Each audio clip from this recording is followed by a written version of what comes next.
Okay. All right. All right, hit me with the link in the chat, brother Chase, so I can put it up on the like page. Or did you already do it?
Say it clear. Say it right. Say our name. Built this nation with our bodies and brains. You benefit, don't give us credit, say our name. We FBAs, foundational Black Americans. You want us to fight every time you in pain, but when it's time to vote for, silence remains.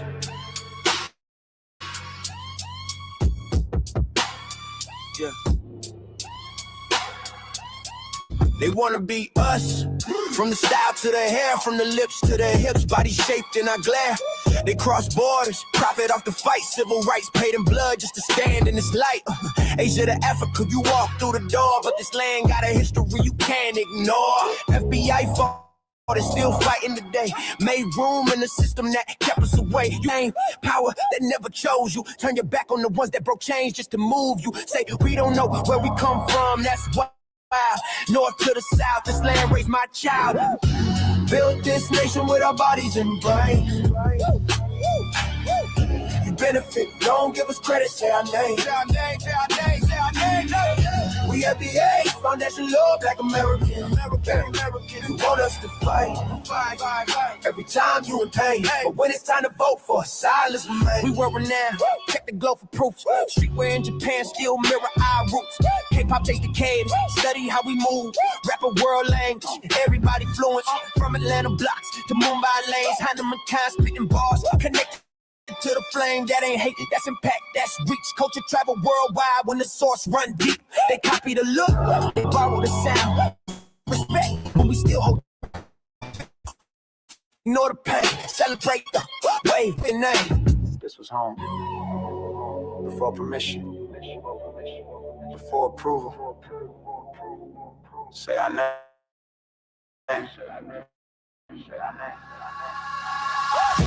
Building with our bodies and brains.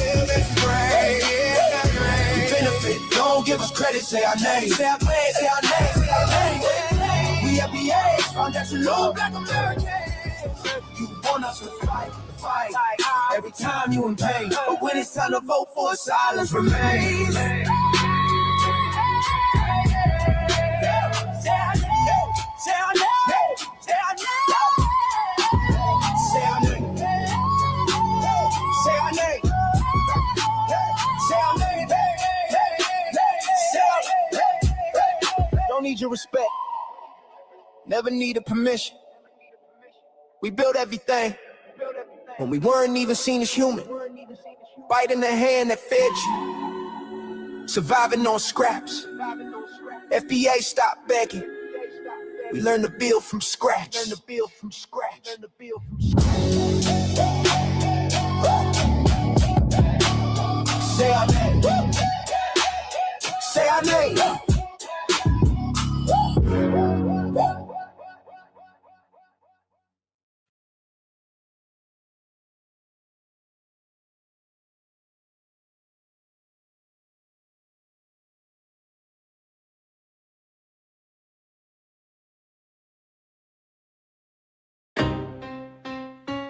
Y'all don't hear us. Pull up a seat and motherfucking listen.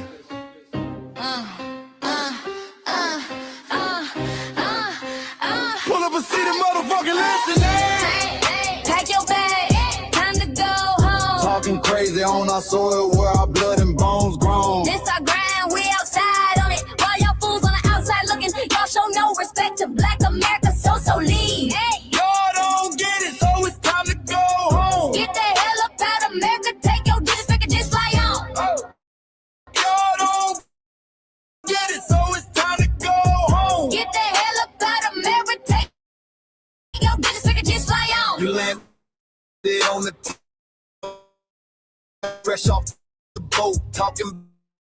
Y'all building nothing, man, you choking on the note. White House plans, redline the map, we was the target. You think that struggle's a costume? Man, you can't market. We fought the wars, we bled the blood, we died for our future's chance. And you come here and give our legacy a side-eye while ass breath. Now you spit on the architects who stared down death. Disrespectful, that's disrespectful, ungrateful, a slap in the face to only people who gave a fuck. So let me show your ungrateful ass to the right place. Pack your bags, time to go home. Talking crazy on our soil where our blood and bones grown. This our ground and we outside on it. While y'all fools on the outside looking, y'all show no respect to Black America, so leave. Y'all don't get it, so it's time to go home. Get the hell up. Y'all don't get it, so it's time to go home. Get the hell up out of America, take your disrespect Look at and the fly on. passport, the visa, the privilege to be here. Cause my grandma did march for y'all, so disappear from our land.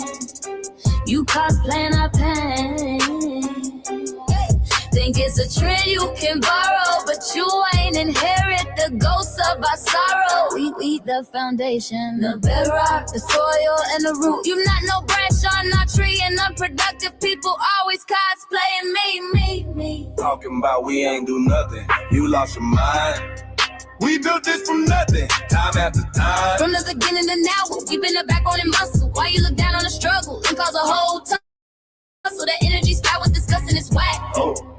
So let's make it clear, there's no turning back. This land is paid for in full. In blood, sweat, and tears, and dreams deferred. You don't get to come into a house we built from the dirt and telling Black America y'all ain't nothing. That's a violation. Facts. Pack your bags, time to go home. It's our soil on our soil where our blood and bones grown. Show respect, this our ground, y'all just tenants on a lease. Show no respect to Black America, so leave. Y'all don't get it, so it's time to go home. Get the hell up out of America, take your disrespect.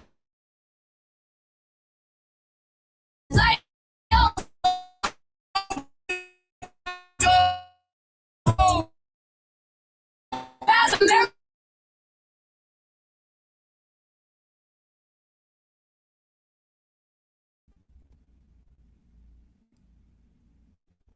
Fly far away from here. So fly a little birdies, fly a little birdies, fly.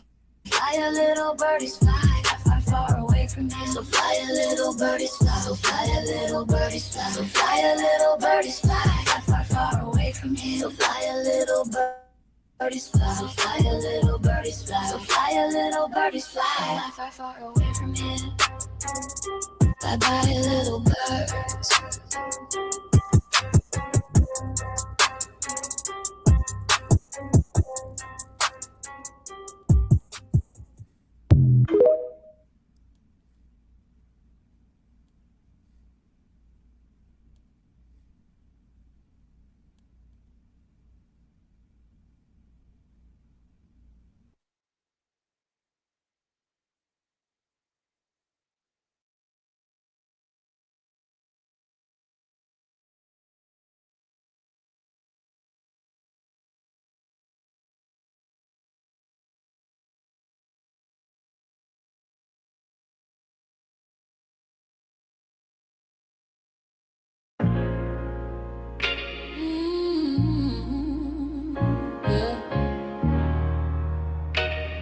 thought we forgot, but we never forget. This one's for the roots. We built this land from dust and tears, 400 years, and we still here. They write new rules, but they don't see. Every freedom they got came off you and me. We planted seeds, they took the bloom. We lit the flame, they left the room. But we back now, no disguise. The spirits woke, we realize all we want is what we earn. That sweat and blood, yeah, that table turn. You can't buy culture, can't fake that fight. This is our day, this is our right. We LBA. Say it loud, say it strong. We the heartbeat that's been here all along. Foundational Black Americans, stand tall. We ain't begging for nothing, we built that all. Born from pain and grace, you can see the truth written in our face. We the soul, the sound, to fight the flame. Foundational Black Americans, say our name. They love our rhythm, but they dodge our blues. Use our voice when it fits news. They take us down, but not scar. We the backbone, we scar. Now the veil is gone, the mask is clear. We see the game, we know it's here. No more silence, no more lies. We lift that flag and watch it rise. Rise up. We the ones that made this nation breathe. Our veins are power. Our roots are trees. We know worlds. It's rhythm and grace now, and now we're reclaiming our rightful place. Can't copy courage, can't steal pain. You can't inherit soul by changing names. Our story ain't done, it's the revival. We guard the gate, it's about survival. We FBA, say it proud, say it loud. The world dances on what we vow. Foundational Black Americans, we the man. Every block, every song, we've been right here all along. The soul of a people strong and free. Foundational Black Americans.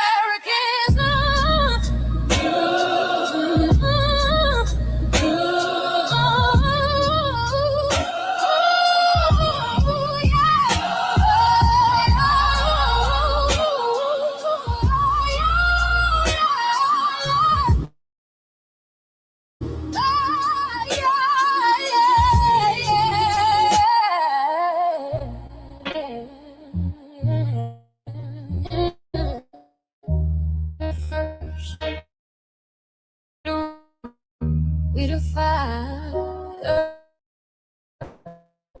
rising, foundational Black American.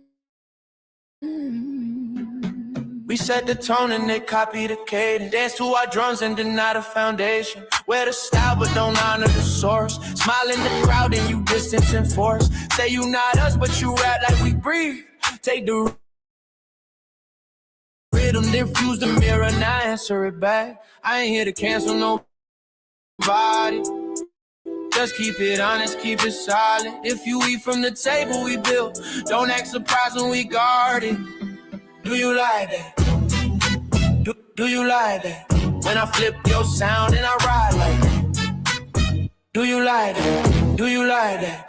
Do you like that? Cause that's how it feel when you borrow my culture. Then act like we never mattered. Hip-hop.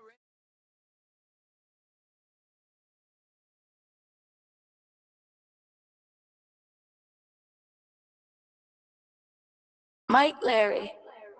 Now this shit here, it's what I see it is. We're not fighting your battles.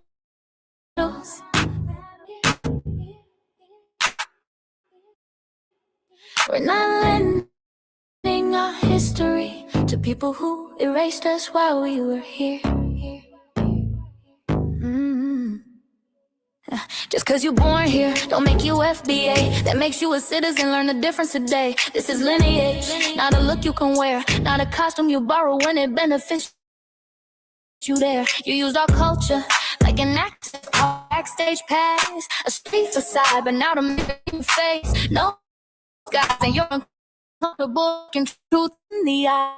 Oh, we didn't leave for a chance. We stayed far with every advance. Inspiration of waving your flag on our soil, building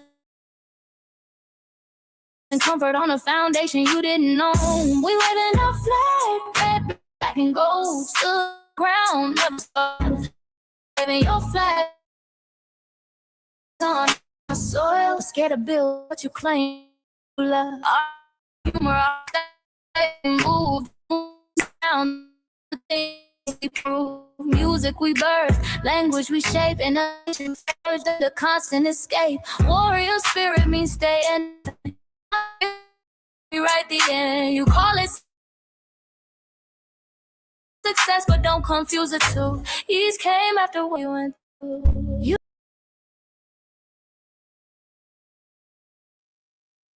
didn't call it strategy. You wave that flag loud, but won't return to build your legacy. That contradiction tells the story for you. You waving your flag on our soil, we're fighting not to go back home. We waving ours where we were forged, every inch earned, every brick known. We can't be deported, and that truth changes everything. We can't be deported, and that truth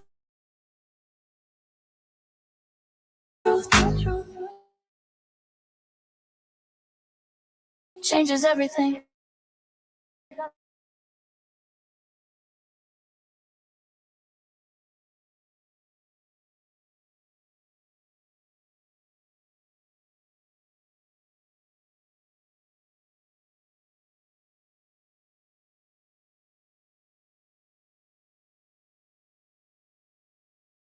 Smoothness, the creativity, our genres of music, innovativeness, our warrior spirit by staying on our homeland and fighting and not fleeing to somebody else's land to beg for a better life and shit on the very people who fought to have us there.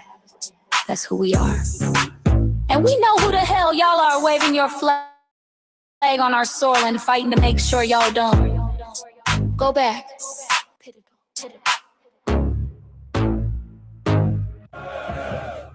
You can't leech off our culture anymore. Beat it!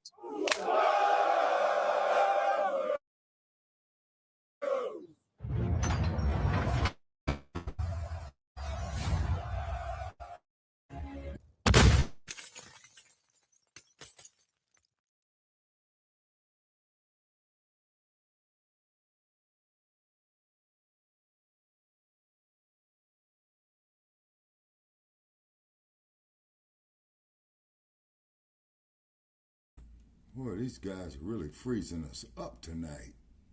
I Claire, man. Did it again. You're really making history. Let's go. Do you like that? Do you like that? Flip your sound, how you like that? Do you like that?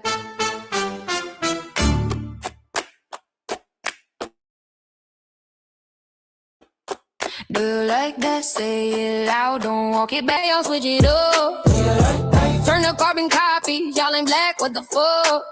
It's funny, y'all connecting to our culture like it's Wi-Fi.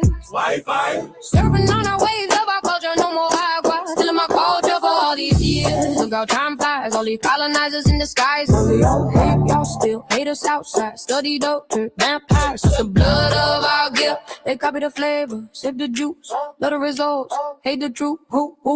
Do you like that? Do you like that? Do you like that? Flip your sound, how you like that? Do you like that? Democratic shields, talking points, the road they fill. Fish and chips, agent on the mic, judging the BA, but ain't you half white? Talking like you one of us, we need a proof face that Agent type, it's a prune face, like 50 and Jim. It's a cold game, throwing stones, we on. Pressure in. Y'all proud, where y'all from? Where they flag, beat they drum. But when it's us, tone switch fast. Same pride, but it's too much. FBA pride, lineage solid. You can't put this on, can't try it on. Built here, stayed and fought, that's the difference. Just say it don't twist up fast. Do you like that? Yeah. Do you like that? Do you like that? Point made. No edit. No care.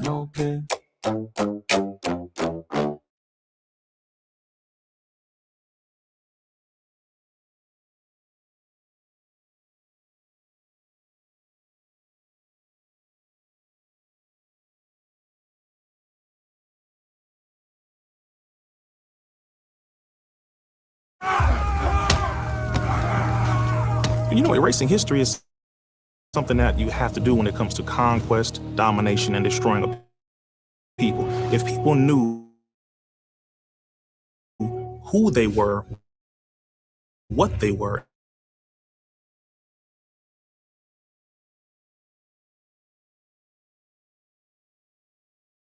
resistance. We cultivated a culture of resistance on this land. But not the trade, and that's where they amass a lot of wealth.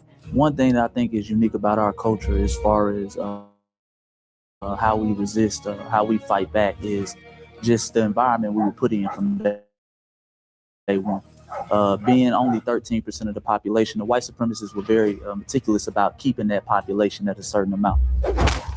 There was never a period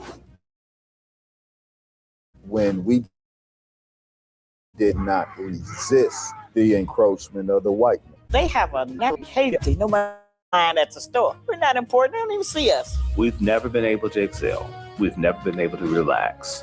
We've never been able to just be, which means that existence is resistance. It must be something in our DNA, our historical background, to when something doesn't sit right with us, especially spiritually, in our souls and in our spirit, we just say no. We live resistance. You know, from the moment we're born, we're in resistance. And it's handed down generation to generation. And so resistance is actually in DNA. And then it blossoms out. The way we dress, having coded languages considered to be slang today, everything about Black American culture is a form of resistance to the global tapestry, because they continue to act like our number one export in this country is not Black innovation. everyone understands that our resistance has been the cornerstone of what foundational Black Americans have always done. We are the life that breathes everything into this nation. The further back you go, the further Black you go. It's just simple like that, brother.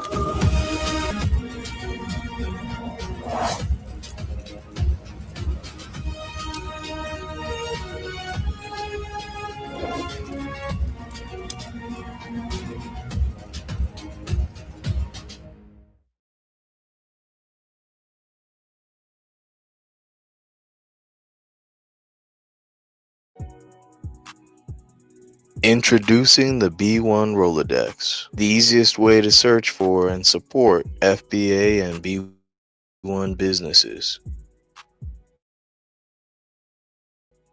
Hundreds of entries from the Blacks, free to download, constantly updated. Trouble navigating the document? Try using the map version. Notice a business missing? Use this simple Google form to submit an FBA or B1 business. Also submit anti-Black businesses, which are now being collected in that last tab. Find resources, contact numbers, and much more using the second tab. All the info you need to start practicing group economics today. Go to blacktruthunited.com. That's blacktruthunited.com. FBA.com.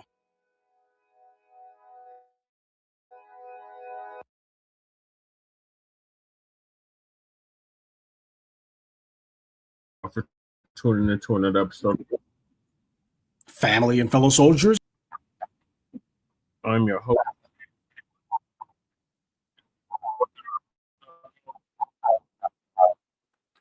San Corey, Shabaka Spencer Hands. Greetings, Shabaka. We got our Asian ally from the DMV, Michael in the building. Salute, salute. Salute, Jesse. And on this season, Yeah, hey.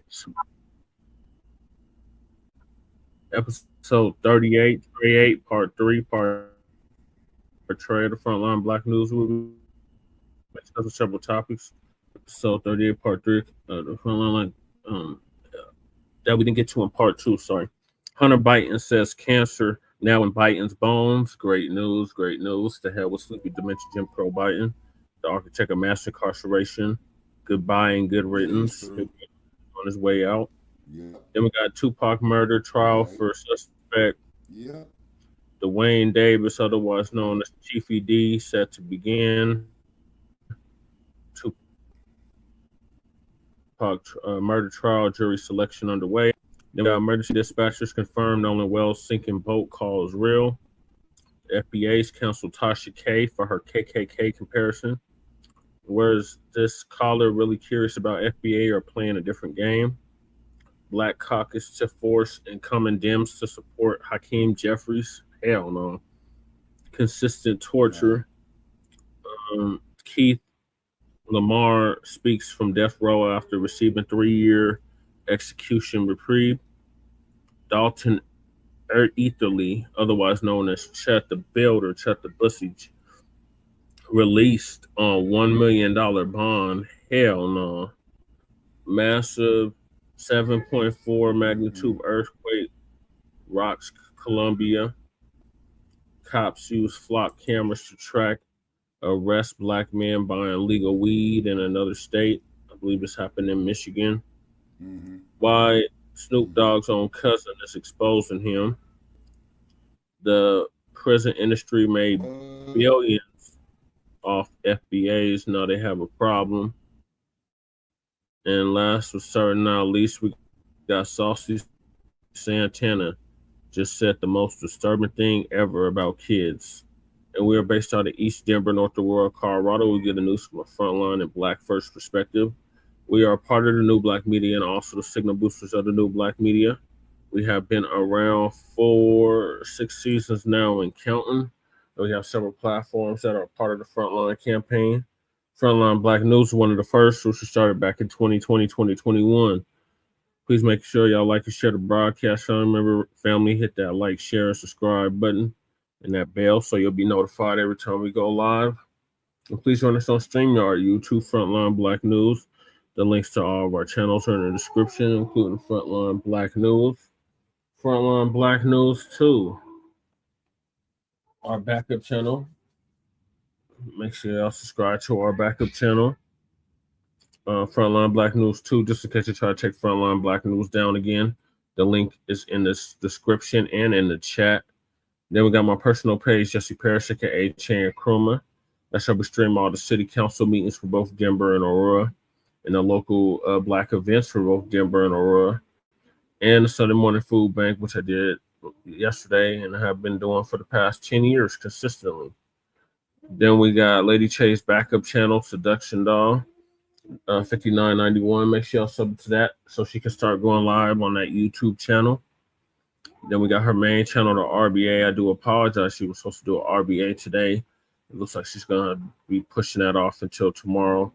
But make sure y'all check out her previous episodes of the Revolutionary Agenda. The link is in the description and in the chat. Then we got Shabaka's YouTube channel, Jeanette One. Make sure y'all sub to that so Shabaka can start going live on YouTube. I think you need 2 more subscribers, Shabaka, and you'll be able to start going live again on YouTube. And the link to Shabaka's YouTube channel is in the description, and in the chat, and it's pinned to the chat. So y'all can click directly on it and go straight to his page, hit that subscribe button, and we should get him to his goal of 50 subscribers by the end of the night. Then we got our cousin Jay Militant's channel out the Bay Area. What's Cracking TV with Jay Militant. Make sure y'all sub to his channel as well. The link to his channel is in the description. Then we got our brother Kukizi out the Mile High, Bellside, Montbello to be exact. He used to do the intro track for the Front Line Blacc News, and now he's doing the FBA Culture Reports. So make sure y'all check out our brother Kukizi 5100 on YouTube. Then we got my brother from another mother who joined us yesterday or last night. Hopefully he'll be joining us again. Breeze Omega, our brother from Hempstead, Long Island, who's now in Leesburg, Virginia. And our brother was live earlier going in on them tethers. So make sure y'all check out our brother Breeze Omega. The link to his channel's in the description. Then we got the Church of Black Power, our brother out of Watts, California, who's now in Houston, Texas. Make sure y'all sub to his channel as well. He interviewed me 2 Fridays ago, so make sure y'all check that out. And the link to our brother Church's Black Power's YouTube channels in the description. He's fast approaching 4,000 subscribers, so salute to Church K Plus out the DMV area, who actually put Lisa Cabrera on. There's like some kind of feedback. It sounds like a record player or something. Make sure y'all sub to his channel as well. Because I turned all the other devices off. I don't know what it is, Shabaka, because Michael's on mute, so it's not Michael. And it's not me. And I don't have no little babies, you know. Okay, hold on, let me see something here. Okay, and then we got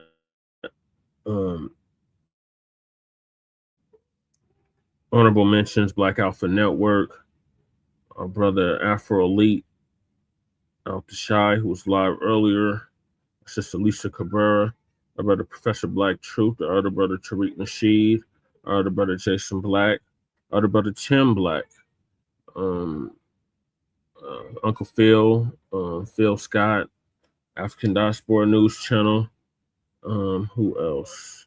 ZZ Rants, our brother Great Black Shark, our other brother Water God TB, our other brother Beatzilla, our other brother Sincere Love the God, and his co-host Nice to Girl.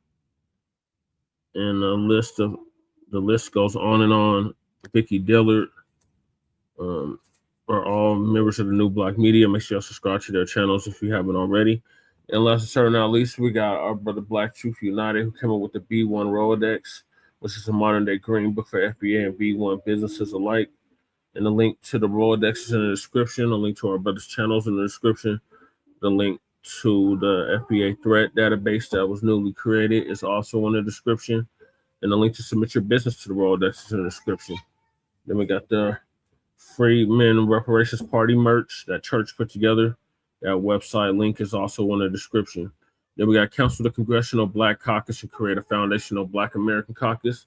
Long overdue. Make sure y'all sign that petition if you haven't already. The link is in the description. Then we got Michael's petition for Congresswoman Nikema Williams out of Georgia to introduce and fully fund an anti-Black hate crimes act now. Make sure y'all sign that petition if you haven't already. The link is in the description. Then we got our sister Brooke out of New York, BK. Be exact, call to action. Make sure y'all submit those letters and them emails. The link to the call to action in the description. The link to her Even Melanin, which is her line of beauty care products and hair care products. Then the link to her backup channel Brooks is also in the description. Then we got the reparations for the Sinners of American Slaves Act. Change.org petition. Make sure y'all sign that if you haven't already. Then we got Lady Chase GoFundMe. Make sure y'all donate to that if you haven't already. Then we got our brother Joshua Fox. Let's GoFundMe for his family, or him and his family, after shooting from Dalton, Eatherly, aka Chud the Bussy, the one that just got out on $1 million bond. Make sure y'all donate to our brother's GoFundMe. We put hands and feet all over that white supremacist Chud the Bussy, Chud the Builder, and caused him to shoot himself while after he shot him. So to hell with Chud the Bussy, y'all need to lock him back up. Shame on you, Tennessee, for releasing him. Then we got Stop Netflix from releasing damaging docuseries about Michael Jackson. Change.org petition. Shout out to Dr. Brandy Short for putting that together. Make sure y'all sign that petition if you haven't already. Then we got the medical examiner in the Nolan Wells case. Petition to revoke Stacey Turner's medical license. Make sure y'all sign that petition if you haven't already. The link is in the description. Then, as you can tell from the background, I am a candidate on the ballot here in the state of Colorado for State House of Representatives for House District 8 in the elections in November 3rd of 2026 to be exact. And the link to my website that Lady Che has set up is in the description. Make sure y'all check that out if you haven't already. Then we got copyright disclaimer under Section 107 of the Copyright Act of 1976. Allowances made for fair use for purposes such as criticism, comment, news reporting, teaching, scholarship, education, and research. And I do not own the rights to the music. And if you don't understand racism, white supremacy, the only racism that exists on this planet, in this time, and in this realm, what it is and how it works, everything else that you think you understand will only confuse you in all 9 or 10 areas of human or people activity. And that is economics, that is education, that is entertainment, that is labor, that is law, that is politics, that is religion, that is sex, and that is war. And some say health and nutrition. In all 9 or 10 areas of human or people activity. And that was by Mr. Neely Fuller Jr., who passed away exactly a year ago at the age of 95, ProduceJustice.com. And when you, a Black person, are captured by any race soldier, you must never fuss, fight, or flee. Comply and defend yourself in court, also by Mr. Neely Fuller Jr., ProduceJustice.com. And last but certainly not least, we got racism, white supremacy. It's conscious and subconscious behavior to maintain white genetic survival, to prevent white genetic annihilation. And that was by the late, great master teacher, Dr. Francis Cress Wilson, who transitioned exactly 10 years ago at the age of 80 and would have been 90 as of 2 months ago. And shout out to our FBA brother, Tariq Nasheed, for paying for her funeral, along with several others. So those are the topics. Make sure you hit that like and subscribe button. All right, Shabaka, what's your thoughts on Sleepy Jim Crow Biden? 2 words, fuck him. And I know that's a sad thing to say because I've lost loved ones to cancer. But the shit that he did, man, of mass incarceration of our people, fuck him. And I hate to be crass, I hate to be rude about it, but look at all the brothers and sisters who's sitting up in jail, man, on false convictions behind that shit. Okay, you got to restart? Right. Okay. I might have to restart the computer because it's freezing up. Okay, go ahead, restart it. And Michael, you still with me? I'm still with you, yep. Okay, so Jesse's in a restart mode, okay? We're going to give him about 5 minutes.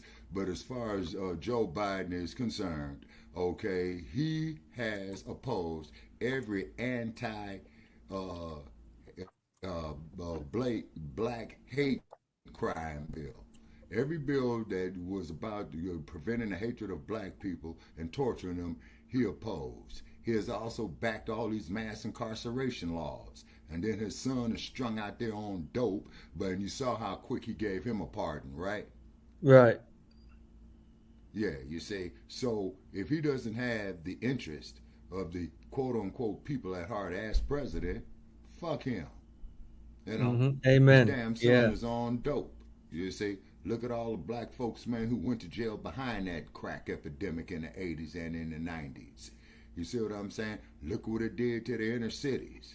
But he's going to pardon his son. And then that stash that was left in the White House, was that Biden's? Was that Hunter's? Hunter Biden. You see what I'm saying? Yeah, exactly. You see.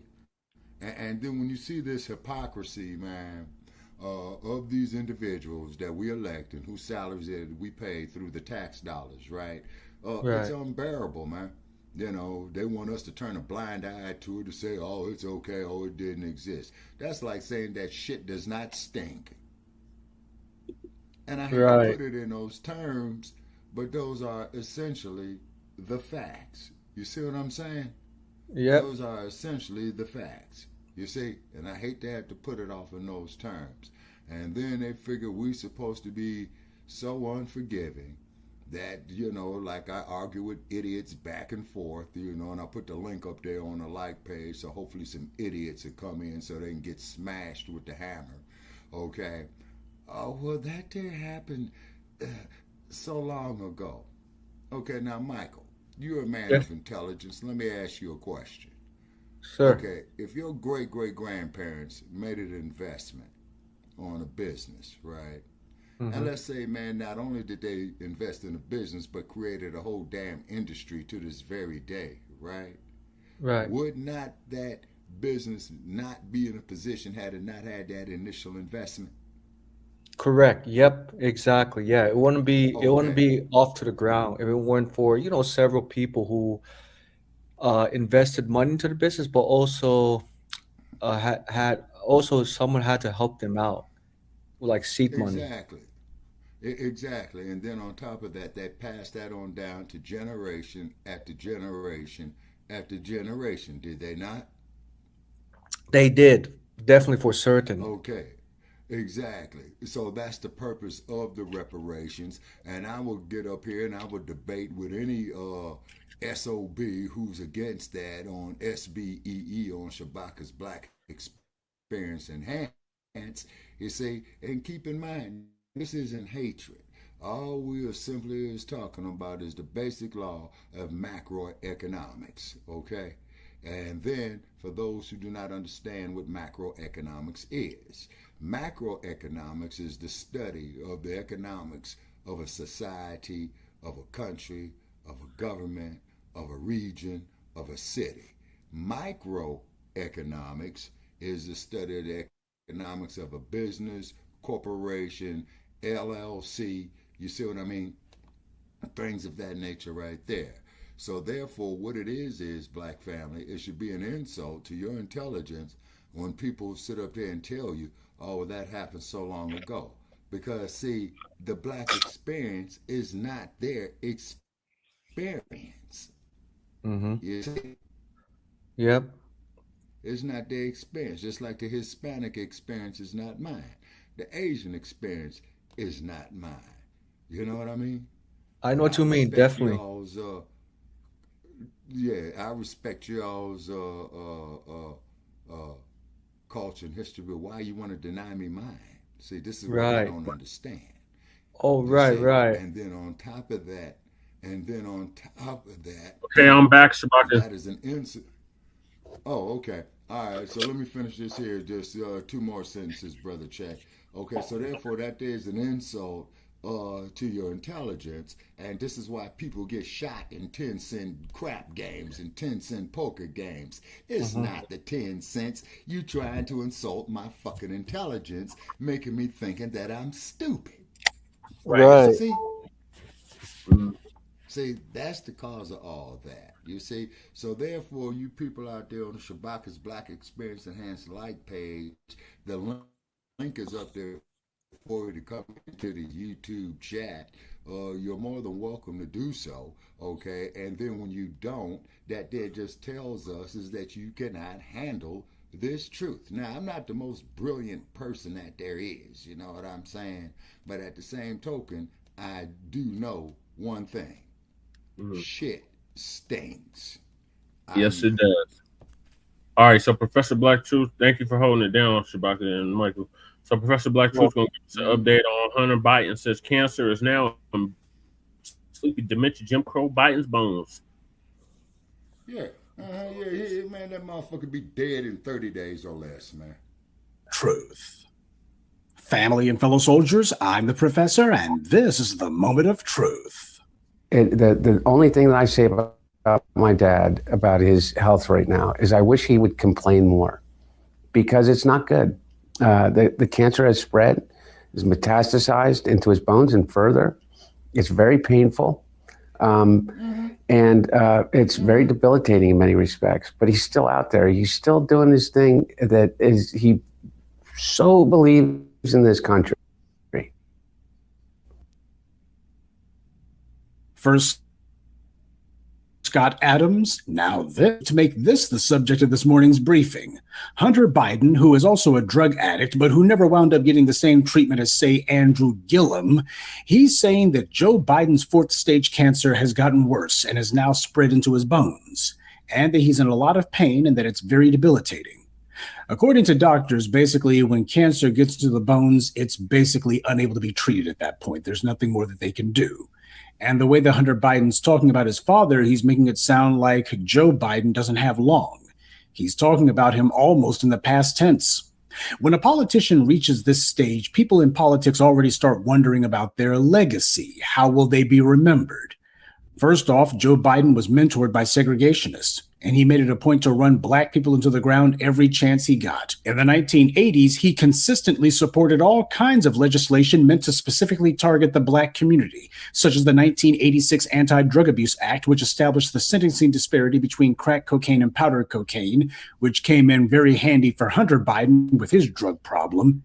This made it where powder cocaine became the first racially protected class of narcotics. And in the 1990s, Joe Biden personally wrote the 1994 crime bill, or as he called it, Biden's Law. This was how he engineered the turbocharging of the mass incarceration of black Americans. And of course, since then, he's been doing all sorts of cheap shots at the black community. He talks greasy about black people because that's the way that Joe Biden is. These are not gaffes. These are not mistakes. This is who and what Joe Biden is. Now, did he know that he had cancer before May of last year when he revealed it to the public? Almost certainly he knew beforehand. There have been presidents who have had heart attacks and even strokes while in office, and their campaign aides and their various staff members cover it all up. And of course, they got friendly elements in the white media who, whenever they find out about these things, they go ahead and stay mum about it as well, after all, for the proverbial good of the country. Now, while I suppose, very small suppose, that it could always be possible that he didn't know he had cancer until last year, I find that highly doubtful, because as president, he would have had to undergo medical evaluations annually at least. And while that doesn't mean that the results would have had to have been made public, it does mean that in all likelihood, he and his staff would have known well before last year. And if that was the case, then that means that he was probably trying to run for re-election, even though he was battling late-stage cancer. And he's not the only person who's been doing stuff like this. Mitch McConnell's been MIA for months now. The Democratic governor of Kentucky isn't sure whether to call for a special election so a replacement for McConnell can be elected, or whether to leave the office vacant, because so long as McConnell is living at the hospital, he's not able to cast any bad votes in the Senate or cause any other mischief. And it also means that Republicans are down a vote. And with their razor-thin majority in the Senate, they need all the help they can get. So I guess that's what for Andy Beshear counts as political pragmatism. McConnell was the person most responsible for making the Federalist Society take over the federal judiciary a top priority. He knew the GOP had been losing ground in statewide elections, so since judicial appointments are for life, he and his pals on the white right felt that this would be the way to give themselves the ability to prolong whatever influence they may have over national policy, at least for a good 20 years, they're hoping. Understand that where power is concerned, for these white supremacists, dying while in office is considered to be honorable, because it's them showing that they were dead serious about gaining power and holding it in a death's grip. John McCain, for instance, he died of brain cancer, and yet he refused to resign from office. He stayed in office in the Senate, even while he was in the hospital dying, literally until the moment he passed. Being a senator was just that important to him. Ruth Bader Ginsburg sat on the Supreme Court for too long, and even though she knew she had cancer, she decided to remain on the court anyway. Why? Because at that time, she thought she was going to preside over the inauguration of Hillary Clinton. That was basically a daydream fantasy that a woman like her had in her mind since at least the 60s when she was young. But the Orange Man blew that whole plan out of the water in 2016. As a result, Ruth Bader Ginsburg just stayed in office even when she knew she was dying. And when Hillary lost, Bader died and Trump replaced her with his Federalist Society cronies, and that was the first salvo of his war to make sure the Supreme Court would have a permanent right-wing supermajority. You see, this is the very real problem that goes along with the whole seniority system that the U.S. Congress has, not to mention the fact that America is a gerontocracy, which means the rule of the oldest. So you got the people who basically, in many cases, their health is failing them, their mental faculties are an afterthought, and on top of that is usually the oldest person who's there who gets elevated to the highest positions. And when you have an entire government comprised of a whole bunch of geriatrics, well, what that means is your entire government becomes just a closed box. Nothing old leaves and nothing new can get in. And after a very short while, those very old people start thinking of those public offices as being their own personal property. And as for Joe Biden, at last report, he recently delivered the keynote address at a fundraising event for the Maryland Democratic Party. So that's what he's doing, even while this fourth stage cancer has apparently moved to the stage where it can no longer be treated. Beyond loss of life, though, there's the impact that people in positions of power staying there until they're fighting every malady known to man poses to the society that they're governing. When old people with old ideas decide that they're just going to stay in office until they die, it causes terrible consequences. This goes way beyond the whole idea of, oh, well, this is the best job they're ever going to have. These people already, in many cases, are millionaires long before they die. For a lot of them, it's just a matter of, this is my office, I own it fair and square, and no one's taking it from me. This is the situation with Joe Biden now. Cancer wasn't enough to make John McCain or Ginsburg relinquish office. Cancer wasn't enough to make Joe Biden bow out of the presidential race. And it hasn't stopped him from trying to build his legacy either. He knows that people mostly remember whatever you did last, so I guess he wants to leave a lasting impression. Black people would benefit greatly from keeping this reality in mind. We tend to keep trying to talk people out of their prejudices and hatreds and the psychotic anti-Black racism that they've dedicated themselves to. We need to understand that it's not something that they're going to let go.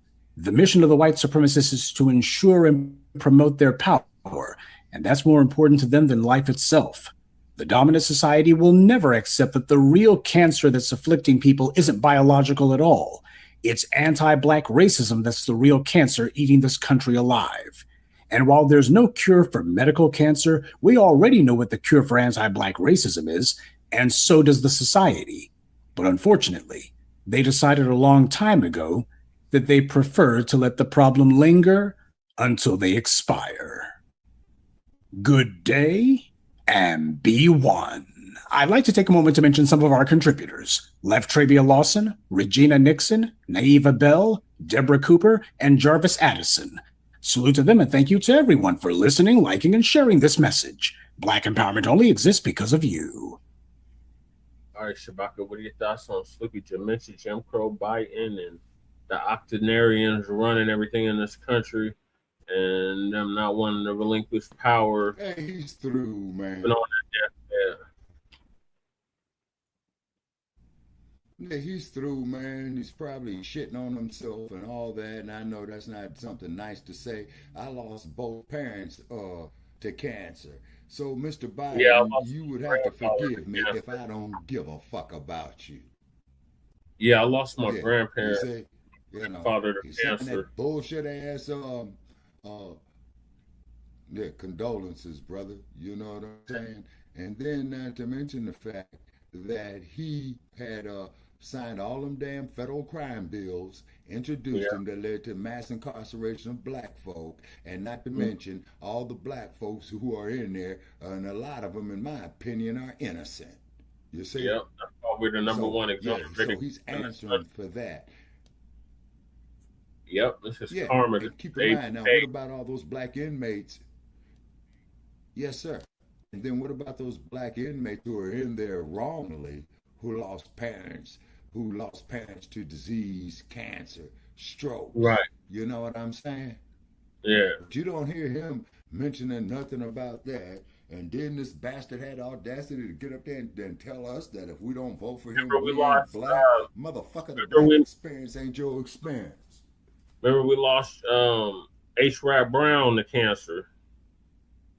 They let him die in prison. They wouldn't even let him out so he could get treatment for the cancer. They just let him die of cancer. That was last year. So, yeah. To hell with Sleepy Dementia, Jim Crow, Biden. What's your thoughts, Michael? Yeah, you see. So my thoughts are,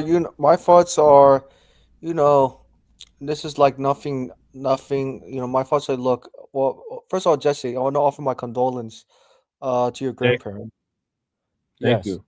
you're welcome. I know having cancer is very difficult. It's very challenging. Yeah, Joe Biden. Yeah. I mean, I'm sorry he was diagnosed with cancer, but at the same time, uh, cannot really allow Joe Biden's his cancer diagnosis, make excuses to Right. what he did to FBAs in the past, Exactly. Right. and also what he did Exactly. in his last year in office, right? And also because cancer is very big. Not only cancer is a major issue in America, Hmm. but it's very expensive Yeah. financially, right? And also because given the fact that Exactly. majority of foundation Black Americans don't have health insurance through work. When they don't have health insurance I'm Exactly. sorry, through employment, it Right. makes cancer very expensive, to treat. And it's like what MLK said to those white to Mzungus. If you guys had listened to us about, if you guys had listened to us a long time ago when we warned you guys about capitalism, materialism, militarism, and greed, this Yeah. financial mess would not have been so big, and everybody would have health insurance or universal health care, Mm-hmm. including foundational Black Want Americans. us to have it, Michael. That's why we don't have it. Exactly. Yes. So that's why reparations definitely need to come first, because all that exclusion, because the federal government excluded foundational Black Americans from building wealth, and that's why the money needs to come first Right. before universal healthcare. And Joe Biden, for him to only prioritize his son to be Mm-hmm. pardoned, it shows that Fauci. Remember, he pardoned Fauci too. Fauci, Hunter Biden. It shows that Joe Biden cares about whiteness over Yep. blackness. Mm-hmm. Well, he was reared up by segregationism. Exactly. Right. Yeah. So Exactly. And then keep in exactly. Yep. mind is that, that's his son and all this old type of shit. Okay. But what about all the You sound really far away, Shabaka. in prison for health issues? Shabaka, you sound really far Okay, away. what about now? Now we can hear. Yep. Okay, now. Okay, all right, Um. because I'm on the Bluetooth, Oh, and I okay. need to get another one. Okay, now, but what about all the black parents, okay, who died of cancer, who Right. had their children incarcerated on trumped up charges? Mm-hmm. Mm-hmm. You see Nothing what I about mean? that. No, Okay, not. thank Joe Biden for that. Yeah. And it says the How same the, thing pro and Biden. I then, said, how yeah, the if hell you is gotta Joe decide, Biden? if you gotta decide between me and Trump, who you gonna vote for? You ain't black. It's the I same. rem- It's the same yeah. pro Biden. Yeah, right. That exactly. Exactly. Yeah, exactly. Now Trump is Trump.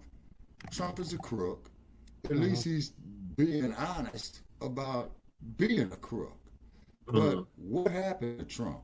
Now, what I mean by that is before he became the president, you remember his show, The Apprentice?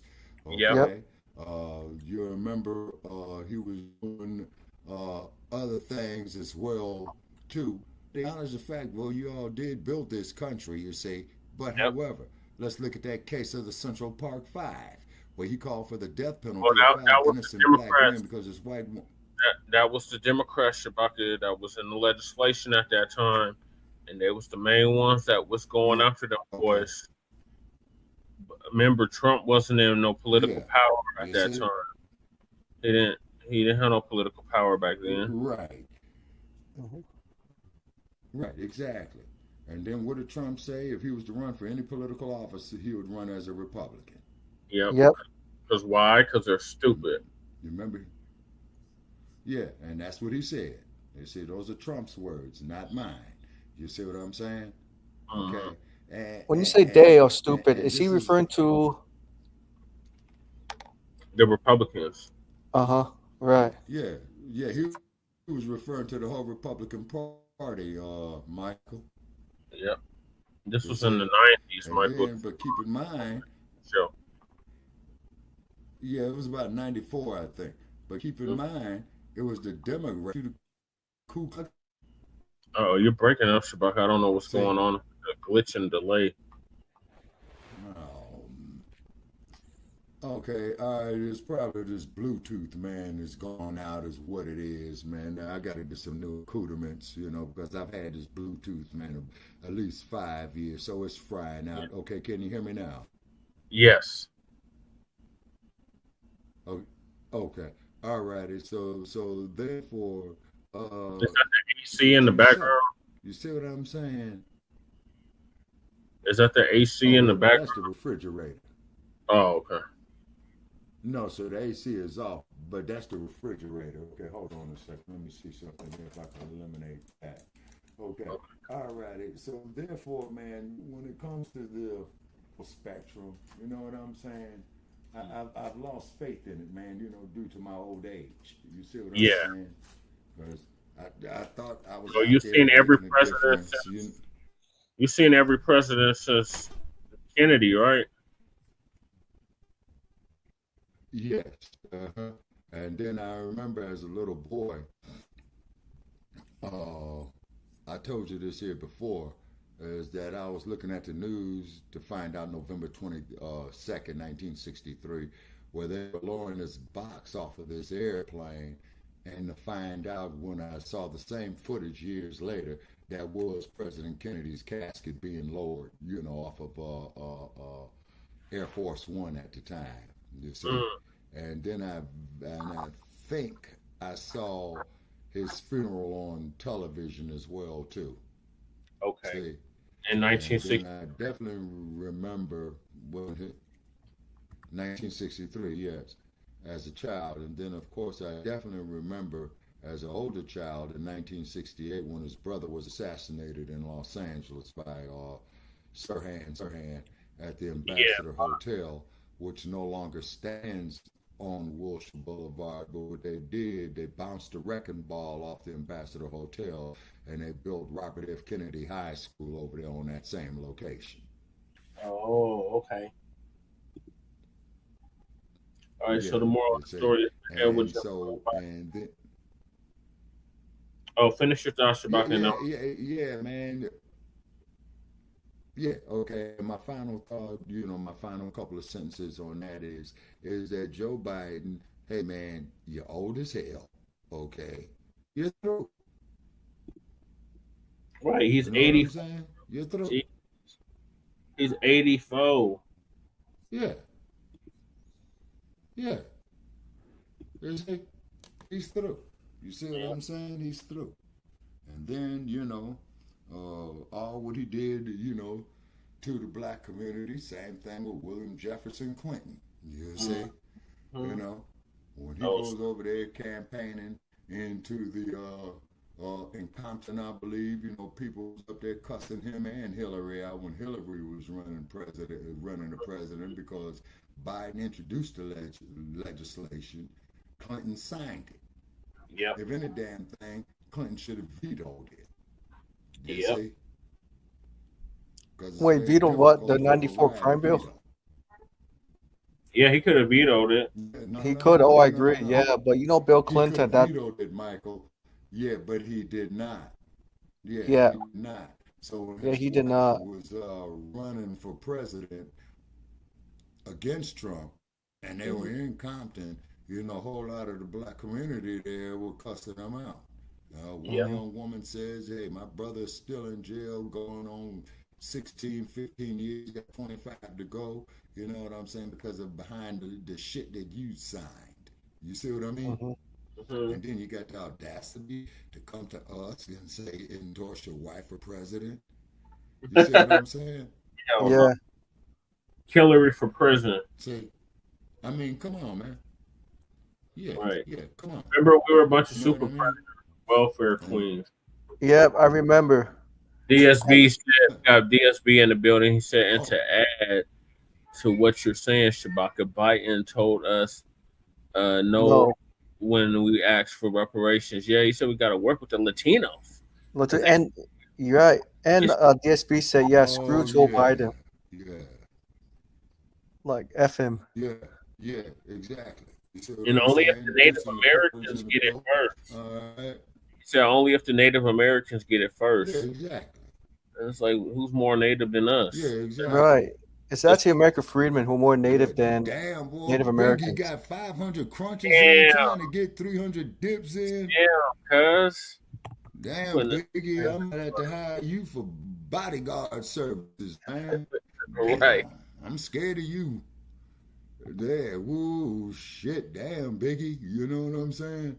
Okay. Right. See, so there's that old saying, you reap what you sow. Okay. I go back and forth with dumb bunnies, you know, on the internet. Well, that did happen so long ago. You don't need no reparations. Then you start asking about these other groups. Okay. Well, what about the Irish? Slaves, too. Then you got those. Well, you had black slave owners.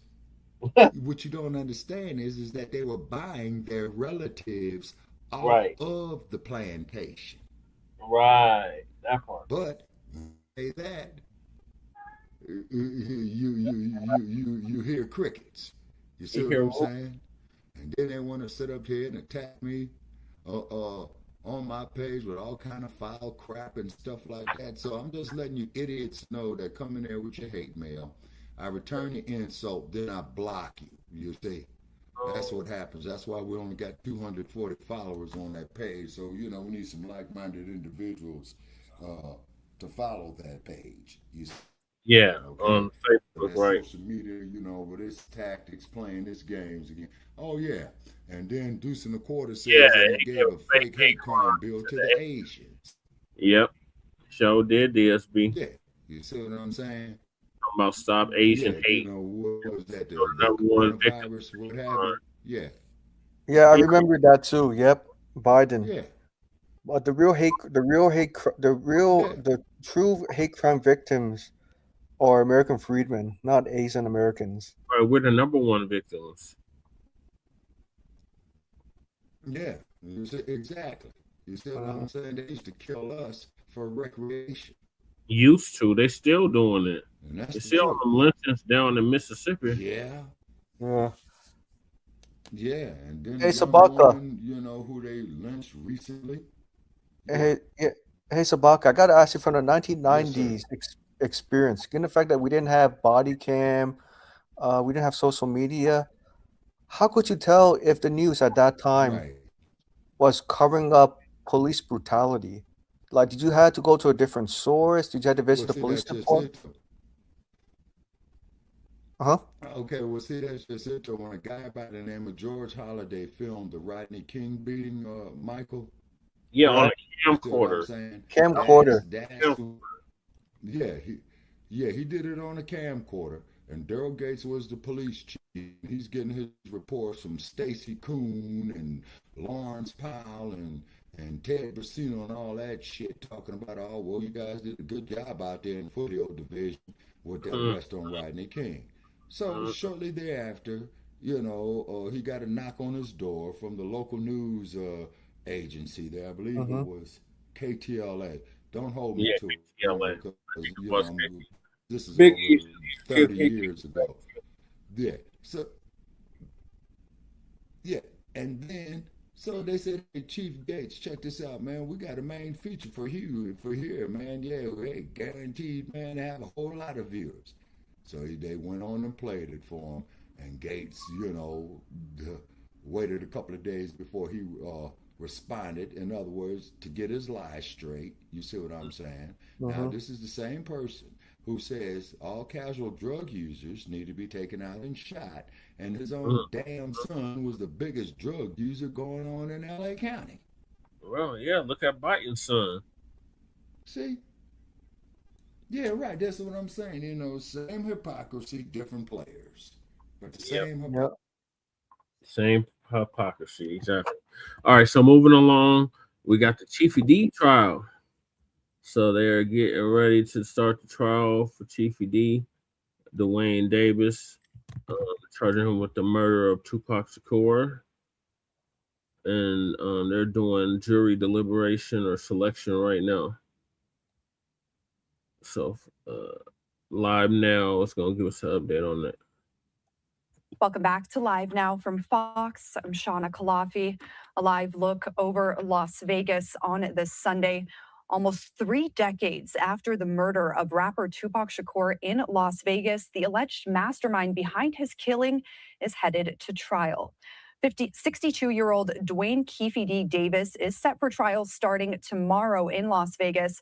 Prosecutors say that Davis organized the 1996 drive-by shooting on the Las Vegas Strip that killed Tupac. The investigation into Davis's role ramped up after his memoir revealed that he had provided the weapon that was used to kill Tupac. Davis also claimed that Sean Diddy Combs offered $1 million bounty to orchestrate that hit on Tupac, as well as Death Row Records boss Suge Knight. Davis was arrested back in 2023 and has pleaded not guilty to the murder charges. That trial starts on Monday, and it is expected to last about 5 weeks. And we will be covering this trial from start to finish for you. For more on this, we want to bring in defense attorney Jacqueline Goodman. Thank you so much for joining us tonight. Always good to be here. Thank you. So let's start with the jury selection. That starts tomorrow. With a case that's so public and well-known like this, how might that affect the jury selection process? What can we expect? And how might it affect the trial itself being so publicized?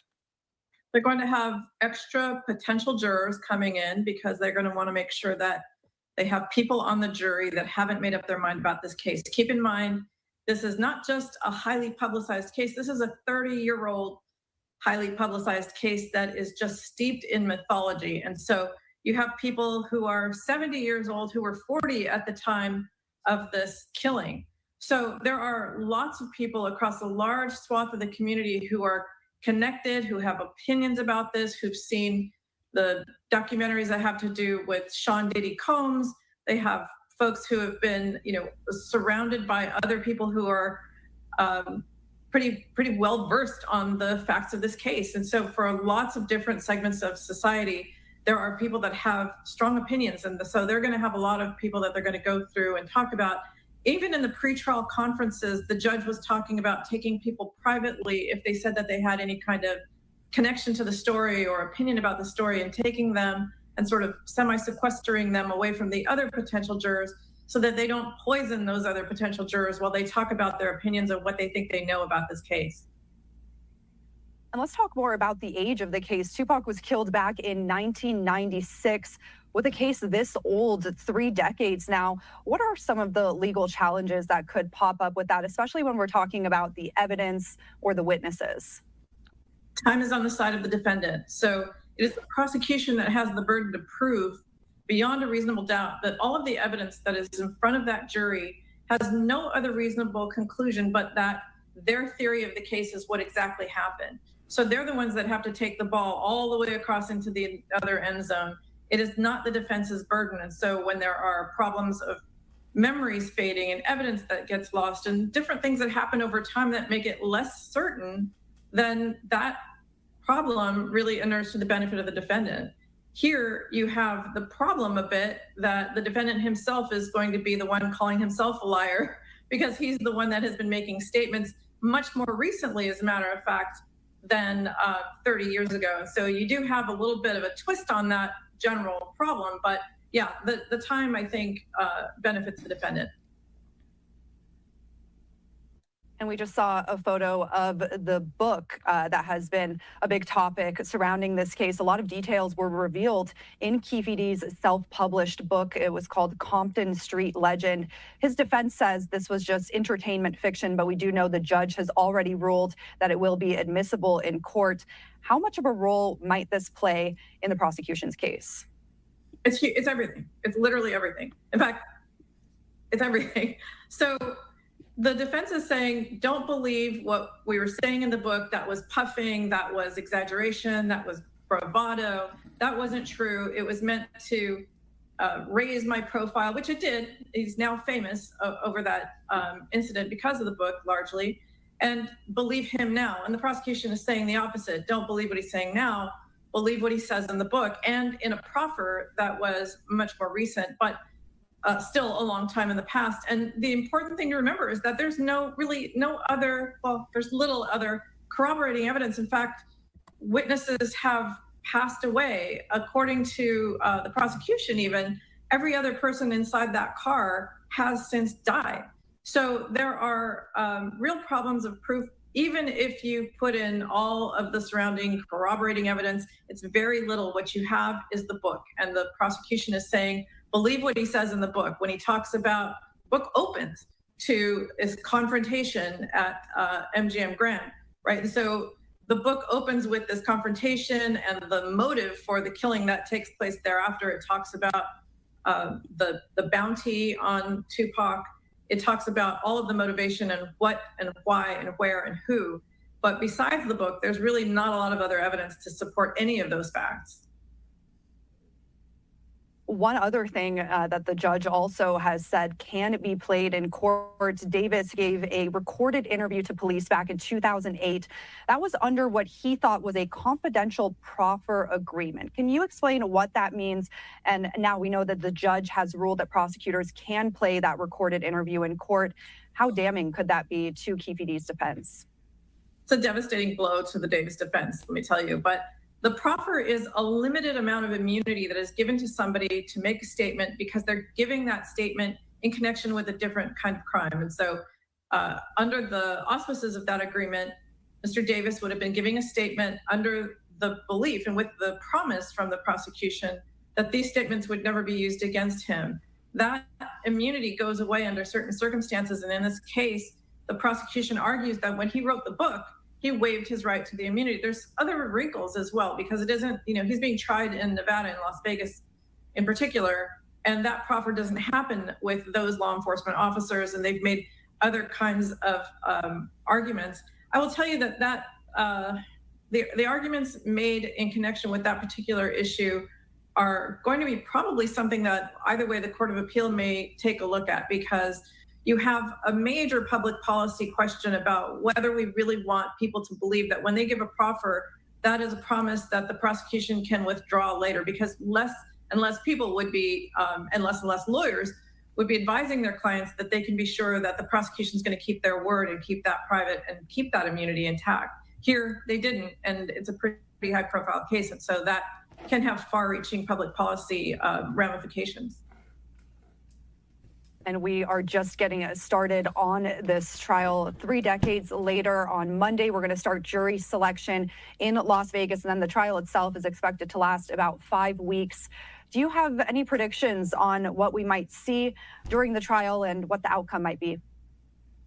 Well, it's been said that the star witness for the prosecution is the defendant. He is the one that made the statements. It's going to be an interesting case to see whether, given the passage of time, whether that issue is going to run to the benefit of the defense enough that his own statements are not going to be what hangs him at the end.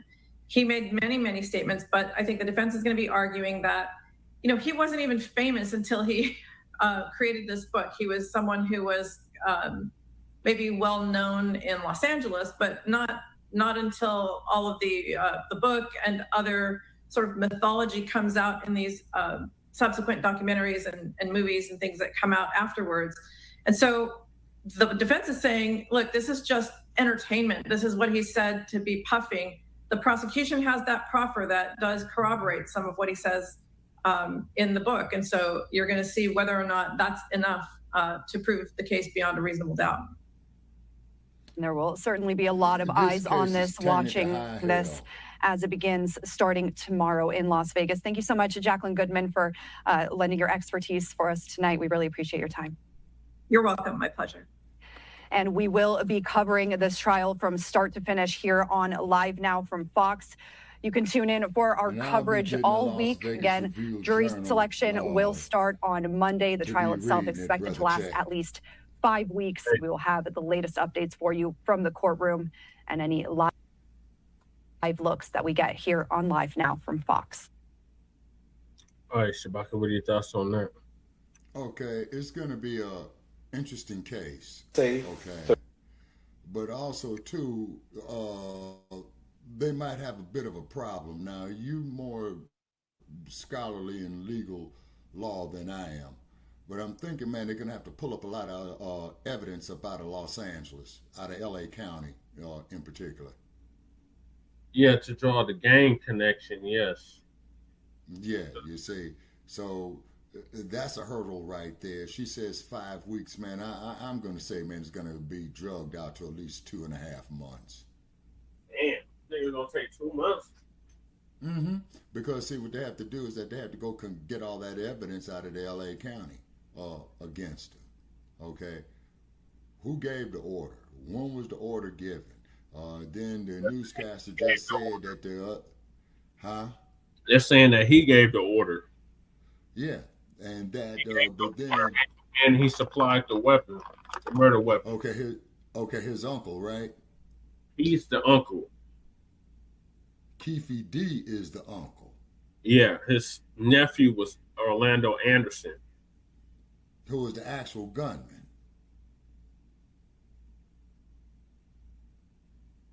Am I understanding that correctly? Brother Che? Okay, Michael, can you hear me? I hear you. Okay, all right, okay. Che might be having some connection issues. I might be having some connection issues. But what they're going to have to do, they're going to have to dig up a lot of evidence out of L.A. County, as well, too. You see? And then, two, from what I came across on unconfirmed reports, it's saying that Combs might have had something to do with this as well, too. See? Okay, Jesse's trying to reconnect. Okay, Michael, you still with me? Yep, I'm still with you. Yep. Okay, so then they're going to have to look at Combs. You see what I mean? Suge Knight. You see, because Suge Knight was driving the car, was he not? I can't comment on it because I'm not too familiar with the case. Yeah, okay. Well, it happened in 1996. And what had happened was Mike Tyson fought at the MGM Grand that night. Okay, they were at the fight. Some altercation broke out. Okay.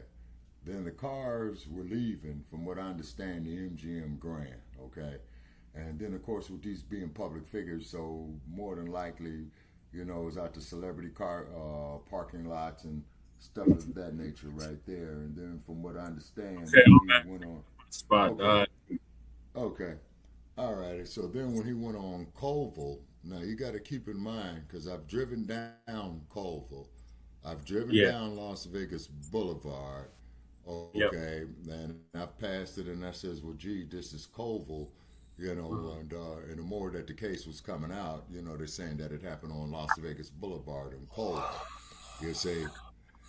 And it was right after the Mike Tyson fight, and I'm trying to remember who Tyson fought that night. Sheldon. No, it wasn't Bruce Sheldon. No, it wasn't Sheldon. It was? Yeah. Are you sure? I thought it was Frank Bruno. No, it was Sheldon. It was Bruce Sheldon. Yep. Okay. Bruce Sheldon. Okay. All righty. Okay. All righty. So therefore, this is going to be a high sensational case. You see what I'm saying? And so Las Vegas local news is going to be covering it. Then I'm quite sure the national news will be covering it. They said they were trying to sink him already. Yeah. Yeah, Bruce Sheldon. Yeah. It was Tyson versus Bruce Sheldon. Yep. It was Tyson versus Bruce Sheldon. Yep. Okay. All right. Okay. All right. So therefore, Tupac Shakur, he was a Renaissance man. He was only 25 years of age. You know what I mean? When he died, and of course we know that Tupac is the son of Afeni Shakur, who was brought up in New York on trumped-up charges in the Panther 21 trial, saying that they were supposed to try to bomb Central Park or some bullshit. Yeah, it was some far-fetched shit. You know what I mean? And so what they have done with us, black family, is that they put our culture or subculture up under a microscope, and they used it to weaponize it against us. Okay? Now, why wasn't Obama up on this with him being a scholarly man, a doctor of jurisprudence, you know what I'm saying? And said, hey, guess what? You know, I'm not going to let this go down. You know what I mean? Yes. So you'll find this interesting. Yeah. So I will be keeping an eye on the Las Vegas Review Journal and then on the local news here in Las Vegas as this case unfolds. Yeah, so after attending the Mike Tyson versus Bruce Sheldon boxing match at the MGM Grand, Trayvon Craig Lane, an associate of Death Row Records, spotted Orlando Baby Lane Anderson, a member of the Southside Compton Crips. Months later, Anderson and other Crips had allegedly jumped Lane at a mall to steal a Death Row chain. So Lane alerted Tupac to Anderson's presence at the hotel. Tupac walked up to Anderson, punched him or confronted him, and threw a punch that knocked Orlando to the ground. Okay.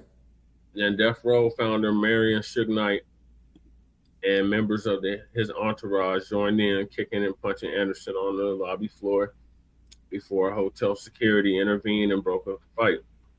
Surveillance footage of the entire altercation was captured on MGM Grand security cameras. The video footage became a key piece of evidence in subsequent law enforcement investigations.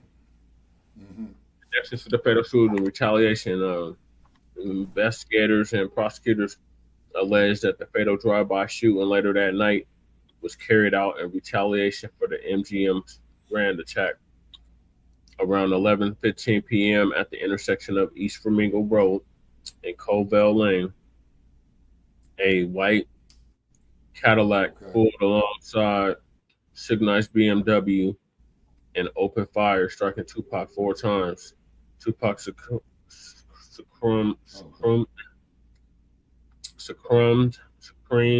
What is it? Succumbed. He succumbed to it. To his injuries 6 days later on September 13th, 1996. Right. Orlando Anderson was. I do remember that they were saying Orlando Anderson was long considered the primary suspect in the shooting, though he denied involvement. Never never charged before his death in an unrelated 1998 shootout. In September 2023, Anderson's uncle, Duane Chiefy D. Davis, was indicted on first-degree murder charges for allegedly orchestrating the drive-by shooting in retaliation for the MGM Grand fight. And then he started making his rounds. He was on Blad. He was on all kinds of tabloid platforms. Bragging about it, about how he had something to do with it. He was the ringleader. He was the mastermind, all that shit. So he wrote a book like they was talking about, and that got him famous. And now he might be spending the rest of his life in prison. Yeah. So he gets convicted. He's going to be heading up there to a place called the same place they had OJ at. Oh yeah. In northern Nevada. Yeah. And Fallon. Yeah, and I'm trying to remember the Fallon. Yeah, there you go, Fallon. That sits out in the middle of nowhere. Yep. I passed through Fallon. Me too. Sits out in the middle of nowhere. Yep. I've been to Fallon, Freeney, you see, and Reno. Yeah. Battle Mountain that they got out there. You know what I'm saying? Because when we was with that other network, and you remember when we was with the other network, I did a live feed, man, from off of Interstate 80 in Nevada. Yep, I remember. And it was in the snow, you see. Yeah. So The only thing I could say is Keefy D looks like he washed up, man. You know what I'm saying? And I'm sorry to see our people do this here to one another. You know what I mean? So, Michael. What have you. So, Michael, what are your thoughts? Yeah, so my thoughts are, this is very interesting that the case is being presented after 1996, so like 30 years. Yep, it'd be 30 years next month. Mm-hmm. Yeah. Yeah. But I remember Tupac. He was against excessive greed. Yeah, he got money for war, but can't feed the poor. Mm-hmm. Yeah. Yep. And I remember his last movie with Janet Jackson in '93. That wasn't his last movie. Poetic Justice. That wasn't his last movie, though. Oh, not last movie? Okay. His last movie. Yeah, wait a minute. Wasn't his last movie called Death Certificate where he was playing a police officer? No. His last movie was Gridlocked. Gridlock. Okay. Because I know he did Poetic Justice. It was either Gridlocked.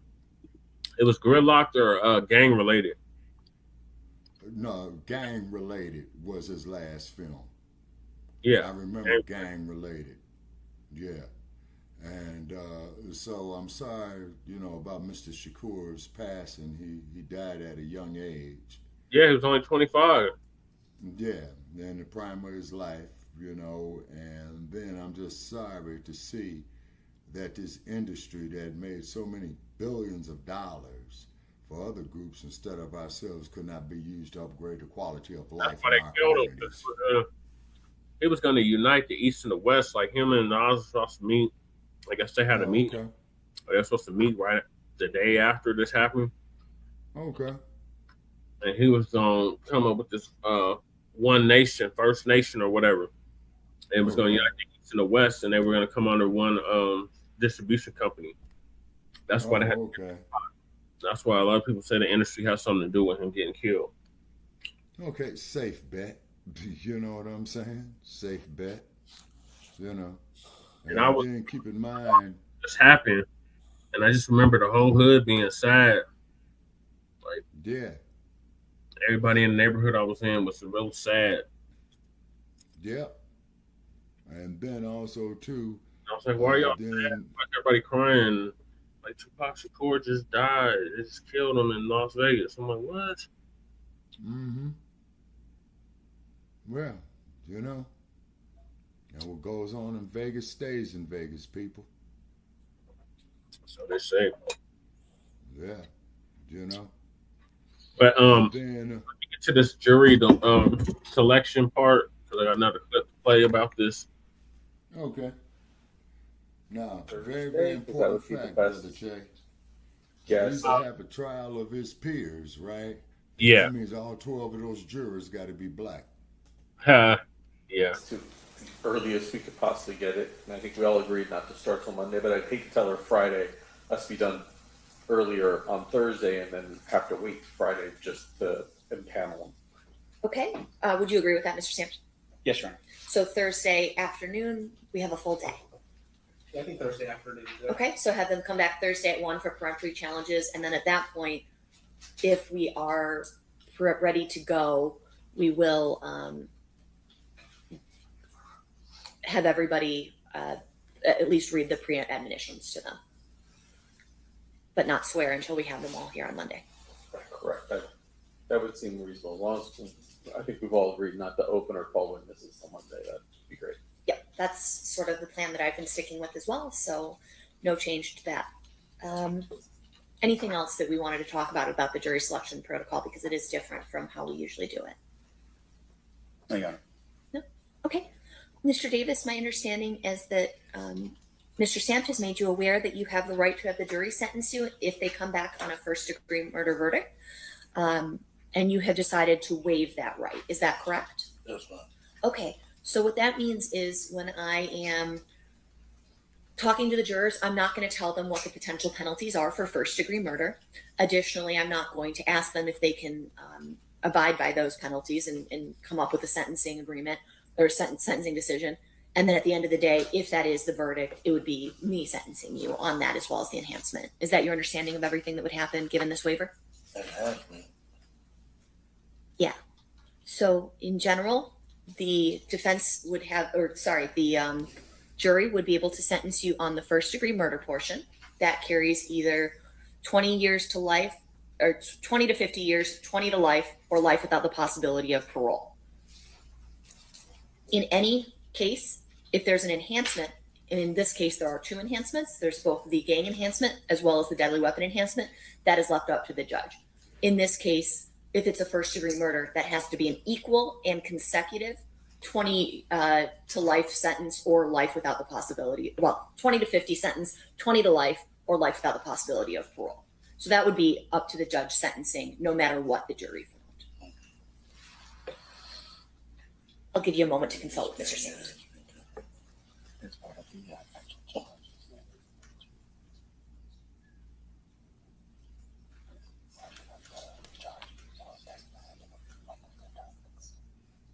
Yeah, Keefy D looking ragged as hell. I have a question while they're talking. Because you intend to panel in panel 36, is that 8 and 2 instead of 8 and 1? Yes. So it's 10 total. Yeah, so I'll go over that, the general guidelines at this point.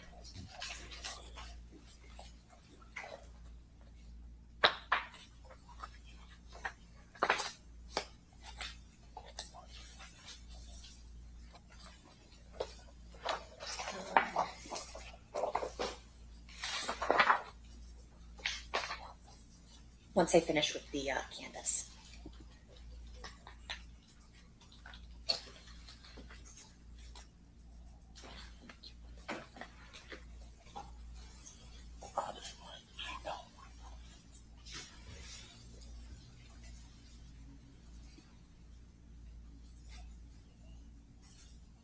Thank you, Honor.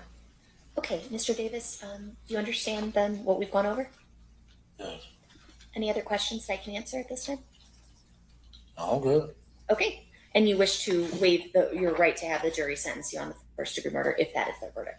Yes. Okay, perfect. I will have this stipulation and waiver of penalty phase or penalty hearing filed. That should cut down the potential for how long this trial will last. Previous discussions had been 4 to 5 weeks. Is that still accurate state to qualify the jury for? Yes. Mr. Stamp, do you think that sounds reasonable, or do you No, suggest a yeah, longer? I believe that's reasonable. I do have one concern that's popped up that I wasn't anticipating. I might be asking the court for a day to depose. A day? A day to depose Steve Wilson on August 19th. So apparently my office had submitted a deposition subpoena for Mr. Wilson to make an appearance on a separate issue that's not related. Unrelated to this case, you have a legal matter. Correct, that Your may Honor. have to occur. And that would be on the 19th. Okay, and let me look. Now, my concern is, of course, I would have moved it, but the problem is, though, that particular And it would be in the issue- afternoon? It, Well, so here's why I'm saying that. I had gone dark on several of my civil days, but I was going every other day so I could keep my civil cases on track. So the 19th, we are starting at 1. Okay. So if it's able to be in the morning, let me know. If it's something that has to be in the minute. afternoon, let me know as soon as that happens. I guess it just depends on how I've got a long we question, talk. Che, after That this deposition, Your Honor. It might go a little longer. I'm hoping to get it done as quickly as possible. I just want to let the court know that we may get a little chatty in that one. And I'm anticipating that there will be a motion filed by the state anyways on that one to stay that particular deposition date because of some type of privilege that might be asserted. So as a result, I think there might be some technical things. We just have not received any notice so far. So I guess if that's something that comes up, we can address it as it comes up. I will definitely try to work around your schedule as I can. I understand it's hard to block out an entire month for trial. So just keep us up in the loop. I will. And then if possible, do it in the morning, but if not, I completely understand. It's going to start in the morning. I just don't know if it's going to traipse into the afternoon. Okay, cool. Anything to add on that? Looks like nothing from the state. Let's go over our jury selection protocols real quick, just so I have them on record, and then we'll bring our jury in. So this is going to be just sort of a special selection process. We're going to start with a panel for the hardship challenge, the hardship issues, and then for the second half of the hardship challenges, as well as the individual questioning, we're going to move into individual sequester. That's the agreement between the parties, correct? Yes, Your Honor. All right. So it sounds like you guys know what's going to happen a little better than I do because you proposed it. So I'm going to sit back and watch, and I've got kind of the idea of what's going to happen there. The alternates in this case, we are going to do 4 alternates given the length of the case. And so we are going to then they're going to be in seats 13, 14, 15, and 16 once in panels. Preempts, like usual, we're going to exercise using the paper pass back and forth method. As we've already discussed, we will be bringing the jurors back for the peremptory challenges. So I anticipate having this full box filled on that day, which will be Thursday at 1 p.m. Do we anticipate once we get into the sequestered voir dire doing cause challenges up here at the bench? Whatever court's preference. Let's try to do it that way and see how that works. Okay. So then after every juror, we'll have everyone approach, say pass or challenge. Okay, perfect. If you exercise all your preempts, you must use one on the alternate chairs. Mr. DiGiacomo brought up a very good point because we have extra peremptory or extra alternates here. You are getting an extra peremptory challenge. So you're going to get 10 total. Your last 2 have to be used on those alternate chairs. Okay. Yes, ma'am. Waiver of 1 challenge is not a waiver of all. And then, like we just talked about, the challenges for cause will be up the bench after each side is finished with their questioning. If it happens earlier, you just don't think this is a suitable person, and it becomes very apparent, and you just guys want to approach in the middle. Let's do it that way. Okay. We don't have as many issues ultimately with other jurors being tainted by answers, so we can do a deeper dive than usual, given the individual sequestered nature. Yes, Your Honor. So, anything else? No, Your Honor. All right, let's bring in the jury. All right, Shabaka, what's your question? Okay, the question is on this. Okay, they're going to bring, wait a minute, what was I going to say? Okay, so he pretty much, for all practical purposes, pleaded guilty, did he not, Che? Yeah. Okay. Then I could see that he's looking ragged, you know what I'm saying? Amount of time, who would not be ragged. It's a tragedy, and I'm just wondering, man, if they're gonna make a circus out this shit. You know they are, Shabaka. You already know. Yeah.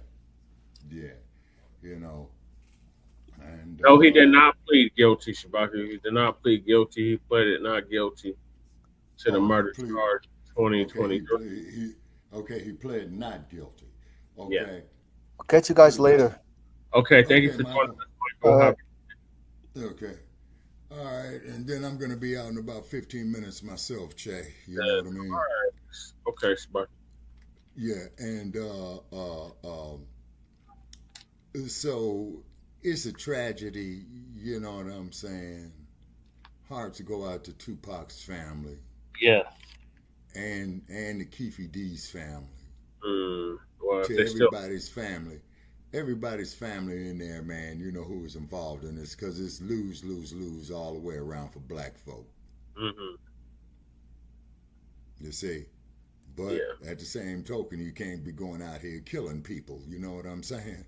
And orchestrating killings. Yeah, that's what I'm talking about, Che. That's what I'm talking about, you know? So he wasn't the gunman, but he orchestrated the whole thing. Yeah, right. So which means, if anything, that makes him as an accessory. But then again, you got to check Nevada's law on that. You see what I mean? Mm-hmm. Because Nevada's laws is very different from California's. Yeah. You see what I'm saying?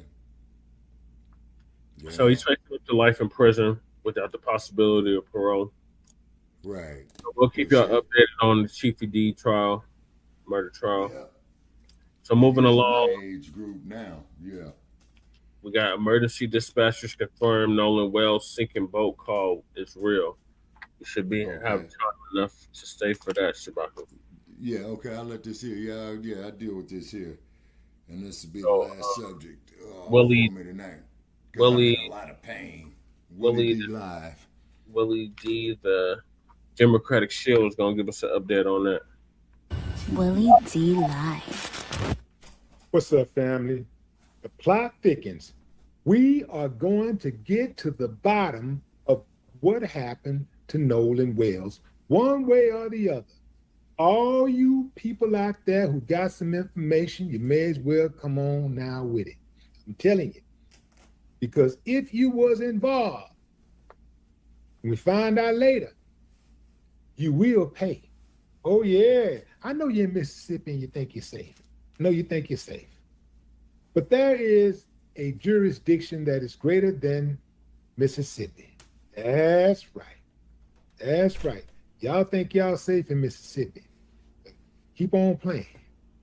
I'm telling you, if you know something, you better say something. Remember, whoever come forward first, usually get the better deal. Okay, let's talk about this CTO call. This is the emergency call placed for the alleged sinking boat that Nolan and his friends were on. Yeah.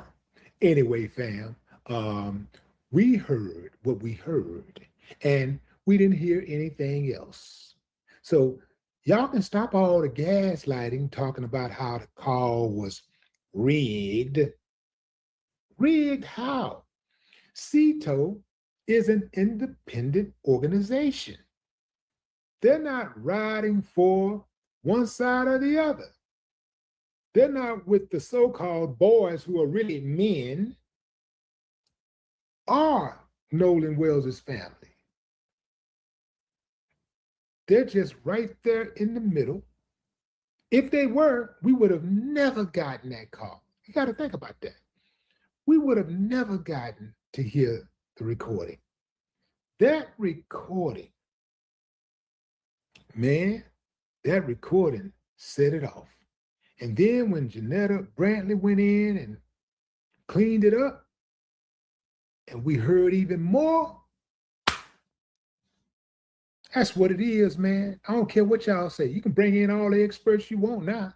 We already heard from the expert. We heard from the premier expert, Janetta Brantley, better than all your experts.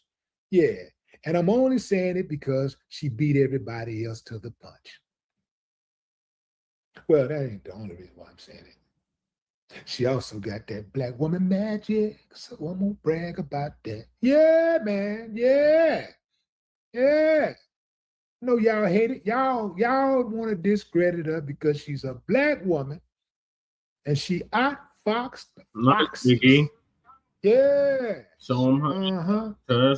So now we have other dispatchers stepping up and authenticating the call. They're saying, yeah, they haven't taken the call and broke it apart or anything like that, broke it down, but they've listened to the call just like the rest of us. And they're saying, yeah, that's pretty much how it go. That's the way it go, because there was some question about how they were talking before the dispatcher actually got on the phone and how all of that they were saying was recorded. Thank God it was recorded. So here are a few dispatchers explaining how things go. It's a couple of dispatchers, actually. So this is one person says, get the boat call Warren made. He was dead on the boat. And then Terry B says this. She says, people keep saying the call was rigged based on when it was recorded and when she spoke. Former dispatcher here. It starts before they speak the minute it comes in as 911. After I saw this and heard, sounds like it needs to be analyzed further. And then the other person says, Kim says, I think you are on to something. I think he was dead on the boat. And they circled around and dumped his body on that beach. So They are saying that they believe he was dead on the boat. I wonder what caused them to believe that. Perhaps the phone call? Yeah. Here's another dispatcher. I've worked in call centers for 15 years, and I've heard many of my own calls. There have been several companies who start the recording prior to you saying anything. That CTO call was absolutely real.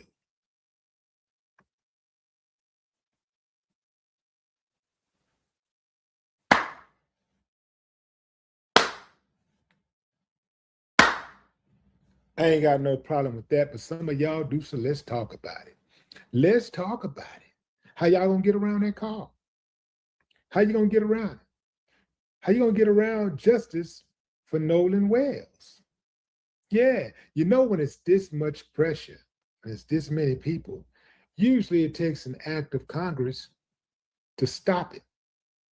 Because they can stop it. You know, they have shown over time the propensity to circumvent justice. So if they want to, they can stop it. But also, if they wanted to give justice, they could. All they got to do is start interviewing everybody. Shake it down, man. Shake everybody down. Talk to everybody in separate rooms. They'll talk. They are guaranteed to talk.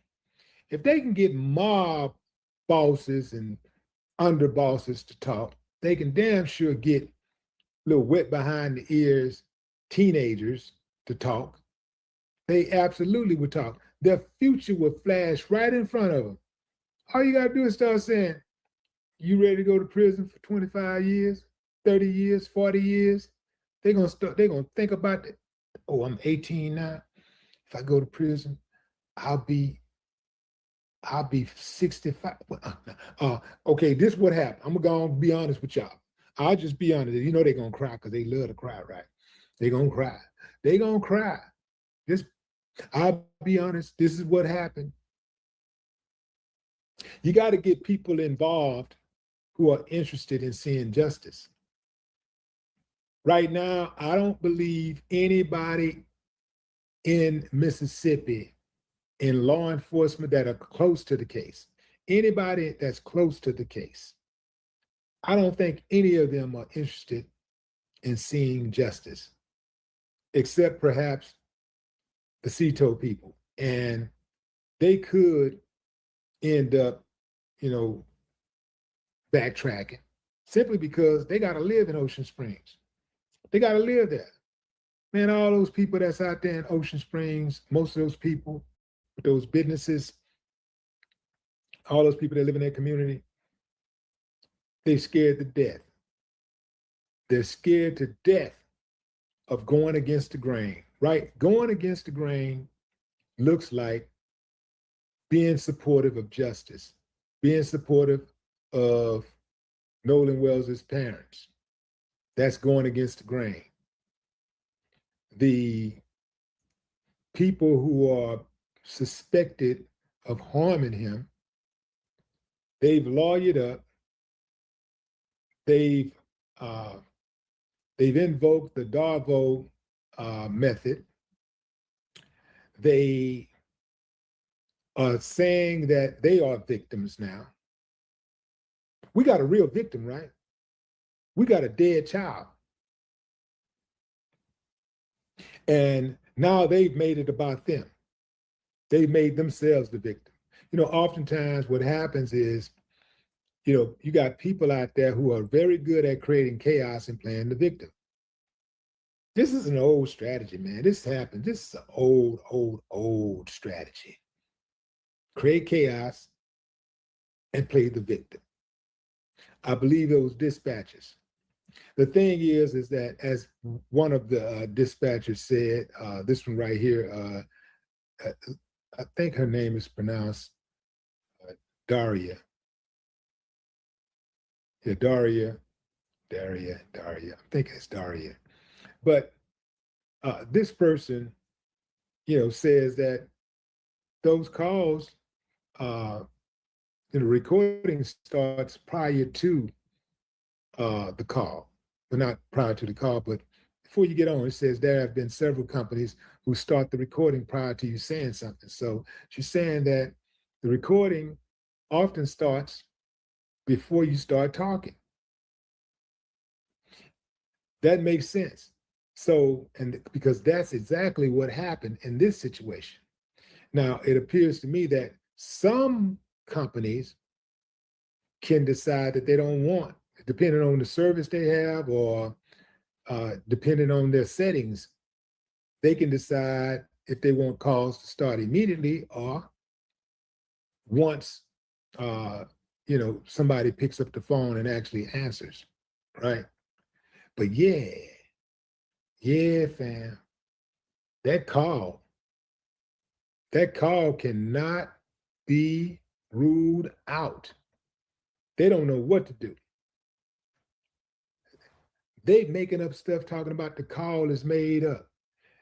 This is what people do when they cannot defend their position. They just start making up stuff that don't make no sense. But the goal is to cause confusion. It's really not to make sense. It's just to cause confusion, create doubt, have you second guessing yourself. But I ain't second guessing myself. Yeah, I wasn't there, but I know what happened. And what say you, fam? Drop a comment. I'd love to hear your thoughts. No more talk. All right, Shabaka, what's your thoughts on that on your way out? Okay, on my way Here's what I would say about the FBA movement. It's no different than the case. Okay, the case is tainted. That call was real. Those individuals should be prosecuted, for the murder of Mr. Wells. But like I saw on social media, you don't want to be the only black person out there where it's totally other races. You don't want to be the only black person out there. You know what I'm saying? And if you feel comfortable that these people don't mean you no harm, just simply say, hey, I appreciate the invitation, but I decline, and leave it at that, and you ain't got to tell them nothing. Right. Because the cold part about this is when you have other races that attend black events, you see what I'm saying, where they're the only white person or whatever, don't nothing happen to them. Right. You see what I mean? So it's just being smart, man. It's just being intelligent. You see what I'm saying? Right. And then being back behind enemy lines, as you know, Brother Che, between you and me, oh yeah, that there was very much of my concern. Just that right there. You see? And as I told you, one night I was up there traveling up there, and I could have swore I saw a cross burning way in the distance. I might be wrong, but if I had to bet my money, I would have said it was a damn cross burning. Yeah. I wouldn't be would have been happy to lose the bet. But what happens though, man, when you reach a certain age, as you know, man, you got sense, book sense, and then you got what they call common sense. Common sense, yeah. You see what I mean? You're a black man out there and all that milk, you know what I mean? And they could have been setting him up, man, for months for this shit. Yeah. And then what was it? That he got into a conversation with a what? A Nabisco. Female, correct?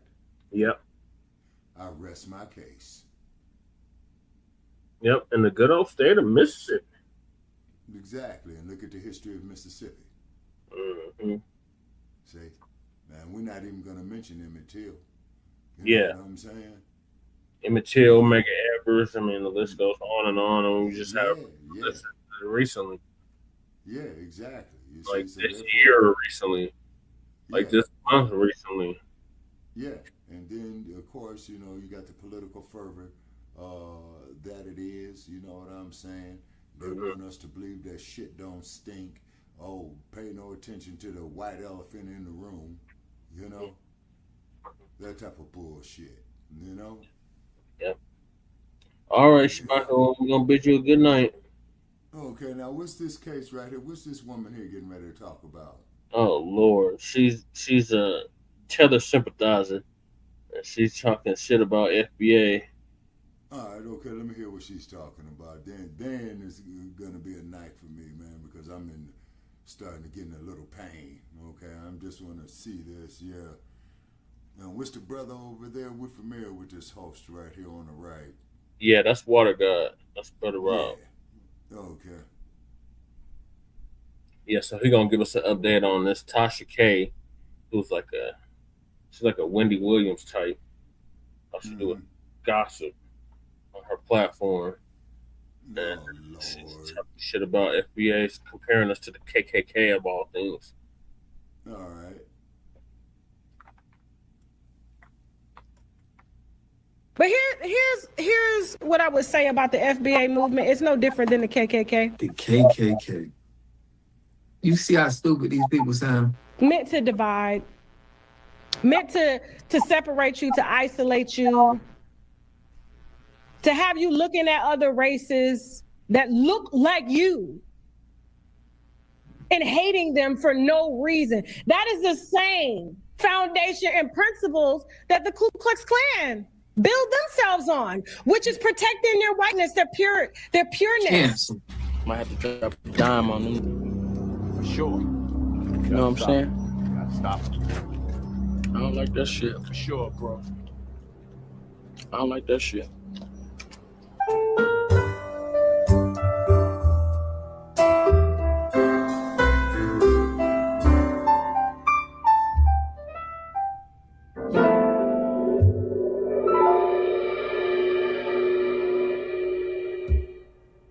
All right, y'all, we back with another video, man. Y'all know how we do. Always pushing health, wealth, and a better understanding of self. So check this out, y'all. In this video, we going over how Tasha K, we got to cancel Tasha K. She's spreading misinformation about the lineage that we're going to have to check her about, right?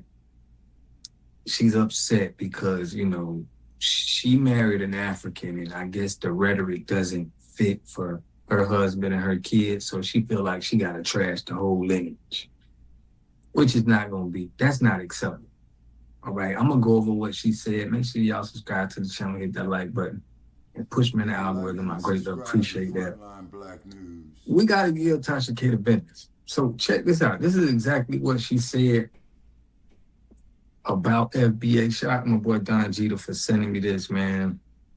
Put me on Tasha K. I don't really even watch Tasha K. I've seen some of her stuff before. We definitely gonna have to tell everybody, for her having this rhetoric for FBA, we're gonna have to unsubscribe. She gonna have to feel our presence, but without further ado, let's get it. But no, I got a question the other day from a gentleman that entered my TikTok live, and he said, Tasha, what do you think about the FBA movement? I said, oh, you're trying to get me in trouble. He said, no, I just want to know what you think about it. I said, you know, I can't speak on that. He goes, well, why not? I said, because. Now, first, delineation is the movement. Okay, FBA is not even, you can't even say, that's a lineage. Okay, so she needs to understand you got to speak on it correctly. You spreading misinformation and wrong information about us. Let me let her know. Because my kids are African. What your kids being African got to do with he asked you about the FBA lineage? You should have been saluting, man. I'm proud of them people for learning their ancestral history and where they come from. You know, we want everybody to know where they come from and be able to represent where you come from. What's wrong with saying that? Listen to this bozo. Check it out. My children are African. My grandfather is Bahamian. Why would I speak on the foundational Black American movement? That's not even my platform. We have these groups, these subgroups, these leaders that just ordain themselves. And they come out here and they spew what y'all call knowledge to empower Black people and foundational Black Americans to help aid us. This is done intentionally because she's dating an African. She feels some type of way. This has nothing to do with, her just explaining what FBA stand for. It's just you feel some type of way because you feel like you've been tethered. She's probably one of the number one tether. Yep. And to being a better version of knowing ourselves, knowing that we're Hebrew. Even though your lineage could come from South Africa or Liberia, or hell, your lineage may come from Jamaica, may come from Latin America. You don't damn know. We know exactly where our lineage come from. It comes from America. We have facts on this. We done proved y'all with the Albert Perry story, the Louisa skull. We got facts. Instead of y'all saying all of this weirdo stuff, why don't you just address the facts that we came up with? If you don't do that, you might as well don't even speak about FBA because you're going to look stupid once we put facts to you. And she don't want to sit down and really sit down with somebody who really standing on the FBA business because what you're saying don't even make sense. And I'm glad, in her comment section, they was roasting her. It ain't our fault that you have a lineage that's not FBA. You can still salute FBA for what we doing. Let her go. But I feel like that's where we go wrong as a people, is always looking up to somebody and wanting to be like somebody else. And a lot of us don't get. We ain't looking up to nobody. We looking up to our ancestors. We looking up to, the history of us being in this country. There's nobody that the lineage, FBA lineage, is looking up to. There's no leader that we saying, oh, this person is our leader. Y'all got to stop with this. She's doing this intentionally, trying to put our delineation movement into, other things that have been proved to be disingenuous. She's trying to tag us into that because of the hatred, because of the jealousy of it. I see the play. To know our best selves because there's a version of somebody else that we want to be. And so to the gentleman that asked me about that, and to the woman who said this, let me let you hear what she said, and then I'm gonna get into this young Pharaoh stuff because this is a good segue into the young Pharaoh topic real quick. Let me pull it up. You don't have the video, Jasmine. Don't you worry. Hold on for a second. I'm gonna pull it up because I just couldn't believe the audacity. And I said, you know what? At first I wasn't gonna cover these topics, but I said, no, I'm gonna cover it. I sure am. And she's trying to cover it her way. I see what she's trying to do. Okay, she's upset. They called you that, and this is her get back. Okay, her pushing misinformation on the name, on the lineage, on our movement, our delineation movement. She's just trying to, throw salt in our game. I have to, because y'all got me fucked up out here. Oh, y'all do. Y'all think that 3 year in the 9th grade dig is something that I'm not proud of. I'm proud of because I educate myself. Is what I do. Hold on for a second. Hold on, y'all. I know she ain't take it down. Hold on. Give me a second, Jasmine. Go to commercial real quick. Go to commercial. We'll be right back, and I'll be ready for you. Let's go real quick because I got something on my mind. My skin I'm kind of boiling inside a little bit because I was asked about what I thought about, I guess, foundational Black Americans and their movement. And I know that there's a subgroup of this, and I do know my name gets brought up a lot, when it comes to this. What does Tasha stand for? Who does she look up to? Who is her God? Is what I get, okay? And so when Charleston White had brought up that a lot of our little girls should look up to a Clarissa and want to be a Clarissa, I have to respectfully disagree because that's why a lot of our young girls are lost now because they don't know themselves and too busy trying to follow everyone else. And so when I was on TikTok Live the other day, and I was asked about FBA and what I thought about it, and I said, I can't talk about that because that would be me talking against my own kids, me talking against my grandfather, my family. But here's the response, because they were trying to set me up. But here's their response to me not answering the question. And then I'm gonna respond to this. Okay, so here we go. Now, like I'm saying, what does your grandfather being Bahamian, your kids being African got to do with the lineage of people that say they come from America? All of this negative rhetoric seeming like it's coming from a jealousy, she's upset because she fits the narrative of a tether. That's what it is. Trigger warning, trigger warning, trigger warning. Now, I wondered this for myself. Hold on. Damn it. Why does she have Erykah Badu in the background? Okay. I ain't gonna play it. So here's the thing. They called my husband an African booty scratcher. They said that I cannot speak on the foundational Black American movement because I'm married to a booty scratcher. Now, again, it's not a movement. But if somebody is roasting you, saying you married an African booty scratcher, that was a roast. They picking at you. That got you so upset that you want to go against the whole lineage. But we're gonna give you what you want. We're gonna give you what you want. That's not a reason for you to be so upset that you just going at the whole lineage of people. Which they're entitled to their opinion. That's fine. That's totally fine. But A little tangerine head. Let me let her go. Here's what I think about the FBA movement and any other movement that has to do with Young Pharaoh, Brother Polite, Dr. This ain't got nothing to do with what is she talking about? Y'all see how she's trying to throw these people into the delineation movement when this is just about a lineage, about where our ancestors are from.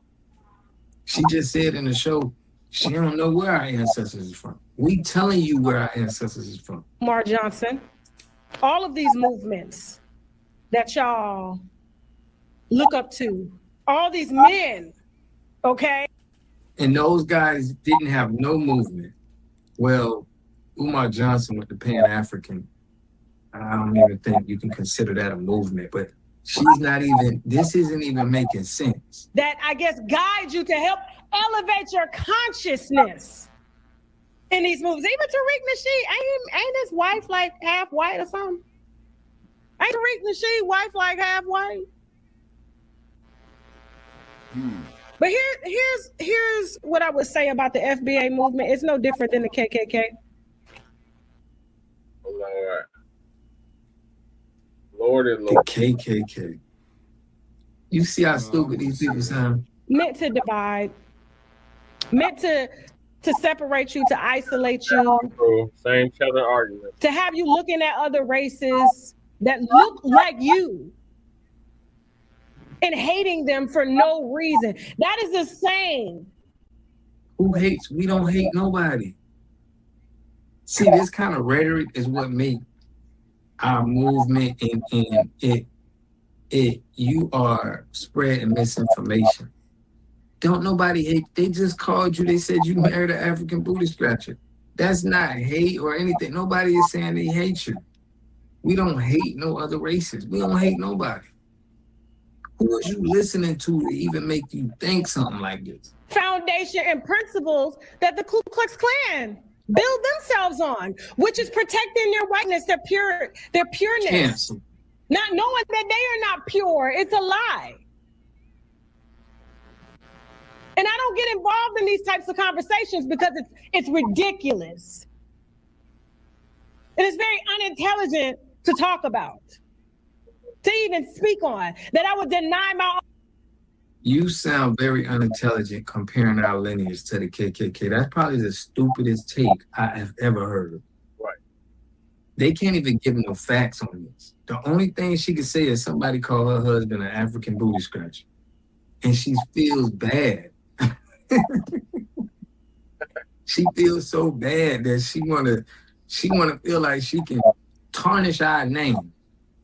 Oh, children. my own grandfather, my own mother, just to protect what? A movement? Y'all don't put food on my plate?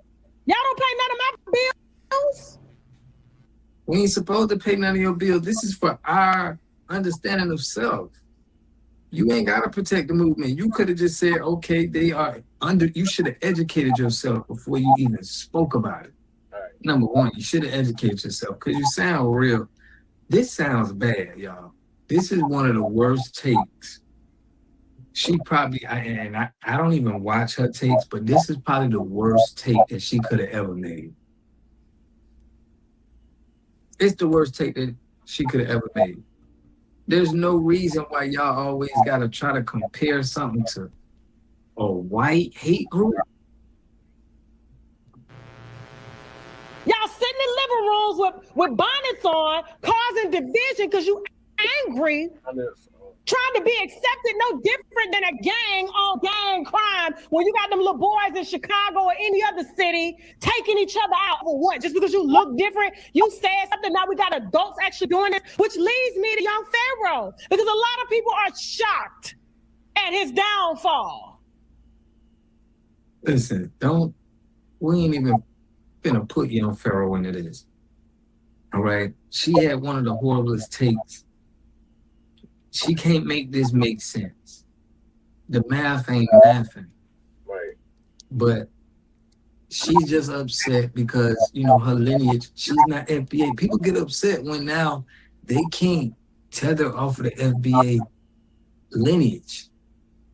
They can't, you know, seem like a Black American to everybody. It tarnishes something. It makes them feel like, dang, it makes them feel bad. Okay, you're not dealing with one of the, you know, the greatest melanated, accomplished people on the land. It makes them feel some type of way that they gotta feel like, why would we hate on anybody else? Y'all kind of our country.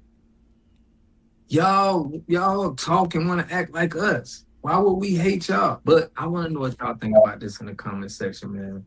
But for right now, we putting on that cancellation list. We getting you up out of here, Tasha K. You and your little bald head, you know, and your husband, because you trying to protect him, and you know, that was just somebody that said something. You didn't have to put the whole lineage into that. Somebody just called him a booty scratcher. You should have just kept it between the person who said it and you. But I want to know what y'all think about this in the comment section, man. I'll catch y'all in the next video. Peace and love. A community must have three things to have a community in it. You must have a wholly independent economic structure that can provide goods, service, products, and things for your own people, and jobs and tax bases for your own people. You should at least control 4 basic things. You should be trying to control water, food, medicine, and energy to be able to survive and compete. Here we got Mr. Pollock. He had a cornfield. He took advantage of a free water test from us, and this is what we found in this water. We found sulfur, we found hardness, and we solved these problems with an easy fix of 2 tanks. So get your free water test today. Stay blessed. Click the link below. All right, Shabaka, what are your thoughts on your way out? The only thing I can say is one word. It's wow. Yeah, that damn they had the audacity to compare us to the KKK. Hell no. First of all, no comparison.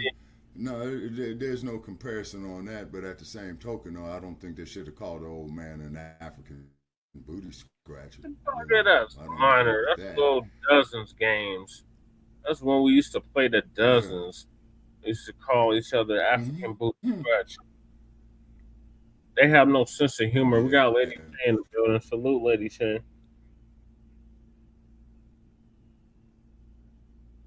Hold on. What'd you say? Hey, Lady Ch. Yeah. Did you hear what Tasha K said? No, I just logged on, guys. I wasn't. I just got here, man.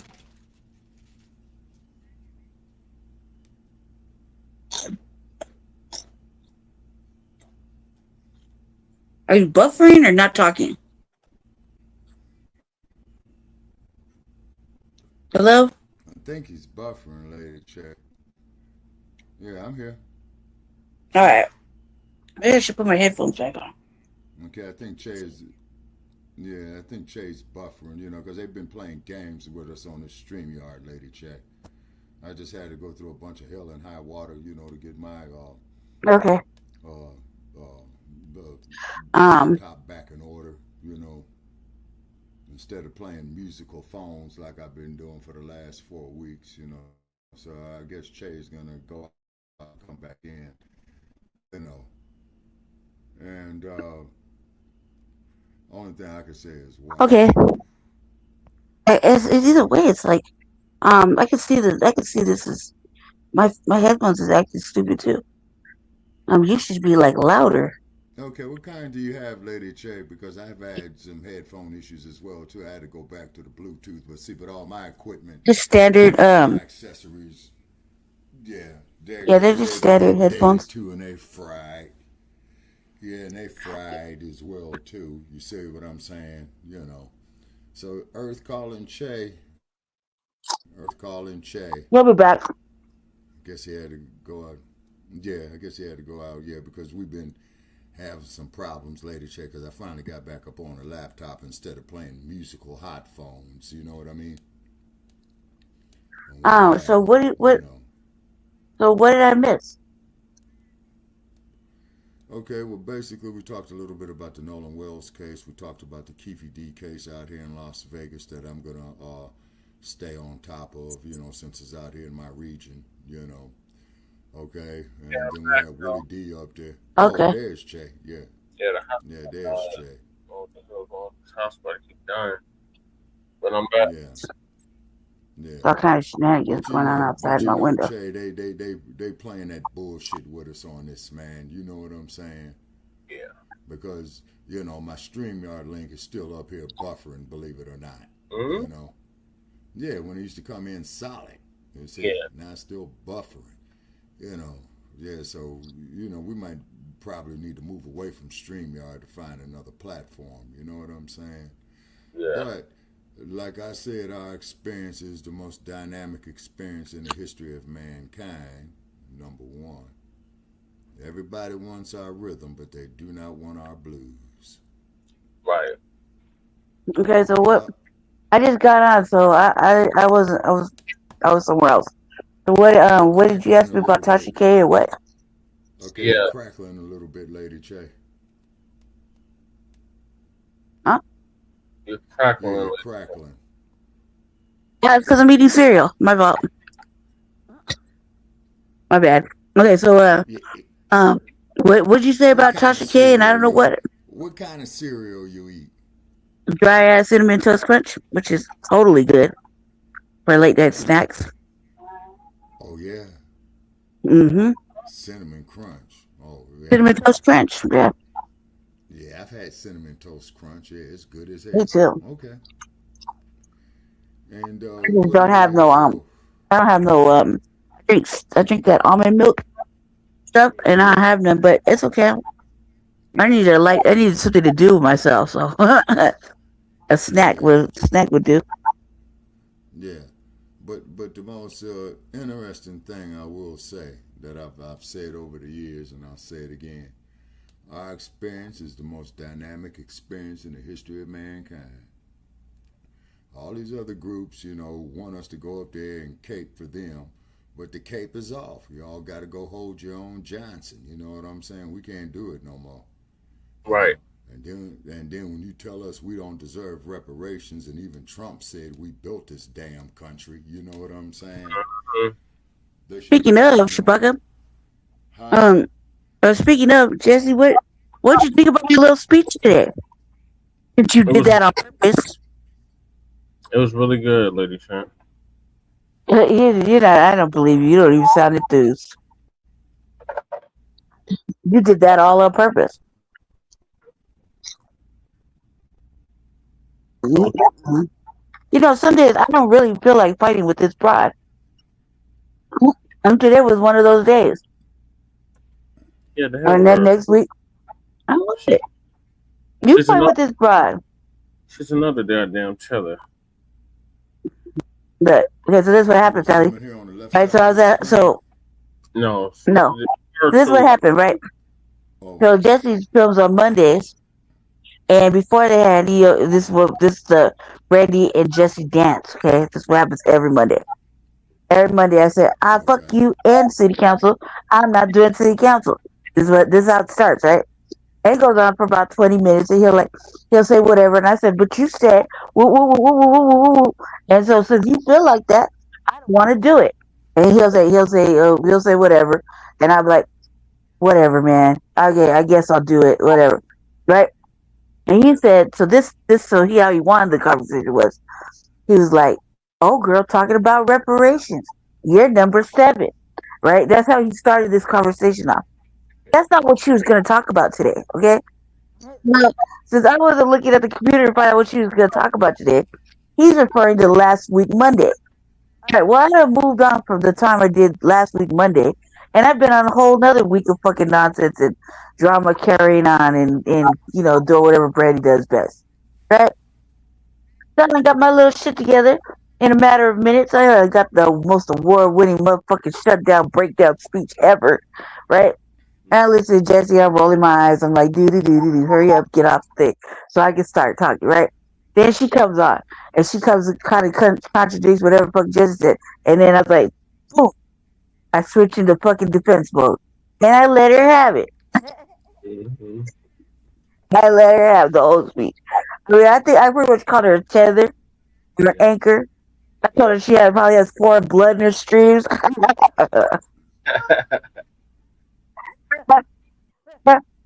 told her she wasn't qualified to speak about it. I was qualified, and I went super heavy on it and stood on it to let the shade deflect the message. It's like stood on it, right?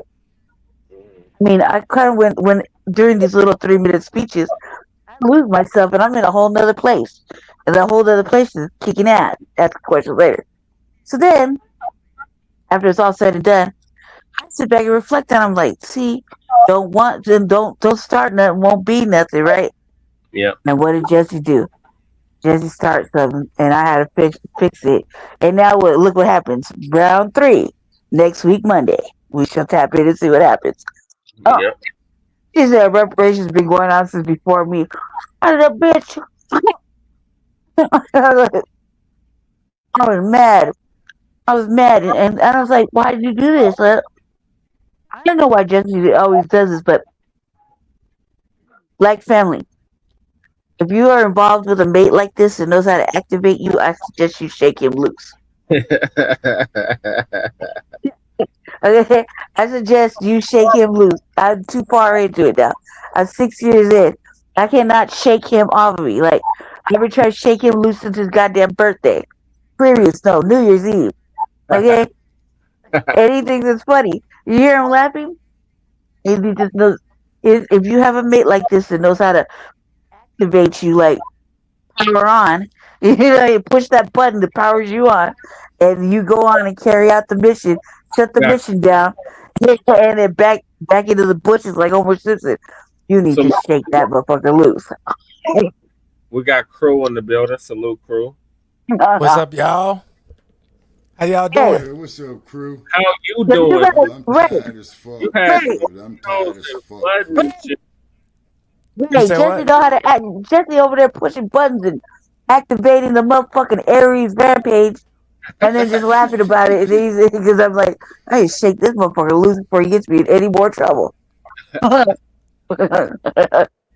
are you laughing, Jesse?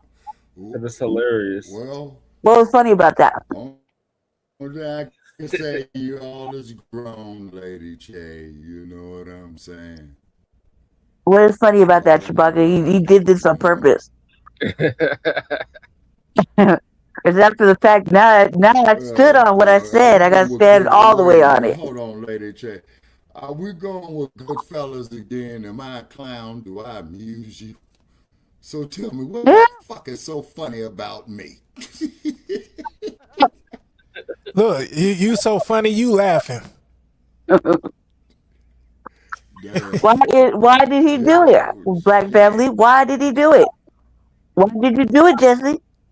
Well, Lady Che, let Let me tell you something that Silence. I know in my old age. I don't get in domestic issues, man. No, there's no This is a domestic issue. This was played out in front of everybody at city council. He did it on purpose. The back scene was me telling him, the back scene is what we do every Monday. It's called the Jesse Brandy Little Dance. Brandy says, fuck you and city council. Eat a dick. I don't want to do it. He just said, but I need you to. That's how I need you to. You need to get on. He's like, and for some reason, I'm like, for what? I don't give a damn about this goddamn city. He's like, all of a sudden you don't care about this goddamn city. No.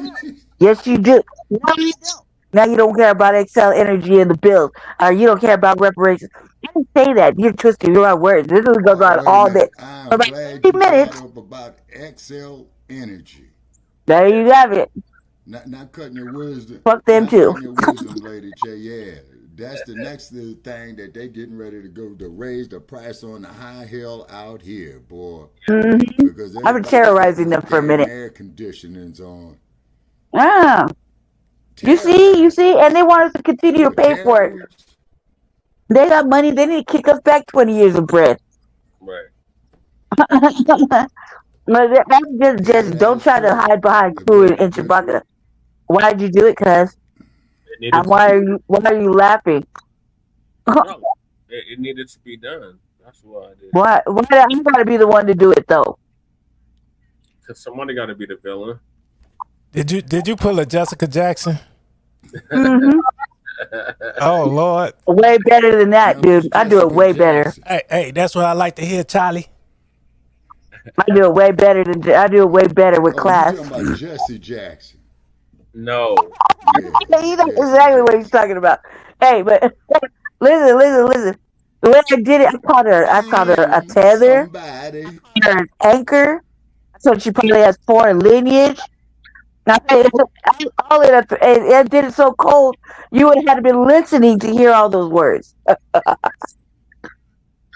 Someone told me I should have sat there and listened because Jesse usually don't do the city council from his stream like Kid Gravity, like in front of his laptop.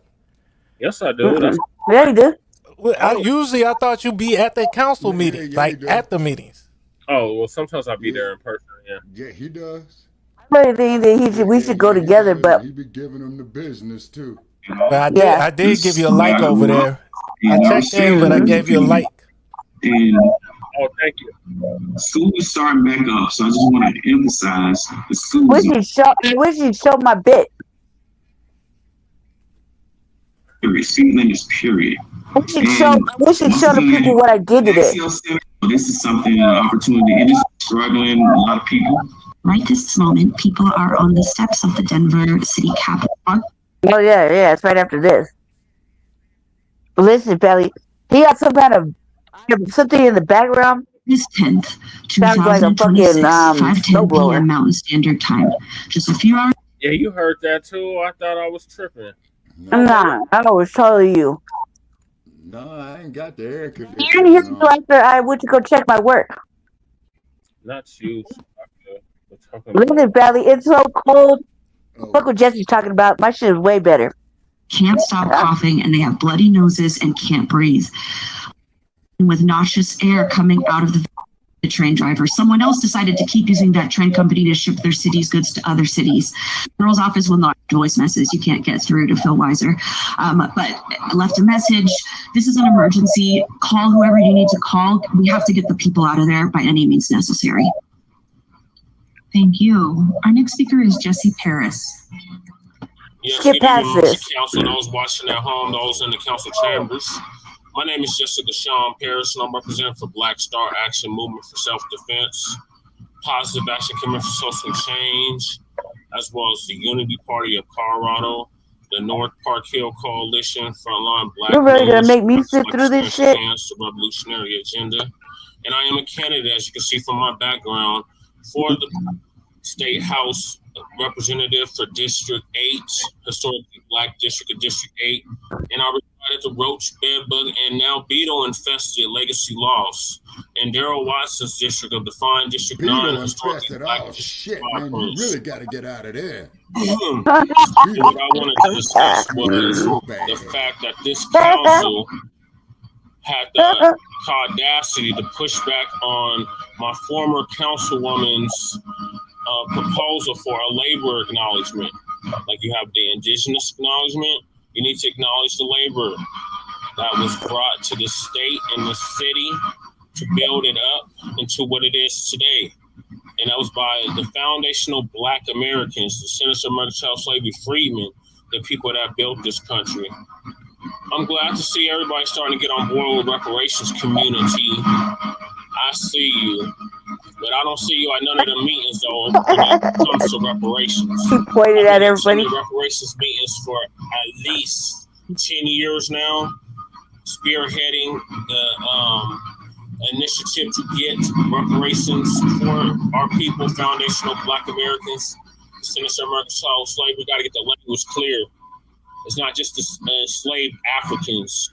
It's the original Aboriginal Black people that were already here before the transatlantic slave trade who amalgamated with the Africans that were brought here against their will.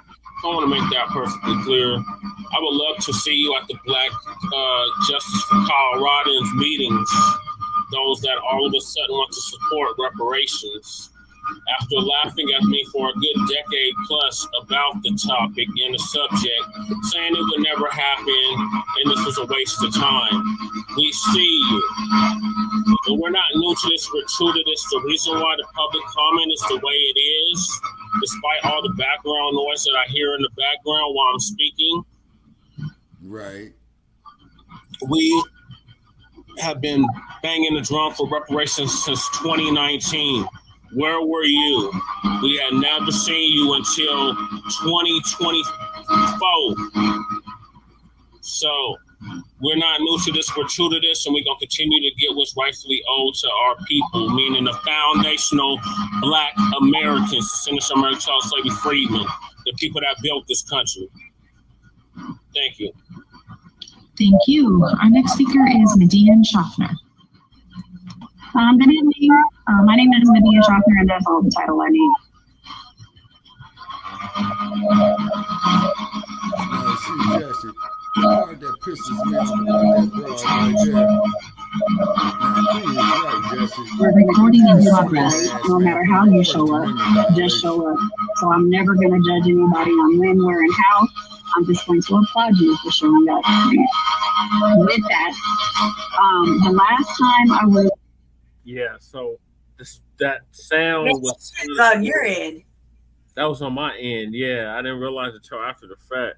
What the fuck were you doing? Oh, you better sue yourself then. Fucking, like, it sounded like you was doing your own construction in the background.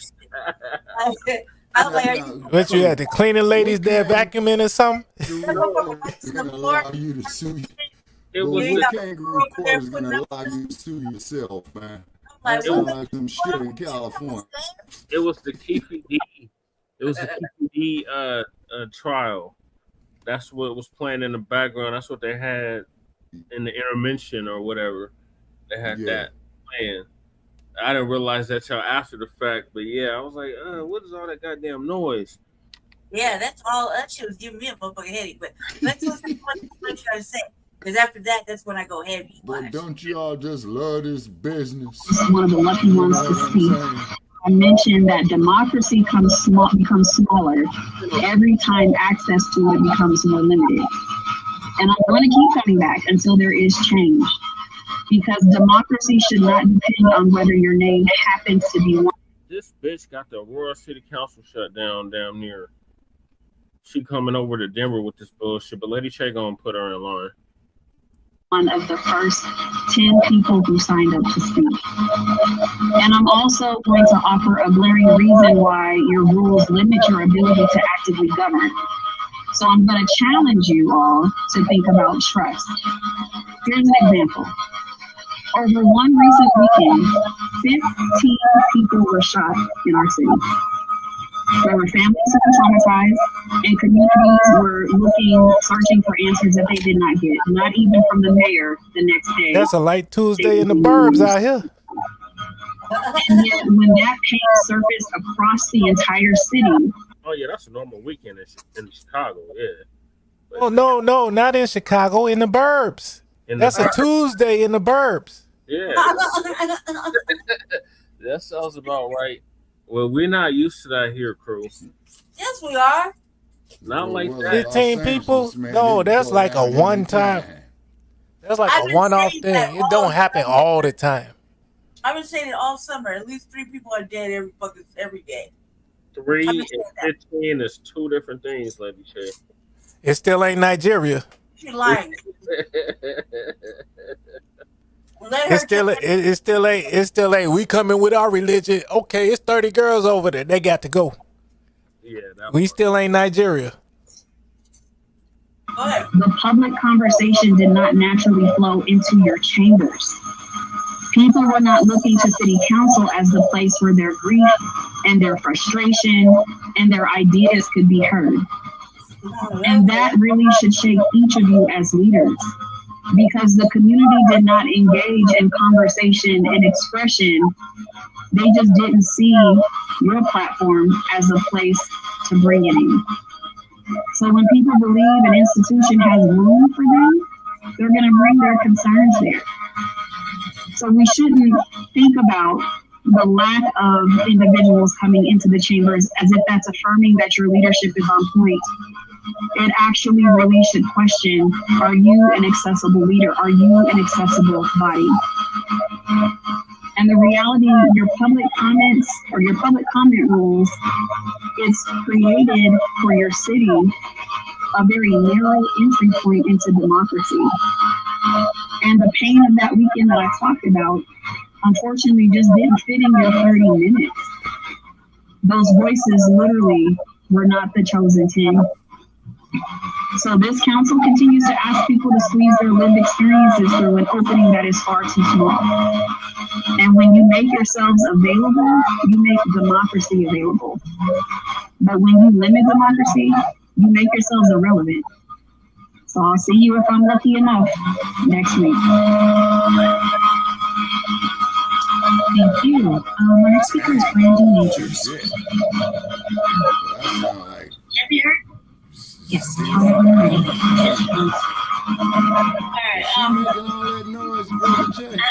love how people could go and be in one city of town and destroy a whole decorum. So people who actually live in that particular area of town can speak to their Jesse waking everybody members, up meaning their at 4 in the morning because of shenanigans that go on every single Monday.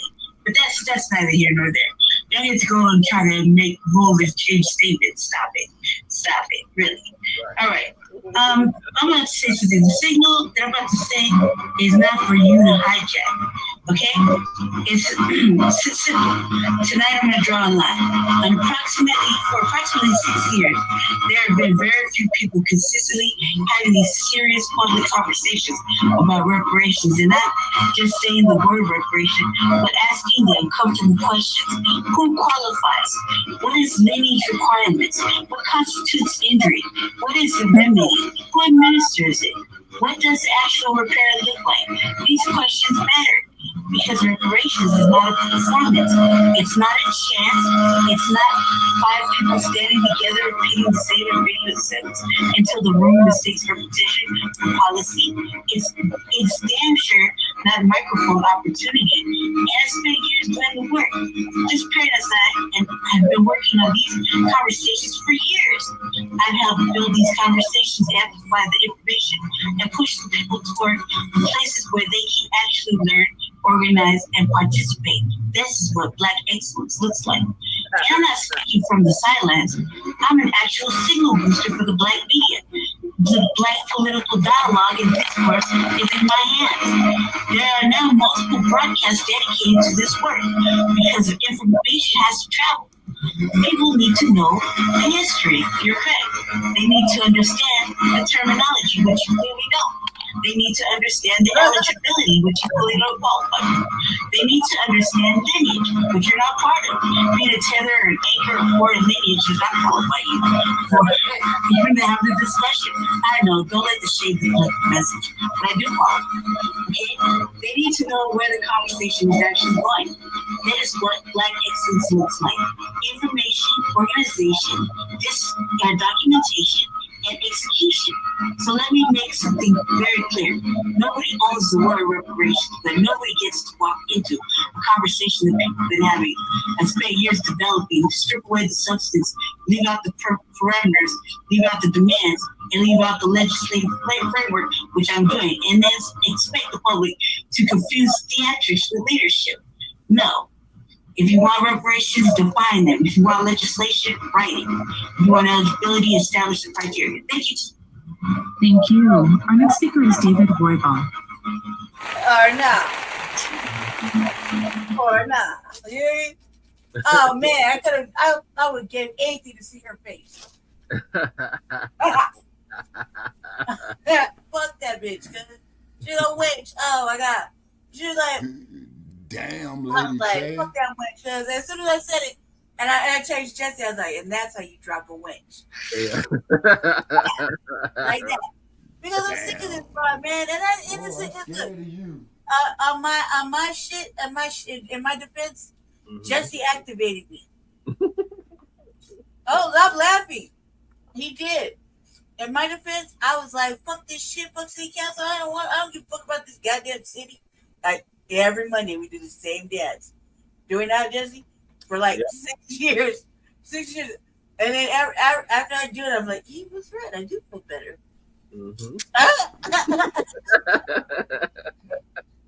It was right. I do feel better. It's because she tries to do this little sneak dissing. Right? She tried to tell Jesse, like, in the beginning, my name is all I need. Like, he like, fuck you and all your accolades and whatever which subscribers of it. Bitch, I have the same speech for fucking 2 years. I was sneak diss number 1, and I heard it loud and clear. I was like, all right, I'm tired of you disrespecting my dude. She's always disrespecting him just to get at me, right? But then it will run away from me or lower her head down when she sings, which I approve. Let him do that. You know what I mean? I don't expect any less than that. That's exactly what you should be able to see. You know what I mean? Like, I'm all about it. So he did it. I was like, man, and I texted him on the backside. I was like, say, cuz I wasn't trying to fight with this wench today. I really wasn't. I was trying to let the pride live. I was like, man, just let her live.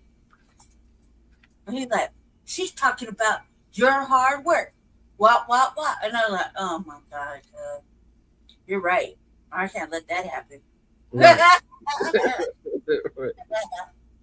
That was organized, clear, coherent thoughts right there. Yep. Fuck her. What made me mad is she come over from Aurora. She already disrespected. She don't live in Aurora, okay? I live in Aurora. So I can't go and air my grievances out, or even my brothers, or let's say my family for sake context, right? Cannot go air their grievance out with city council or our ward members. Cannot hear our grievances because these motherfuckers decided to do performative theater where like last week they were like, so we'll say it together, and they'll repeat a whole line. Hey, Auntie brought a gavel today. He tried to be like Vicky Dillard. About what? Yeah. He brought a gavel trying to be like Vicky Dillard. No bang. Where did he do that At Aurora. Is it what I'm talking about? And so where it's been okay to take over the city council chambers and hold city council hostage. Right. They did that, right? Yep. For 2 years. Yep. 2 years they held city council hostage. Meaning they wouldn't let them out of the chambers. Nope. They had to go into hiding. They had to So do then what? they stopped right. And then when they tried to sue city council for nothing. Yep.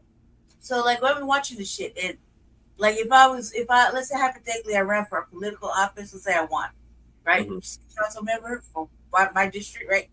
Yeah. Where I live, where everybody and their mama know who the fuck I am. Let's just say I won, right?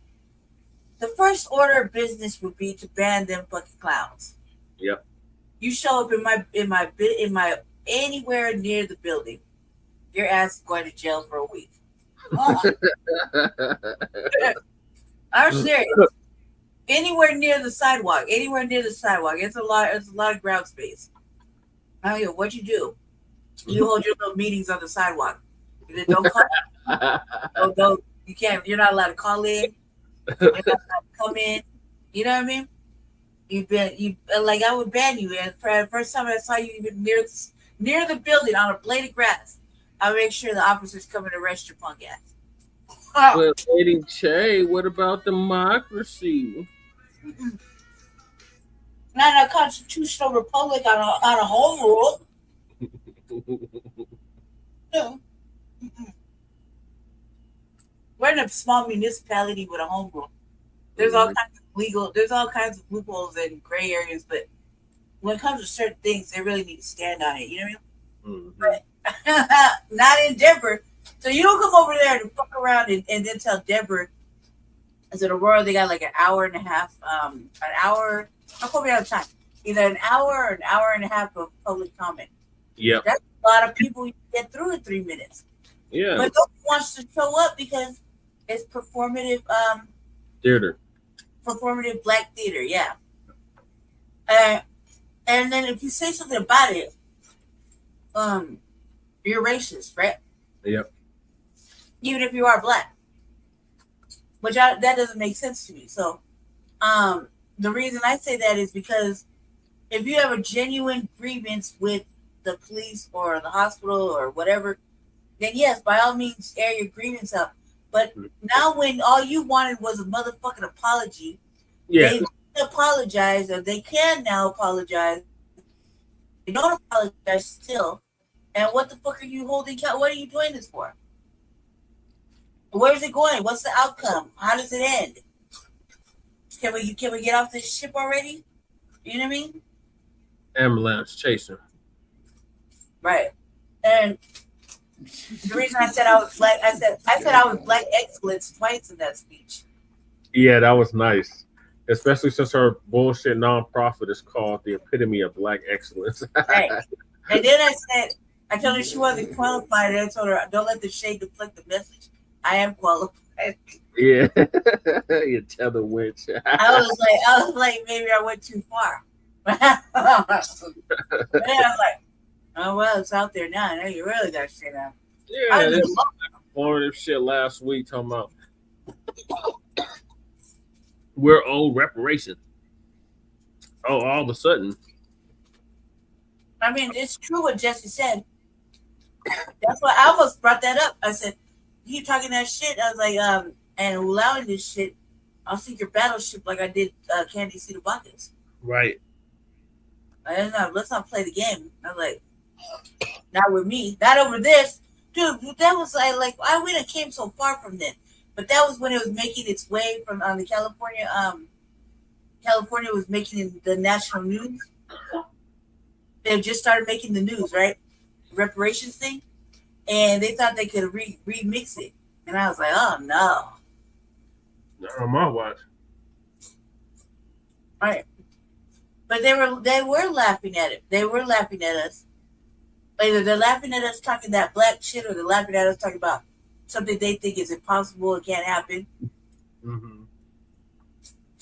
And then now everybody want to get on board. They just basically pulled a Ghana. Yep. Mm-hmm. Sure did, Lady Chain. Anyway, right, so what do you got your way out? Well, man, like Cruz says, man, you can sue them for the First Amendment violation, man. I'll be filing on them paperwork on them tricks tomorrow. Yeah, what if that noise was caused by them? That was the problem. It was his own. It was his own lawnmower and vacuum on auto tune through a guitar amp. Well, shit, lying said it was the city council shit. Right. You shouldn't have said that on air, Jesse. Please. Jesse was over there building a bridge across from his apartment building. Right he was building Amaru and them a cat house. Yep. Damn. Do you want the cat house? Remember, I got the one from Bugsy. Do you want me to send it to you? I could put it in a little box. Yeah, send me the cat house. It's a little heated one. Nice.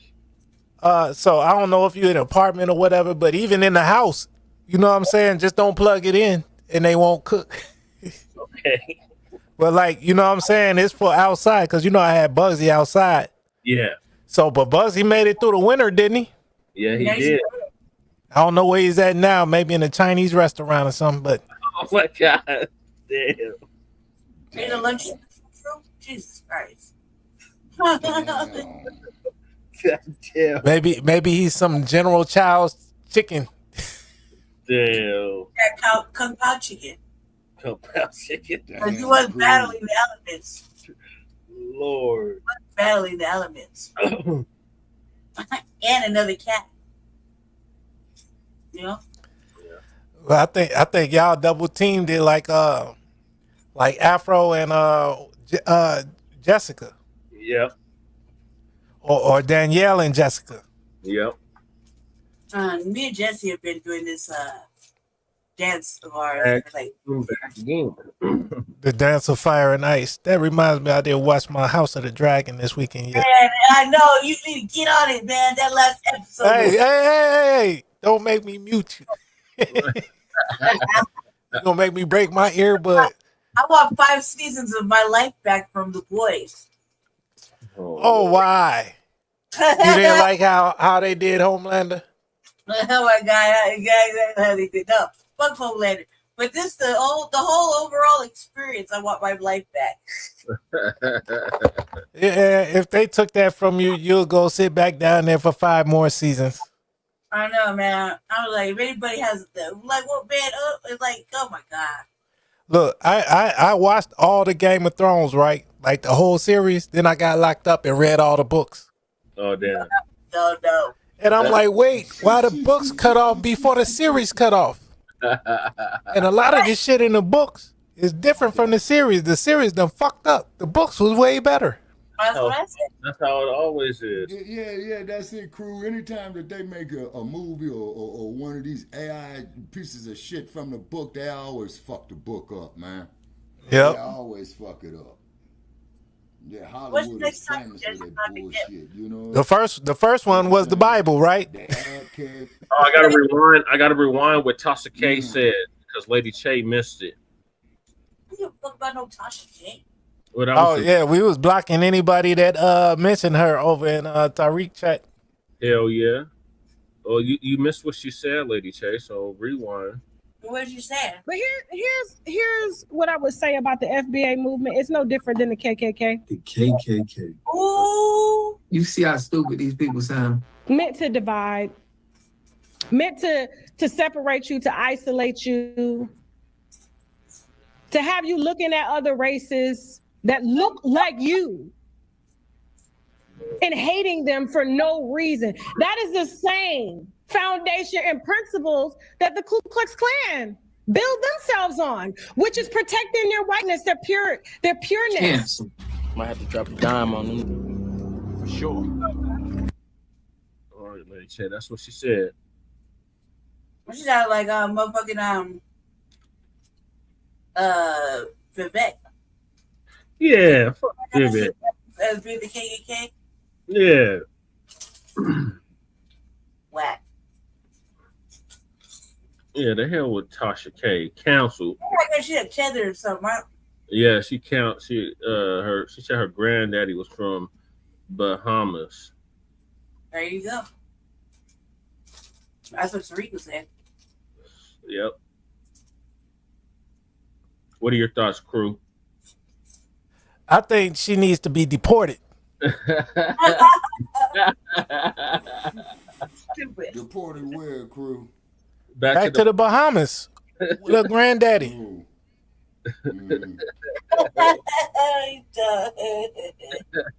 Bessie said at the same time. Where? Back to the Bahamas. But nobody hates their homeland more than a musty tether. Hey, that's funny. I was trying to find that Duane B stream from the other day where he was talking about the Tuscaloosa. Oh yeah. And the Mississippi Valley. And I looked at my history and I'm like, damn, he must have put that on Patreon or something. Yeah, he probably put it on private. I should have snatched my little clip when I had it. Cause I was sitting there talking to the AI about it. The AI is talking. No, he was roasting this one Cheddar the other day. Cheddar tried to argue with him, talking about they influenced our music. Duane B brought out all them receipts. Kept asking him, name a song that came from Africa that influenced us. And then he played the song. And he's like, Duane, knowing he's a drummer, he's like, that's a drum set. Right. That's not no damn African music. That you using a drum set. That's right. American now. Right. Like, what are we talking about? And then the tether brought up, well, before the slave trade, you know, we had Mali, we had Songhai Empire, and Duane brought up the Mississippi Valley. Salute, Sister Val. Salute, Sister Val. Hey, Val. And you know, he brought up the Mississippi Valley, talking about everybody coming on when I'm getting ready to fall asleep. That's how it is, Shabbat. Damn, everybody falling up when I gotta fall asleep. But anyway, I'm gonna bid y'all good night, brother Jake. You know, I got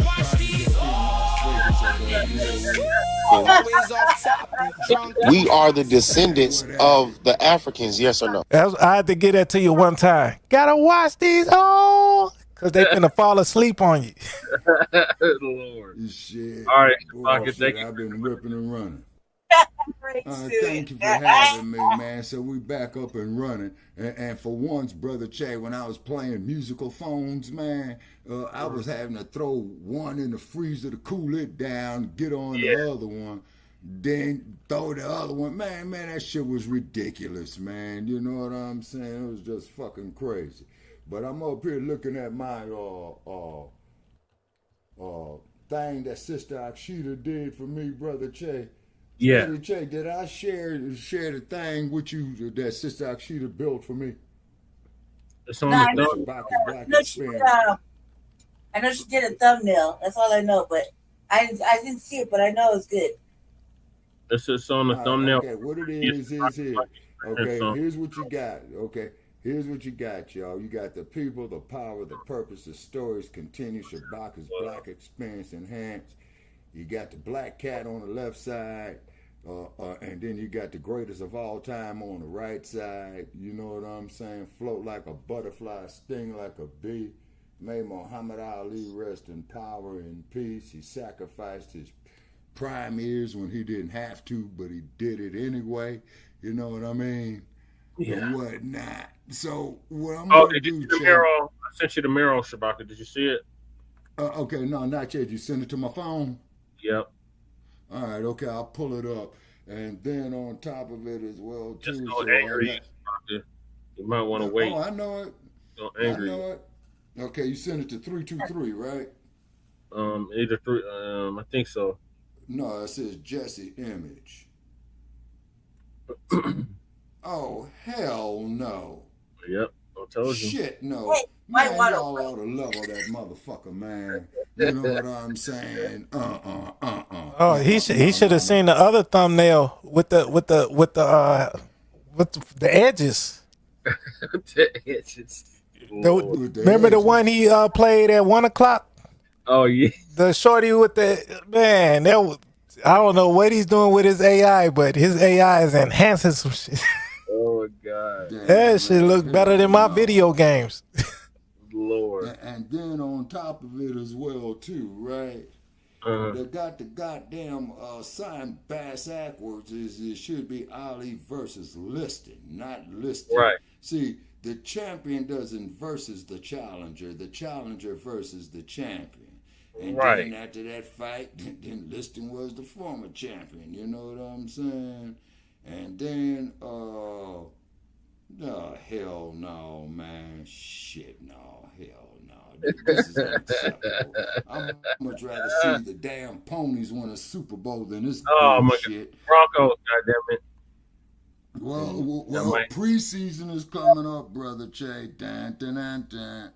Preseason's on its way. Put the ponies in the barn. The gators in the bottom of the hull of the ship where they belong. Sir. I already told them motherfuckers, man, leave town to change their fucking name, or I'm going with the Shy by default. You see what I'm saying? The crew will be happy to hear that. Yeah. What teams are you talking about? Football or basketball? Football. No, this is football. Crew. Oh no, so we back in my state then. Yeah. We in my state of Indiana. Okay, And we talking football. Yeah, but hold on, no. But don't the Gary Bears. The Gary Bears. The Kevin Bears. The Gary Bears. Remember, don't Gary gonna run. Gary gonna what they call that? Annex Hammond. Damn. But just as long as I see the big C man go out here and whoop some ass, man, you know what I'm saying? And then Raiders once the fuck again. Hey, that big C is whooping Joe Biden's ass. Oh yeah. Oh hell yeah. We crumb bummed on him, man. Fuck him. Yeah, the reason why I could say that because I lost both parents to cancer, man. I don't give a fuck about hiding Biden, man, or that crime bill shit, man. You know, incarcerating our people on bullshit, man. You know what I'm saying? Fuck Biden. Right. You know what I'm saying? And then they never did find out who that stash belonged to, man. Was it Joe's or was it Hunter's? It was Hunter's. It was Hunter's stash. Damn, man. Wow. All right, so I'm going to bid everybody a good night, and then I'm going to be keeping an eye on the Keefe D trial out here, Che, in Vegas. You know what I'm saying? Yep. And then I got this project coming up. The project is classified. You know what I'm saying? It's not my project, but I've been invited on it, you know. Yeah. So, all right, crew. So I'm gonna bid you a good night. All right, Chase. You too, Shabaka. First Amendment violation, but yeah, and then Lady Che, keep giving them the business. You know what I'm saying? You know, you keep hitting the same spot. You know, so many times they can't help but fold. You know what I'm saying? Right. And that is the truth is. All right, folks, so I'm bidding you a good night from Las Vegas, Nevada. Clackety, clack, clack. Come on, 7-Eleven. I'm out. All right, so these chatters are playing dumb. This chatter decided he was going to call into Tariq's TikTok live and say he's curious, what is FBA? Now, FBA been around for 7 years, at least. So if you don't know what the hell FBA is by now, then you just playing dumb. So Tariq about to run a whole clinic on this tether. Culture. Let's get culture in the building. Okay, there we go. Can you hear me, bro? What's up, culture? How are you, brother? Hey, man, I'm doing all right. So, of late, man, I've been hearing about the FBA and all these other things, and everybody kept saying your name, and I was like, okay, I have no idea who he is, and forgive me if I don't know who you are. You know, right. I'm starting to understand. So, I'm asking questions generally. I ain't trying to come at you no type of way. Right. So, can you what is the mission statement of FBA? Okay, first of all, you got a misconception of what it is. It's not a group, sir. It's not an organization. Okay. All right. It's not an organization. It ain't some you can join, nothing like that. Foundational Black American is just a lineage. It's a lineage. You understand? I'm listening to you. Yeah, it's just a lineage. It means that your family was here at the beginning of the United States. That's it. It means you got non-immigrant background. Where's your family from, by the way?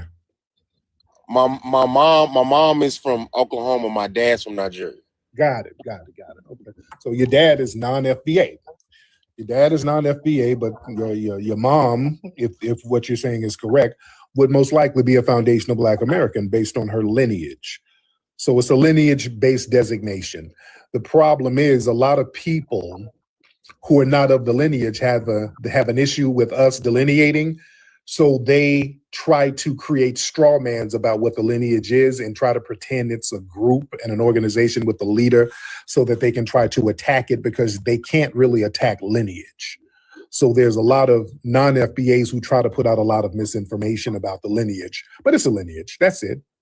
There's you can't be a leader of a lineage, but go ahead, bro. Exactly. Okay, so because my dad is from Nigeria, but my mom is a foundational, how would you view me? Well, if you're correct about that, you would be a foundational Black American lineage by logic. Okay, Right? then. So why are people having an issue with foundational Black Americans then? Because that doesn't sound bad. It's not bad. The problem is when we delineate, people have to have us as generic Africans because they can exploit us. See, we're supposed to be a generic, undefined, exploitable group where we don't have a definition. We're just African. African means you're basically weak. You know why? Because it's not definitive. Where in Africa? We don't know. We're just African. That's not definitive. And because it's not definitive, that makes it weak. So when everybody else comes over and they have specific lineages that they can point to, that puts them in a higher position where they can basically extrapolate anything that we create under the guise of Africanness. And then they can still look at their specific lineages and pop their collar to that. When we say that we are a very specific lineage, which we are foundational Black Americans. We're not generic Africans. That shakes up the apple cart. Now we cannot be exploited. Everybody has to stand on their own lineage. That's what people have a problem with. That makes sense? Yes, but it sounds like it adds a cultural divide to the skin color. Am I making sense when I say that? I'm lost. Please explain. Am I tripping? Please explain that. Okay, because Africans, it's a different culture. But even though we're foundational Black Americans, we are the descendants of the Africans, yes or no? Everybody is a descendant of African on the planet. That's true. You see? So that's redundant. So people had ethnogenesis. You understand? We had an ethnogenesis. So we're not just a continuation of lost Africans. We created a whole new culture, style, system, swag, everything over here on this land. We had an ethnogenesis. You see? So you did a complete separation. We are separated. We are a different ethnic group. We're not continental Africans. Just like a Jamaican is a Jamaican. They had an ethnogenesis. They have their own unique culture. They're not just continental Africans, even though they have African genetics, but they are their own ethnic group, right? Correct. Right. We are basically, you said your dad is Nigerian? Yes, sir. Yoruba or Igbo? Igbo. Okay. We're what they call Akadas. We're exactly what an Akada is. See, they knew your Nigerian side. They knew we were different. That's why they called us Akadas. We're that, but only in a positive sense because we have our own term for ourselves instead of a pejorative term like Akada. That makes sense? Right. Got it. But when I hear that word, they try to make it sound like they're saying it in a negative way. Uh-oh. Saying what in a negative way? Akada? When they say Akada. Brother. Like it's disrespectful when I've heard some FBA say it. But like I said, I'm talking to you.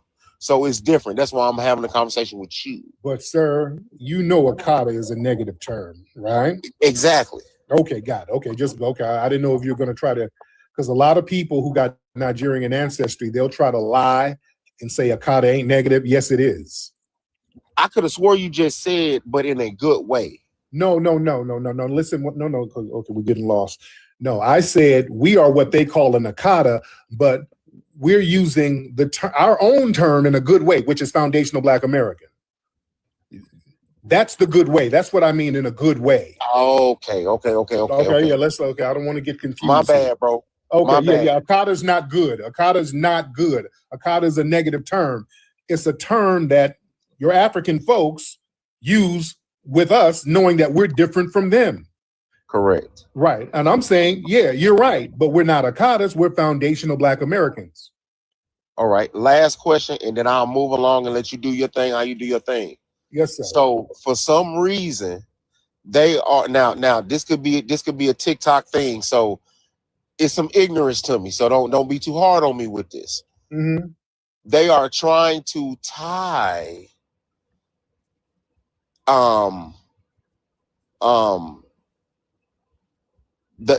FBA, and forgive me when I say it like that, bro. I'm just going off of how it is said.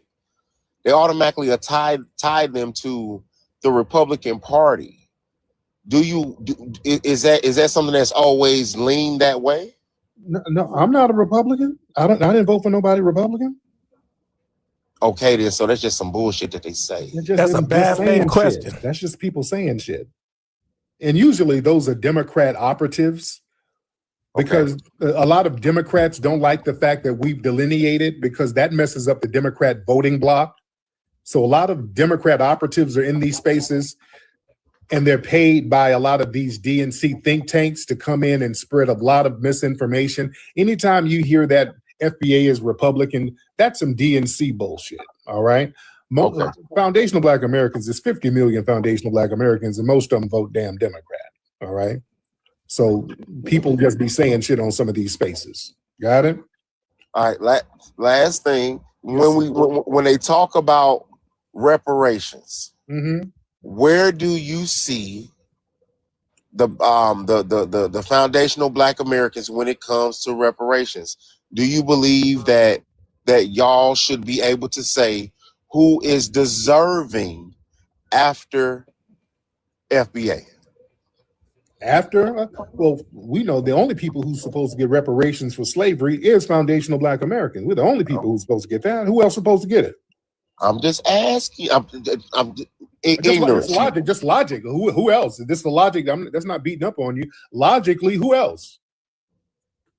So is that some of the issue when certain immigrants come in from the West Indies and all these other things, and they're trying to put their hand in the pot, and y'all, and it kind of comes like, no, you aren't deserving of this because you weren't here when we were here, and have to put up with and deal with what we had to deal with?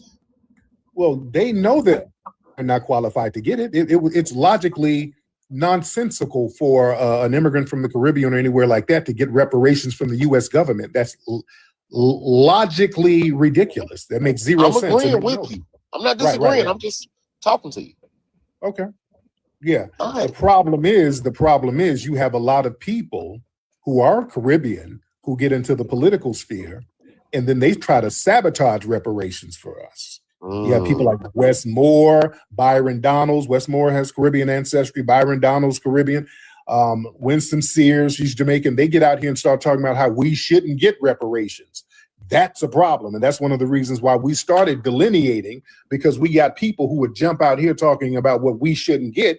And then when we look at them, they're not even qualified to get reparations in the first place. You understand? I understand. Just like with your dad's side of the family, y'all don't have non-tribal members talking on tribal business. They got to be Igbo. You don't have Yoruba all up in your business like that. There's going to be a conflict of interest. So we're looking at that the same way, right? Right. All right then, man. I appreciate you for taking the time to hold a conversation with me. Let me continue to do my work. Let me ask you this now. Some of the people know you in here. Some of the people say you host panels in here. Wait, hold on. Somebody said they kind of know you in here. Hold on. Now, have you been hosting panels about foundational Black Americans? So this week, I have been hosting panels about FBA, asking questions about FBA, asking questions about certain things of that nature, trying to get FBA people to come in and to speak their side of the fence, because everybody that comes in is opposing of FBA, and I don't have anybody to come in there and to speak on their behalf, and it's kind of one-sided. And people been telling me about you. I'm like, who is this dude? I've been hearing your name for weeks, And it so happens I'm still up, and I so happen to come across your live. So I'm like, oh shit, let me talk to him. Lady Justice, what's up, dear? Hey, hi everybody. How you doing, beloved? I'm doing fine. I just wanted to raise my hand and let you know that he does have panels. I've passed by them and I've seen them. I don't really remember specifically what was being said, but I just wanted to let you know that. Okay, cool. Okay, got it. Thank you so much, beloved. Okay. Yeah, you probably got some people, you know, who come from immigrant backgrounds in some of those spaces. So hey, that's probably what it is, brother. But yeah, that's all it is. Like I said, this last week, I've been running FBA panels. I've been going into FBA rooms, just trying to understand what the issue is, because it doesn't sound like a bad thing. It sounds like y'all really care about the community. Y'all are trying to build the community. Y'all are talking about togetherness. I don't understand what the issue is, because it sounds positive for Black America. Mm-hmm. So I'm trying to understand, where is the discord in the issue, because I don't see one. I don't see an issue either. But a lot of people, there's the thing where they keep trying to Africanize us. There's this desperate desire to make us identify as generic Africans, and we're just rejecting that. And I think a lot of the vitriol is coming because that's what we're doing. So it's an interesting thing. How long has this been going on? Oh, it's been going on almost a decade, ever since we started really hardcore delineating. But really before that, on social media, even before we started delineating hard body, you had a lot of non-FBAs all on social media really disparaging us nonstop. The disparaging of us has been going on social media for a couple of decades. We just started responding and shutting it down relatively recently. You know what I'm saying? Okay. All right. But all right, Culture. But thank you so much, brother. I appreciate you. Thank you, sir. All right. All right. Man. All right, y'all get on in here, family. All right, y'all get on in here. Yeah, listen. Yeah, bringing me up, that's a smokescreen tactic. All right. That's a pointless smokescreen tactic. When people, they try to direct their tethers do that. They try to direct their outrage towards me. I didn't invent the lineage of foundational Black Americans. We've already existed. I just help give a proper name to something that already existed. I just help provide the precise language for our lineage, because it is a new day. And when there's a new day and there's new groups of people here, we have to start sorting things out and specifying who's who. You understand? Let's be very clear. That's like people trying to get mad at a cartographer who drew up a map of a landscape that already existed. No, you've given it a proper name. You see? And understand something. Delineation, I don't know why people want to argue about it and try to, it's a completed milestone. I want people to understand that for some of the non-FBAs. Delineation, that's a completed milestone. That's not a proposal. Yeah, you're trying to react to delineation as if that's some kind of debate that can still be won or lost. Delineation, that's not a proposal waiting on approval. It already happened. See, the whole cultural, social, political lines, it's been drawn already. The Renaissance has happened already. It's already occurred. So trying to fight the concept of who we are as foundational Black Americans now, it's like you're trying to unring a bell. The paradigm has shifted. So yeah, people, if you're mad, you're just yelling at a train that already left the station. It's kind of pointless. People are just trying to do something with their misplaced anger. You see, because people are frustrated and confused because we've disrupted the power dynamic. See, for a long time, we as foundational Black Americans, we were used to just fuel this whole monolithic racial identity that diluted our lineage-based demands, but helped everybody else. So they want to direct that anger at me. It's not about me. People just stood up and said, okay, this is who we are. This is what it is. And it took off. Now millions of people recognize their unique lineage. And that's the hottest topic in the country right now, especially in these spaces online everywhere. That's just what it is. You see? It's anthropological accuracy. See, the designation of foundational Black American, that correctly identifies the oldest lineage ethnic group in the United States.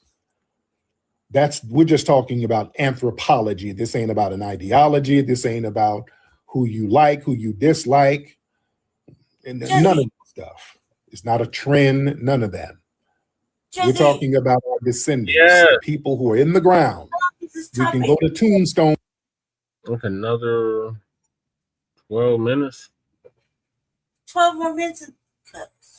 What's the next topic? The next topic is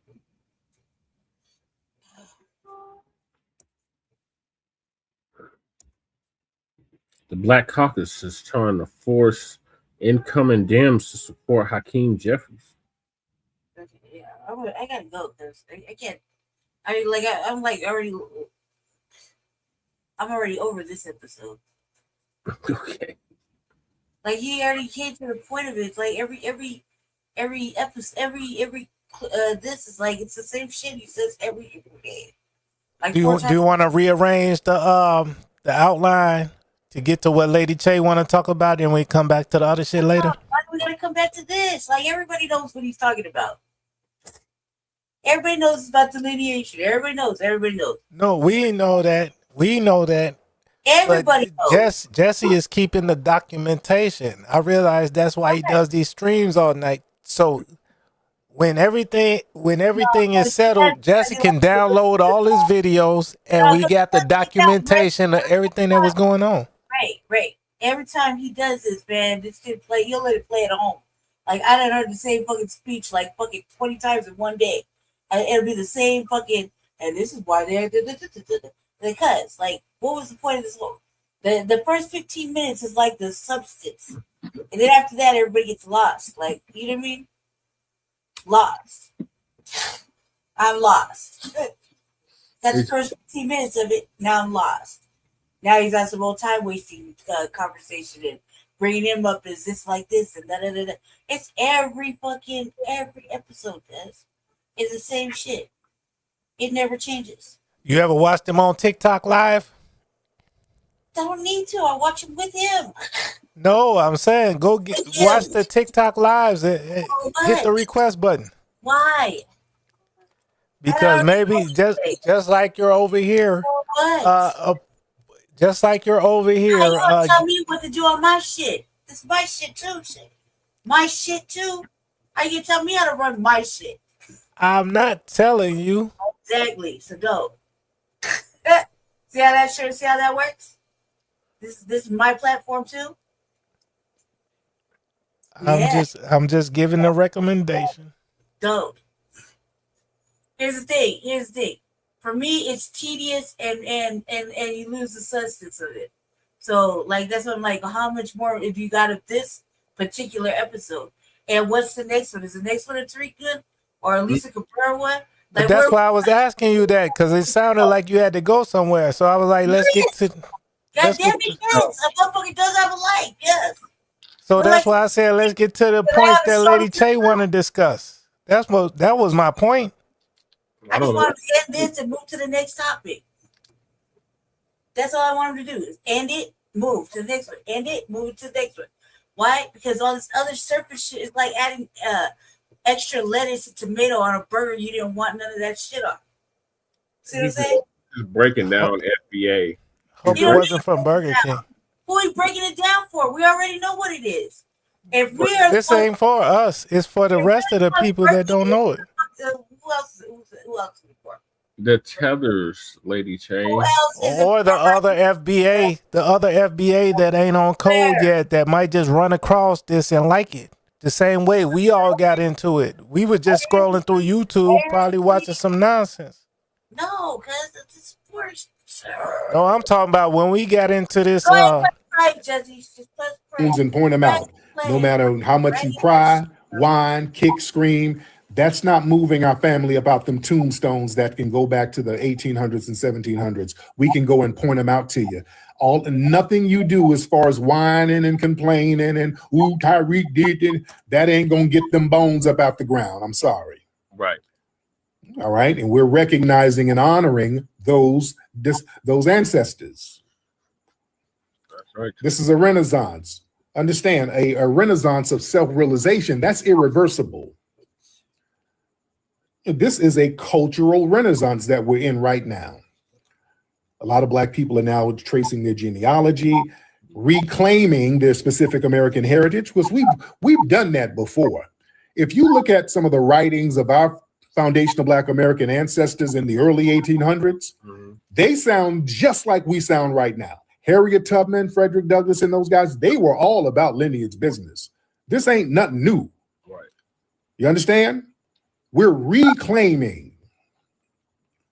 I'm telling you, there was movements in this country where they were sounding just like us, different waves. Even when Garvey was over here, you had the Black grassroots because Garvey was scamming with his big fat ass. He was over here scamming and hustling and all that, and they were calling him out. They were calling him a big foreign Negro, everything. They were saying the same thing we were saying about people who are not of the lineage coming over here with the bullshit. They're saying exactly what we're saying. You understand? Yeah.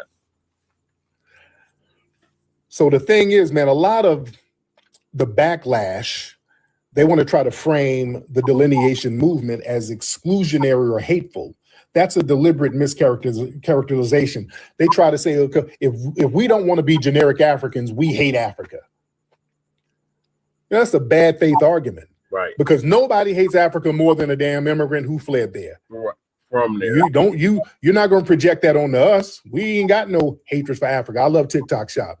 Y'all the ones kicking and screaming when they threaten to send you back. Right. I was just over in Africa. I had a good time. I came my ass right back home. I went to Africa as the foundational Black American, enjoyed myself, came back home as a foundational Black American. I wasn't over there trying to find myself, none of that shit.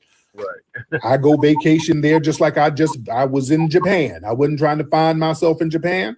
I went over there, enjoyed the culture. It's a foreign culture. I went over there, enjoyed it, brought my ass home as a foundational Black American. See, they want us to go that when we go to Africa, we're supposed to be learning from them. We're supposed to be deferring to them, and they teach us about our ancestry. Teach me who I is. Well, this is who we are, nigga. No, I'm foundational Black American. That's what I am. All right, that's what I am. All right. I love TikTok shop. You see, every other group in America, man, they delineate themselves by their specific lineage, origin, and heritage. Everybody does it. Now, when we do it, now it's a damn offense. Mm-hmm. We're not going for that double standard. Right. Because, see, everybody expects us to be the only group without a distinct protective boundary around our lineage. And we're saying, no. It's a new day. Yes, sir. And you're not going to shame us into removing the boundaries. All right? All right. Because all of this anger, now it's irrelevant. The train has left. We're not asking nobody for permission to exist. All right? We're focusing on other stuff right now. So folks get mad at me, all of that, Tariq the leader. When they say that, that's them admitting that this delineation has kicked them in the ass because they can't deal with the delineation that has already happened. You ain't dealing with facts. Now you just have to make up a straw man to deflect and whine. They just bring me up to whine.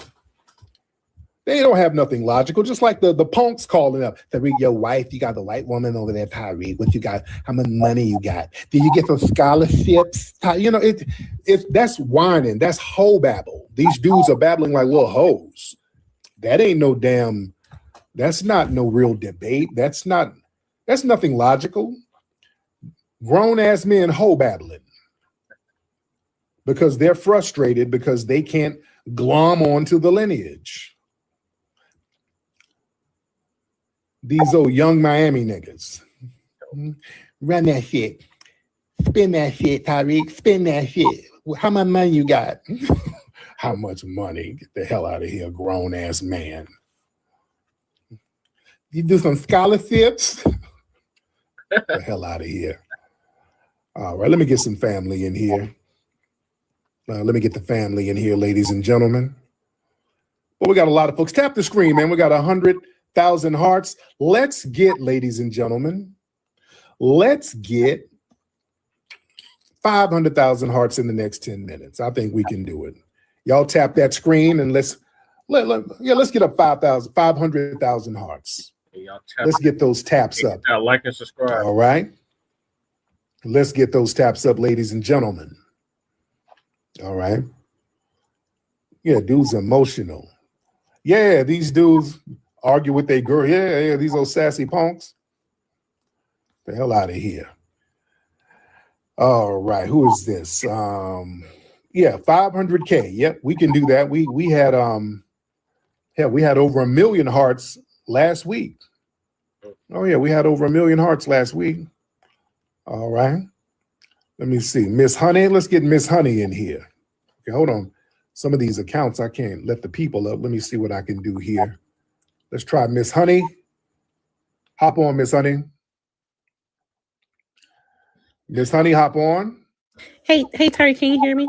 I can hear you, Miss Honey. How are you? Great. How are you today? I am phenomenal. What's going on with you? Thank you so much. I'm FBA. I wanted to come on here because I just wanted to mention a few things.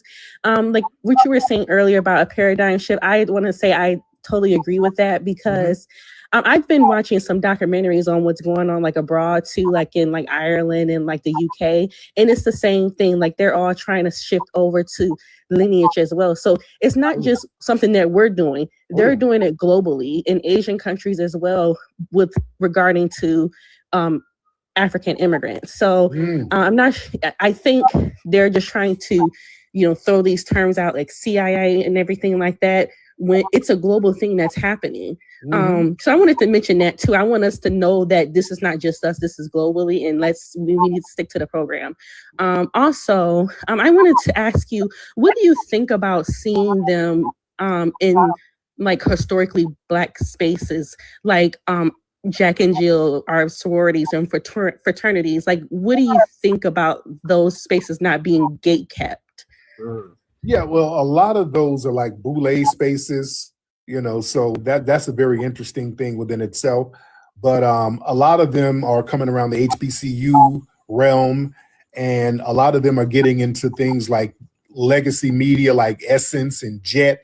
And when they start to do what they did with Essence and try to jolt off it up, that is a problem. All right.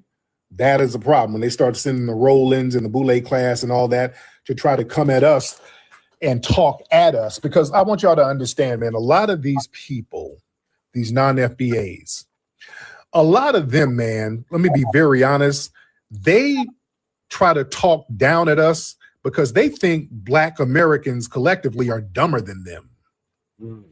I want y'all to understand something.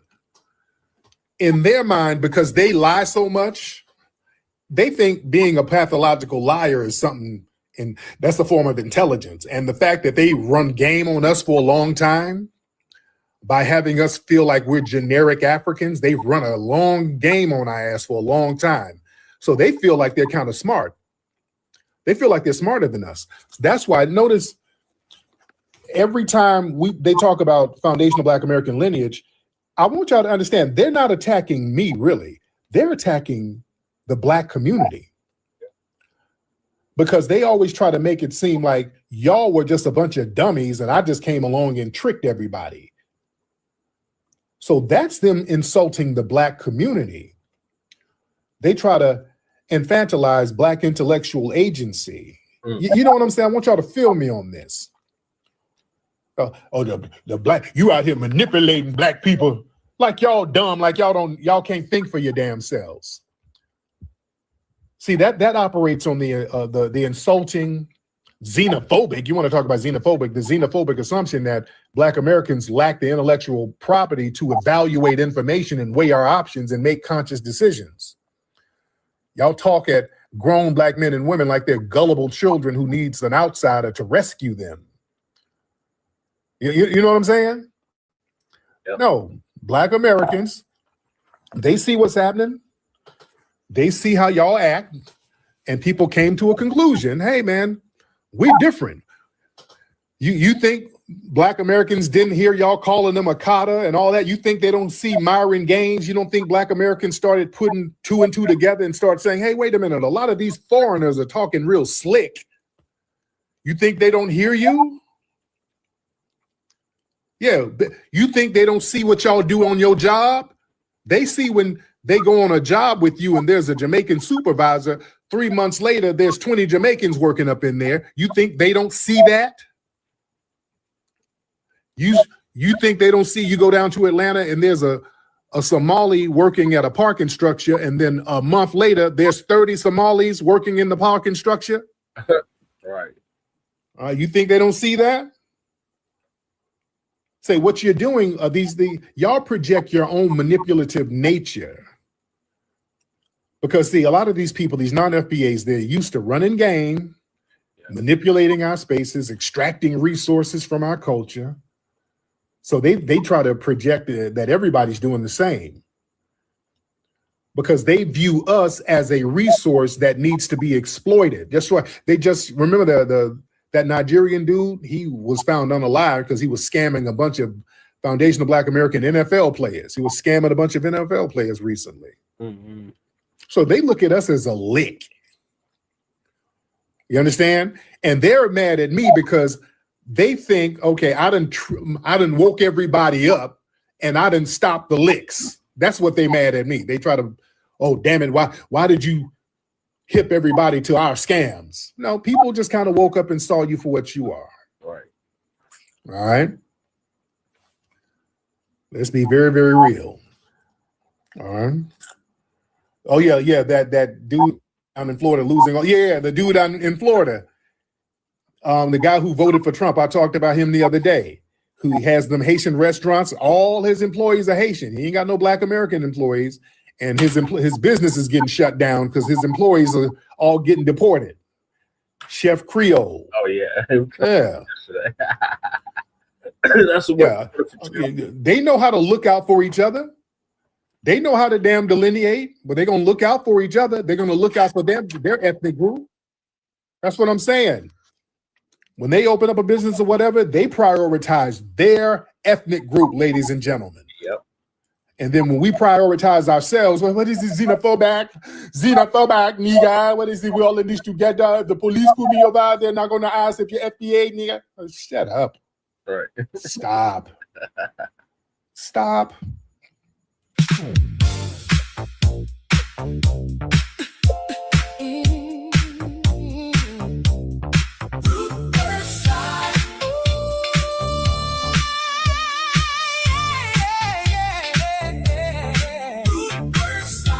To the left, to the right, my baby.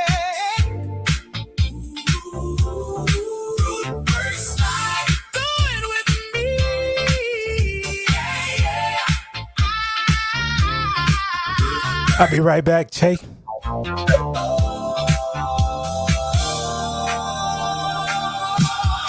woke up clean, put that root work on.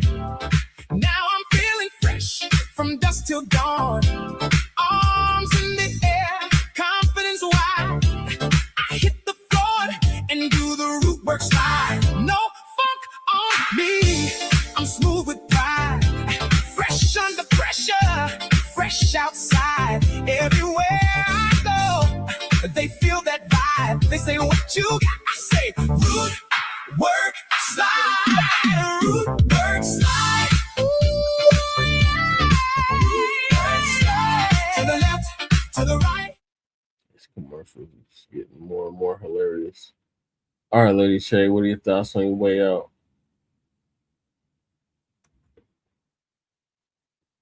Lady Che.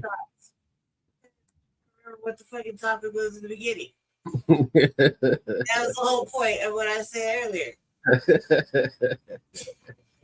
Just give me the rundown. You talking about what was the title? Just read me the rundown. dude that called in talking about what's FBA. Oh man, like I wouldn't even entertain that. I wouldn't even entertain it. I wouldn't entertain half the motherfucking callers. Like almost all of the callers I wouldn't entertain because it's just time wasted and fucking around. And you just think you're educating. You're not educating nothing. They're laughing. It's a game. It's a game.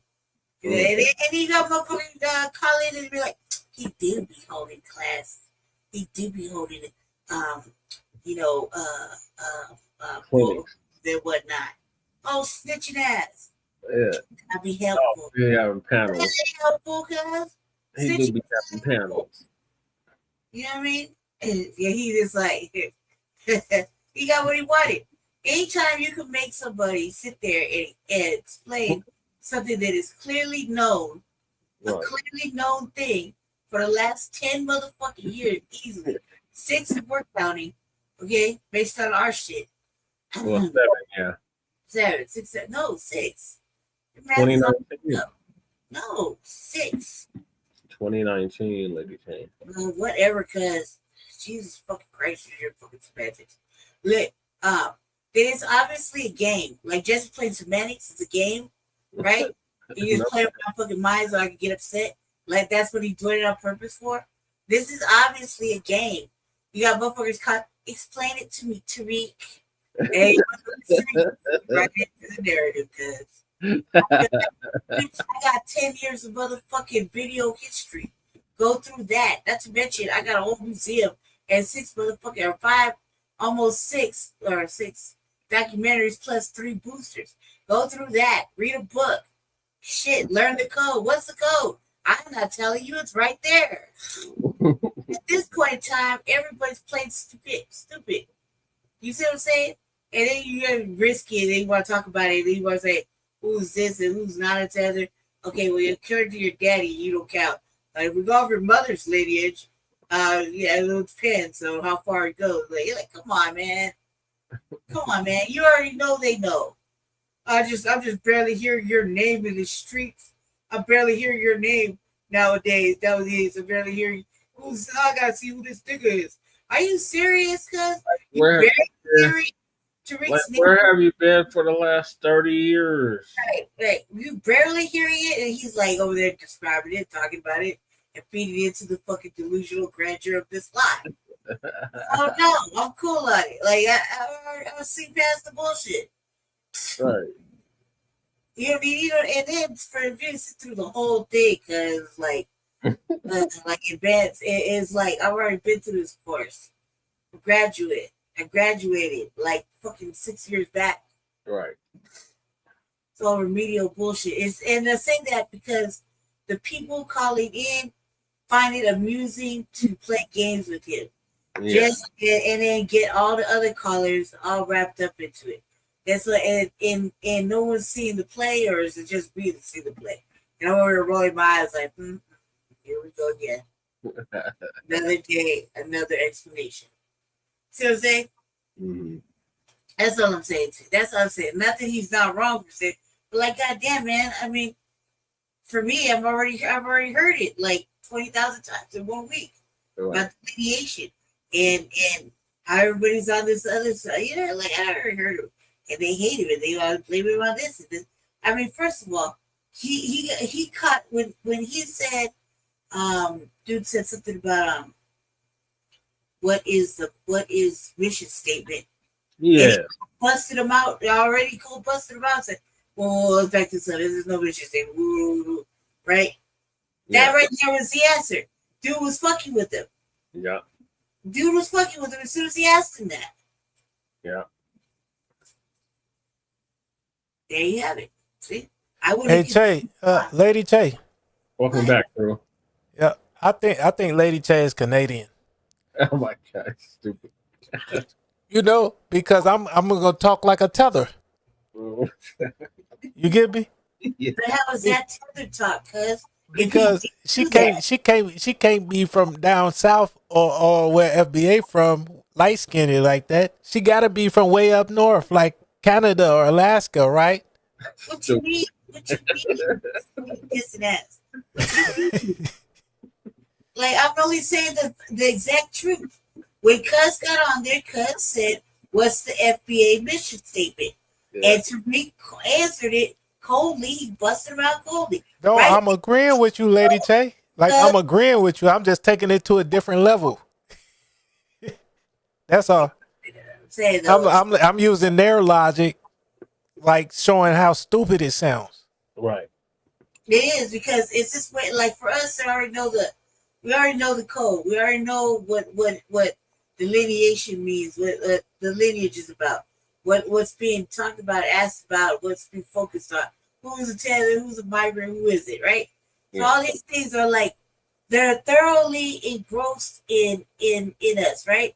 Like it's almost embedded into the fabric of our being by now. Right. So at this point in time, anybody calling up and acting stupid with Tariq, or even in any of these rooms, be like, "Well, I don't understand." Even like I was watching something else while I was playing in the background, right? And I was watching one of those, that Ricardo dude, the Hispanic dude that's always talking to black people. Oh right? Yeah. Okay, so he's on there, but he's talking to a black lady, for a black lady, right? And all she said is, "I want to say something, but I don't want to upset." And this is the most important thing. I don't want to upset Black Americans, right? And I was like, okay, so now they're doing this type of, okay, so first they're trying to make it seem like, all right, we got a problem with them, woo, woo, woo, right? We got a problem with all each other. Now the new fucking grift is going to be, they don't want to upset us because, we'll go in on them. Like, we're delicate and fragile and, we're emotional. And like to get at us that way, you know what I mean? And that goes to the generic African shit that he's always talking about. See what I'm saying? So it's like, all right. I see the play. I watched it already. It's like, there's only one way to combat that whole thing is by calling it out under 5 minutes or less. You know what I mean? Under 5 minutes or less. Because at this point, like, even foundation, even alleged foundationals who don't want to acknowledge their foundational lineage or whatever, like that Aboriginal cat, right? Oh yeah. He's playing too, you know what I mean? And he's trying to place his anger somewhere, like, cause like everybody knew about them Aboriginal bloggers for way before the motherfucking the California Reparations Task Force even took off. Right. And ask me how I know. I was up there chopping it up, and they got a major problem with light-skinned bitches. Okay, that's how I know. Right. But I say that to say this, like, they're coming out like all of a sudden now to address him on one of his what was it, Tariq radio or radio isms or whatever the fuck it's called, right? To address him like that and act like they hold higher scholarship or this or that. Well, where the fuck have you been for 6 years? Right. Dialoguing amongst yourselves. You say 6, I say 20, 30 years. Where they been? Well, I say six because I'm using the show as 6. I'm using music 6. That's what I'm saying 6. That's what I'm saying 6. We know it's longer. But I'm saying 6 as far as in regards to Front Line Blacc News and Signal Boosting. Right. I got you. But yeah, of course it's much longer than that. But however, that's even worse. All right. That's even worse. That's even more of a time wasted play. Right. Ain't that what we said about 45 minutes of my life? Can I get it back? No. Ain't that what we said about Al Sharpton and the NAN? Yeah, 35 years. Yeah. What y'all did in 35 years? Not a damn thing. See? Exactly. And so you can't be mad, or they can't be. It's like I'm upset about it, but I'm not really upset about it. What I'm upset about is just come off with the direct. Yeah, I came out here just to troll. Honest, right. That would be a lot better than saying that you're not there to troll. You know what I mean? When you clearly are. Yeah, just say that. I came in here just to troll, just to be a nuisance. I think you're full of shit, and here's why. Right? And that would be much more entertaining than be like, why don't you tell me? So what's the mission statement for FBA? What exactly is an FBA? I mean, what? My mom from Oklahoma, and my dad, he from Florida. Via Lagos. Yeah. Via Haiti. I hear a Haitian accent. Ain't nobody my family Haitian. And no, And why they get so mad when we say that? Look, if I hear y'all accent, right? Say I never left Chicago and I hear y'all accent. Like, what the fuck is y'all saying? Like, I can understand y'all, but I'm like, they talk funny as hell. If y'all never heard anybody from Chicago before, y'all will say the same thing about me. You can understand me, but I talk funny as hell. Right. So it's like, what's to them? Right. Why do that? Right? Why do that? What's to the game? Right? They're just doing it to time waste and lie. And it's a what do they call it? An energy drainer. The energy drainer. Like a succubus or something. It's a what do they call it? A bad a bad faith argument. Yeah. That's what he says. He says, didn't the Tariq say it's already starting off with lies? It's a bad faith argument. Yep. Just like Vic Mensa. Yeah. Oh, Cameron said Africans stink. And Cameron got on his ass.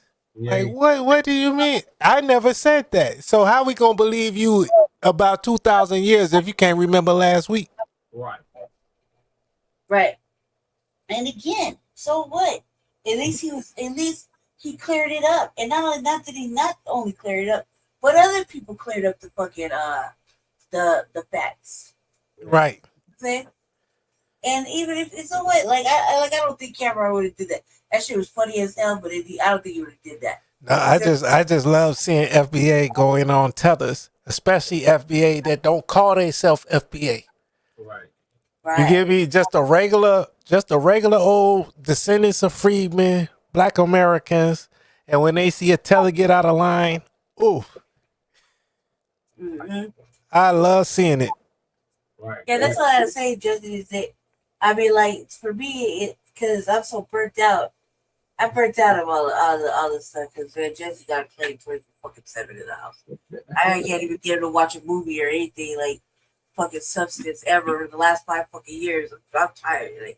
Like, if I get away with breaking the laptop, the phone, and everything, 10,000 apart, I would have already done it. Hey, I'm going to tell a light-skinned joke. So what? I'm going to tell a light-skinned joke. The reason you got burnt out because you was in that 50-degree Colorado sun. You know what, man? If I have to that's the whole reason I'm not hanging out with Jesse now. I'm not going to talk to him at all for the next fucking 2 months. Because Jesse had a big stupid ass son joke. It wasn't even a son joke. He was straight disrespecting me. Straight disrespecting. Not to mention that it was his fault I got a sunburn in the first place. Why is that? Well, because everybody he wanted to stop and talk to, he was over there in the shade, and I had to stay on the sidewalk because there's no shade on the sidewalk. And I couldn't drive my little shit down the fucking down the little ravine, so he's over there kicking it under shady canopies and chopping it up, and I couldn't. So that's the only reason that happened. Okay, we're gonna tell the truth to shame the motherfucking devil, huh? Jesse, tell the truth. Yeah, we were outside. Yeah, where were you though? Where were you? Smoking weed under the motherfucking canopies. I was probably in my bed, in the house in the shade with the red light. Jesse smoked like 3 or 4 different types of weed with 4 or 5. Hold on, he's running for man. It's illegal out there, but still. It's legal here. It's legal out here too. In my office. It's not legal at my house. It's legal in my office, not in my house. Legal here. Should be here. Hey, if I forget to empty my pockets when I go home, ooh, Indiana gonna be on my ass. Oh, and the feds will be on my ass because I crossed state lines with it. I don't know that. But you know niggas do that every day. I'm just talking about regular niggas, not me. Nah, I'm a yeah, no. law-abiding citizen. Listen. If Jesse cared, he would have listened to me, and he would be doing this show during election season. But he doesn't give a fuck, so that's why he keeps doing it. And it's not like it's really helpful because he just lets everybody up here and just cuss and do whatever. So it's not like it's really helping him in any way. Or is it? Did I not say you should not do it during election season? How many times already? How many times? Three separate elections, right? Yeah. And I said you should not do the show during election season. Did he listen? Do you listen? No. So yeah, fuck a minute. So yeah, I'll just say that. How about that? Listen to me. So I try to save his life. Fucking, I don't know how many times. 3 times now. 3 separate elections. Does he care? No. So why should I? Why should you? There you go. See. We're the media. No, Jesse. I'm the media. You're supposed to be running for a fucking office. I can walk and chew bubblegum at the same time. No, you can't, cuz. No, you can't. See, that's why it doesn't see. Like, look, I don't want to hear every year he blames me for whatever happens, right? I don't want to hear it this year because this year, like every year, I try to keep him on the same task. I don't want to do it well. And this is how it goes down. So I don't want to hear it because, like, you can't. Like, I'm impervious to blame this year. Guys, my speaking engagements. Whatever, because you're not there, so it doesn't really matter. You're doing the show right now. Moving along. What's the next topic? The Democrats are trying to force the new arrival Democrats to support Hakeem Jeffries. Why? I did see that Piercing got ahead too, huh? Yeah. Oh God. That's like, man, they're just making one horrible mistake after another. So Dr. Rich, the supposed doctor, is going to give us an update on that. Black socialists. Is he a doctor like that girl off the internet? From the Black Caucus, if they do not support Hakeem Jeffries. Put it up, full man. We have a story for you. And if you give a damn about democracy, it should make your blood boil. According to Axios, some members of the Congressional Black Caucus, they want to create a condition. Now, the irony of this happens on multiple levels. The Black Caucus wants a condition for incoming Democrats seeking to join their ranks. You have to support House Minority Leader Hakeem Jeffries for Speaker. However, this could get dicey and very fast. Multiple Black Democratic socialists who are all but guaranteed to be elected in November have declined to commit to voting for Jeffries. Keep Jeffries up. Sir, I don't give a damn if it's your idea or not. It may not be your idea. But as a leader, if you can't give voice, solid voice, to how antithetical this is to anything we understand as democracy, and of all places, I'm so damn disappointed in the Congressional Black Caucus for utilizing their caucus ability to say, if you don't support Hakeem Jeffries, you can't caucus with us. What? How do you dare hold your own party accountable if they're not able to object when you need an objection? There's more. So you have an Afro-Latino nominee, New York's 13th district, Daraliza, will seek to join both the CBC and the Hispanic Caucus if elected. Pennsylvania State Rep. Chris Robb, nominee for a Philadelphia-based House seat, told the same outlet he is, quote, definitely planning to join the Congressional Black Caucus.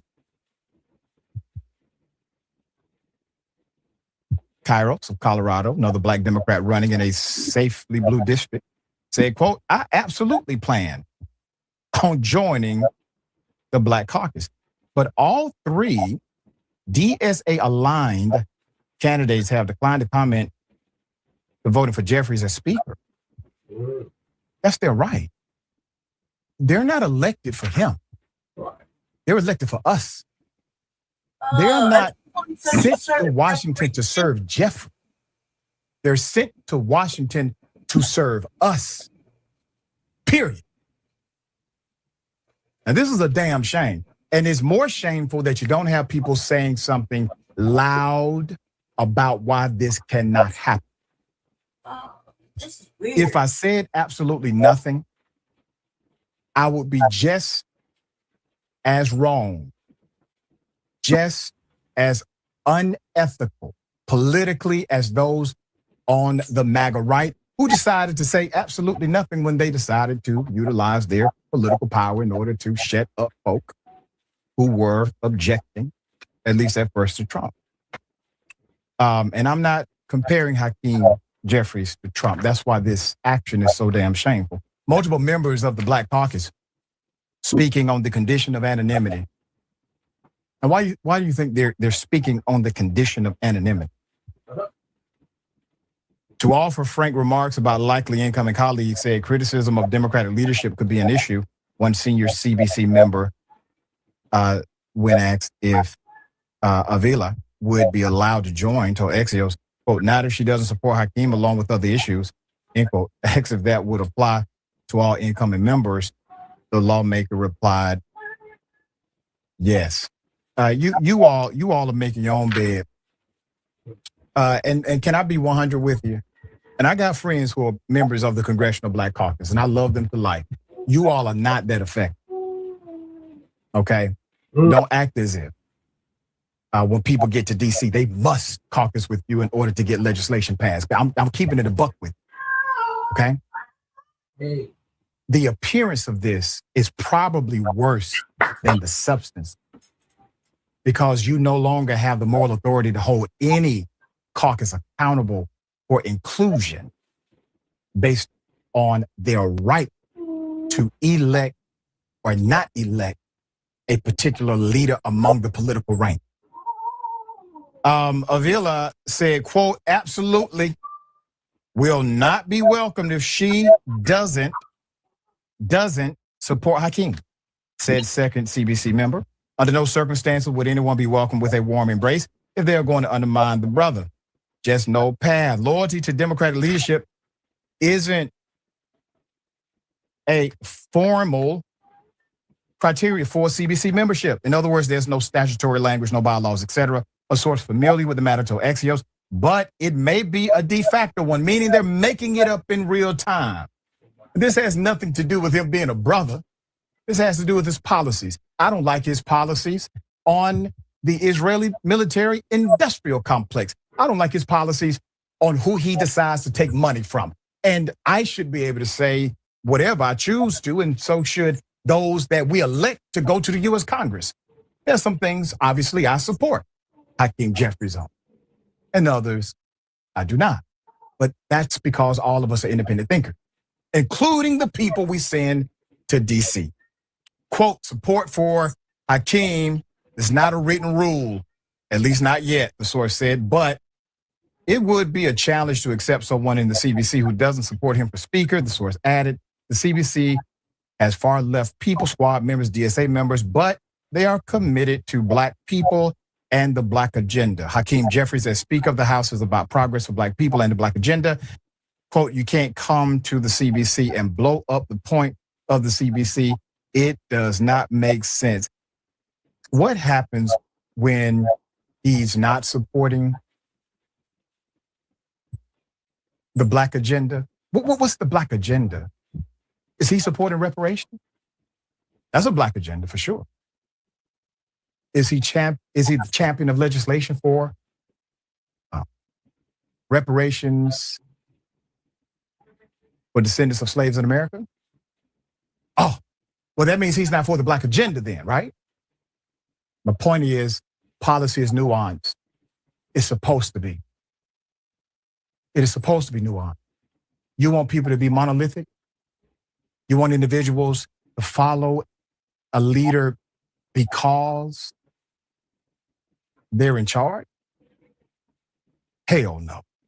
As a matter of fact,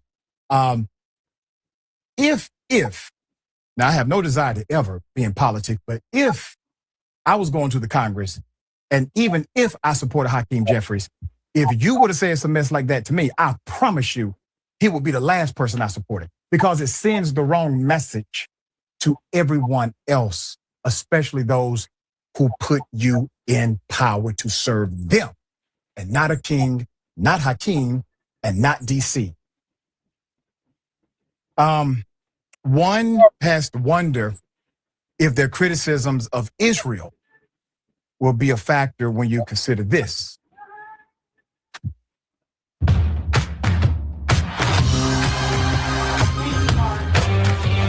Well, I appreciate the relationship that I've had with AIPAC from the very beginning of my congressional journey. Wow. The pro-Israel community fully embraced me. Wow.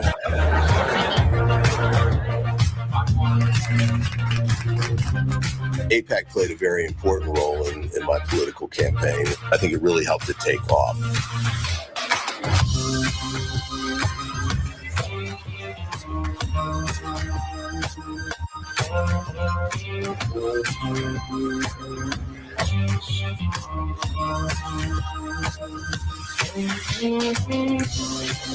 Thank you to everyone and AIPAC for their deep and long-standing friendship. It means a lot to me. To hell with AIPAC. Yeah, I think you get it. They want their guy to remain in charge. The other members don't think they'll be blocked. The second House Democrat who spoke on the condition, once again, of anonymity, stressed that while these members may not be welcomed with open arms, it doesn't mean they will be turned away entirely. Quote, we have had Republicans, the lawmaker noted. The CBC allowed former Representative Mia Love to join, though it has denied other Republicans.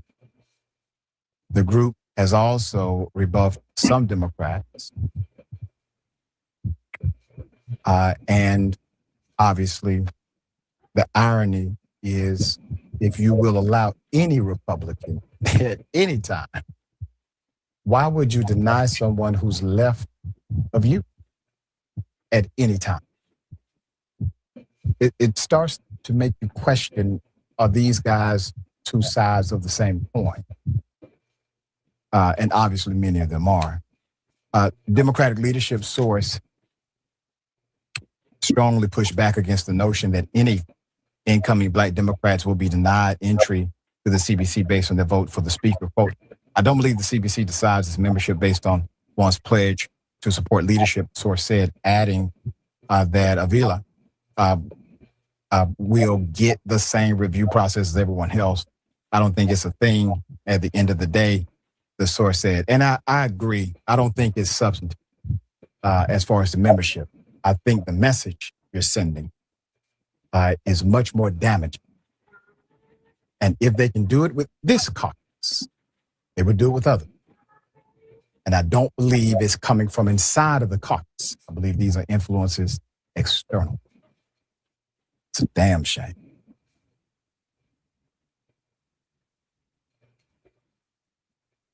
This is Democracy Now!, democracynow.org, the War and Peace Report. I'm Amy Goodman in Edmonton. Before I get to that next topic, what are y'all thoughts on the CBC forcing the new arrivals to back Hakeem Jeffries or else? I'm confused by this. Like, are they doing this separation already? Like, I mean, who said you gotta really respect Hakeem Jeffries? I mean, it's not like he's really worthy of respect like that. I mean, like, what the fuck has he been doing for 2 years, really? Except putting us further and into like, the loving embrace of the motherfucking Republicans. Like he's just pushing us over there, and then it's not like he's trying to like delegate any Democratic fucking policies or anything. Like where the fuck has he been for the last 3 months? Have you noticed he's been kind of like MIA? Yep. Like what the fuck is really going on with him? I say he started to look like Mitch McConnell. Like where the fuck is he at? You know what I mean? The thing is like I feel like you shouldn't, if you don't want to listen to that motherfucker, because he's just not a respectable light-skinned motherfucker. Then I can't really say no, but these are like they intentionally standing out for a reason. So, is this like the wave now? The Democratic Socialists? Is this the 2026 Timu version of standing out and making a stance? So I think that's what we're going with. I feel like the Democratic Socialists are like Timu version of Democrats. You know what I mean? That's how I feel right now. Yep. Straight Timu Walmart edition. You know what I mean? Like what are they doing? He's making a stance against what? So you don't want to hear him talk? Okay, cool. You don't have to. Turn up your Walkman. Shit, do something else. But like, what was the point of it though? Like, is it a mandatory thing? I thought they were like it. This whole Democrat and Democrat Socialist thing is like intentional separation, right? That's what it kind of feels like. It kind of feels like it's not gonna last long. I give it to the end of fucking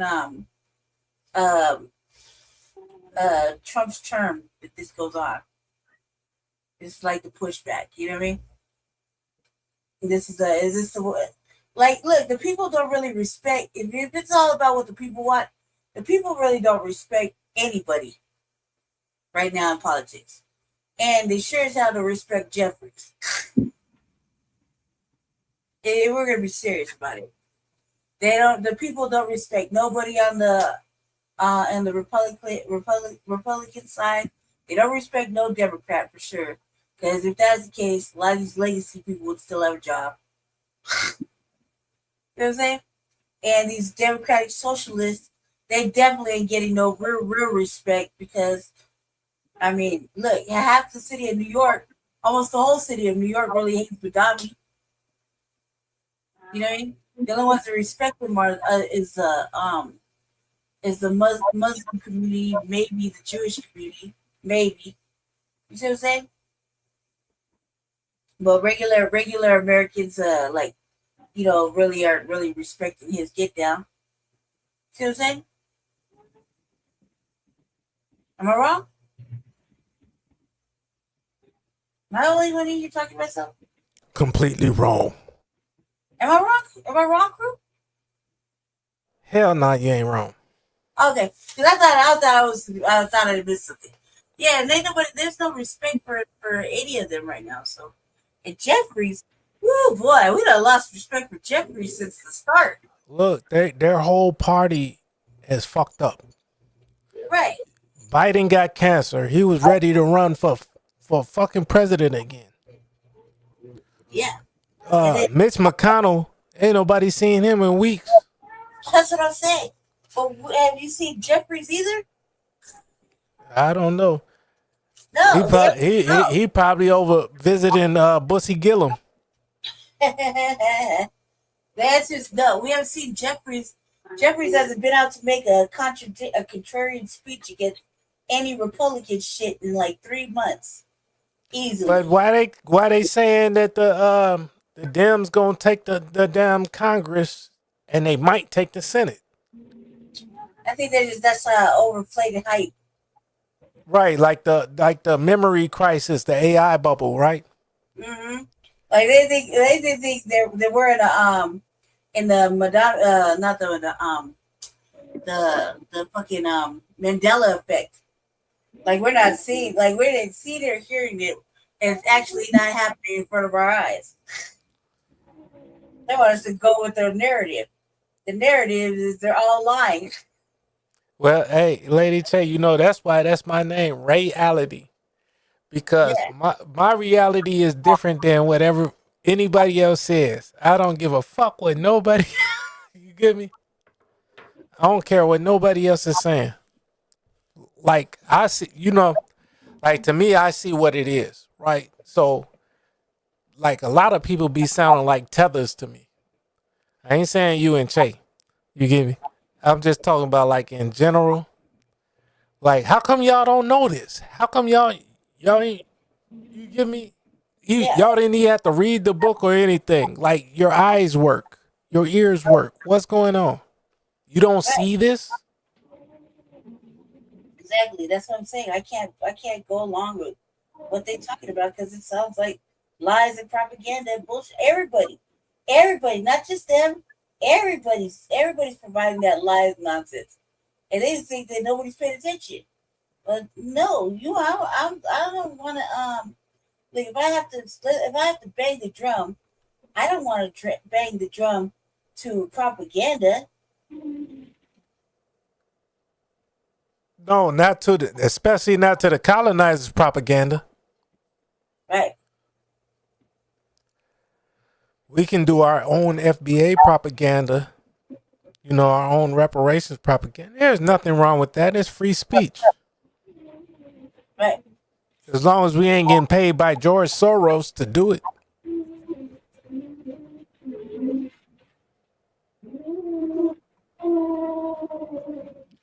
Uh-oh. There goes that vacuum in the auto-tune again, Jesse. That shit is crazy. Jesse. Yeah. What is going on back there? You sound tired. These cats are squabbling. All right. Crew, what did you want to say on that last topic? Oh, I was just saying, I said what I said. I don't even remember. I was just talking to Lady Che about it. But like I said, the Democrats is lying. Yep. I think so. From what I've heard, like from the gun rights channels and whatnot, they're saying the Dems might win the House, right? And hoping they don't win the Senate, because that's why Justice Alito, he's the most involved with Trump, right? He's the Supreme Court justice that loves Trump, like his policies and whatnot. So he said he was going to retire a couple months ago. Then he said, he's not going to retire. I ain't going to say it's a couple months ago, but he had said he was going to retire. Then he rescinded that because he didn't think the election was going to go to the Republicans. So he didn't want to retire and then have Democrats have to sanction a judge. But my point is, Mitch McConnell has been missing in action. Biden tried to run for office knowing he was stage 4, and it's in his bones now. Just like Shabaka was talking about, he supports the Big C, the Chicago Bears. The Big C don't support Biden. So that's what I was saying. The Democrats are lying. They're doing their last tether moves, I guess, as it were. They're doing their last grasp. You know how, baby, when they're tired, they get all the energy in the world just to run it out of them so they can go sleep. Yeah. That's what the Democrats is finna do. They finna go hibernate. And then somebody gonna throw some gasoline in their cave. Right. You give it. Yeah, I think there's all lies. I think they're just trying to get us to be distracted about something stupid that we can't fix anyway. It would require a lot of us to care about the same topics. In politics, it seems like we're not on that same page yet. This where they messed up though, Lady Che. We got a lot of FBA on the same topic, whether they call themselves FBA or not. our delineation movement that got people delineating across the globe. Yeah, that's true. They start kicking out Ghanaians and Nigerians from South Africa. Yeah, Jamaica don't want the Haitians there. Like, it's crazy. Yeah, then it's forced migration out of everywhere. But it's because I feel like, hey man, motherfuckers gonna outstay they welcome. Exactly.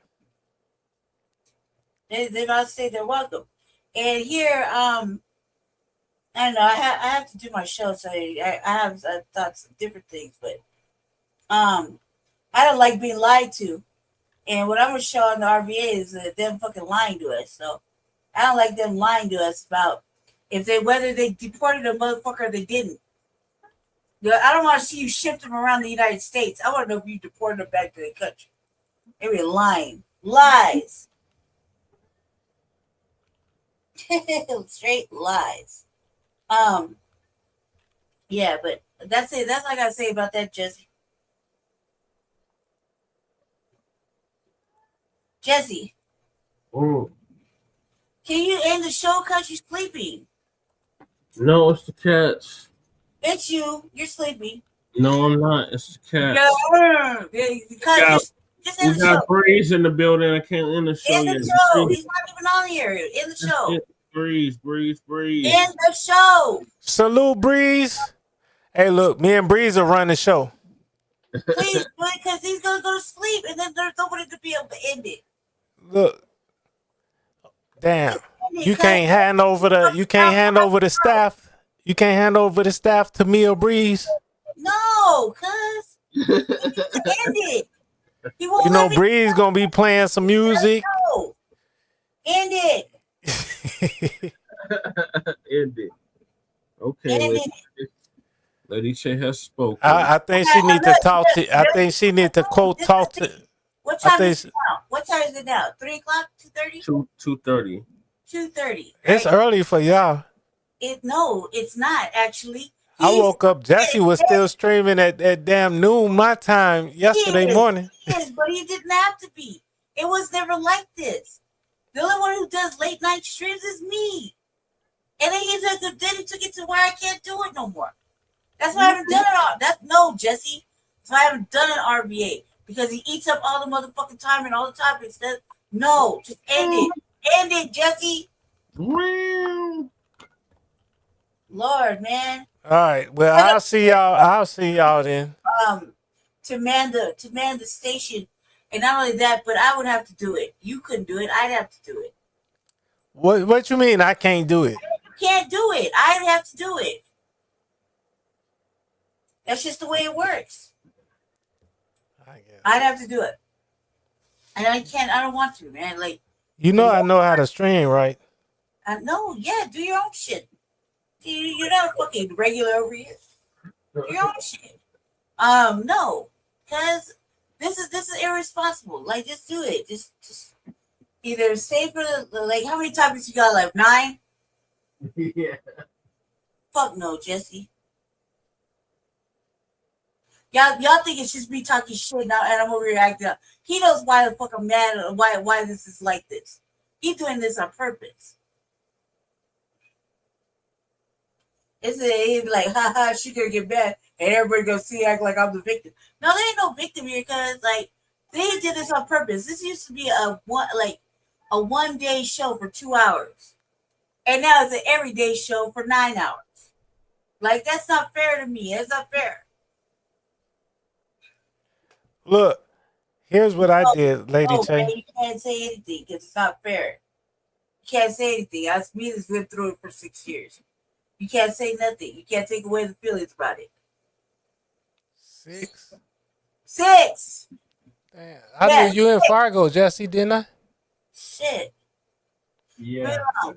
Yeesh, that's what is the next topic, cuz? What is the next topic? Oh, I thought you wanted me to end it. Well, Jesse, you're already awake now because I don't woke your ass up by yelling at you. So what's the next topic? Is that all you got to say about Hakeem Jeffries? He's not even present, cuz. He hasn't been present for like 3 months. Where has he been? Mm-hmm. All right, so the next topic is consistent torture. Keith LaMar speaks from death row after receiving 3-year execution reprieve. So Amy Goodman, suspected white supremacist, is going to give us an update. Scotland with Nermeen Sheikh in New York. On Friday, Ohio Governor Mike DeWine issued reprieves for 3 men on death row, citing the difficulty of procuring lethal injection drugs from pharmaceutical suppliers. The execution dates of the 3 men were pushed back to 2030. This comes after Governor DeWine, who is a Republican, announced in June that he no longer believes in the efficacy of the death penalty as a deterrent. It is today impossible to make the case the death penalty is a deterrent. I no longer believe the death penalty is a deterrent to murder. The moral justification I had for voting for the death penalty simply no longer exists. For the state to take a human life, there must, in my opinion, there must be evidence that in doing so, it will help protect the public, that the threat of that action will deter someone from committing murder. For the reasons stated above, I do not believe that argument today can be successfully made. Nor do I believe that there's any chance in the future the facts that I have cited to support that belief will change. Therefore, I believe Ohio should abolish the death penalty. One of the men on Ohio's death row who received the reprieve from Governor DeWine is Keith LaMar. The new date gives LaMar, his attorneys and supporters more time to fight for his freedom. LaMar was sentenced to death for the murder of 5 fellow prisoners during the 1993 Lucasville prison uprising.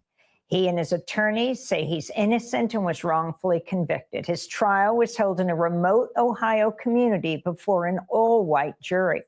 He's now spent over 30 years in solitary confinement. This is an excerpt from the animated short film That's ridiculous. Injustice of Justice, narrated by Keith LaMar and illustrated by Molly Crabapple, which won the grand prize for the best animated short film at the 2025 Golden State Film Festival. I was on the recreation yard when it all began. A guard came running out of the building with blood streaming down his face, followed by a masked prisoner who was carrying a weapon and yelling, "We taking over." Against my better judgment, I went inside to check on my personal belongings. A fatal mistake.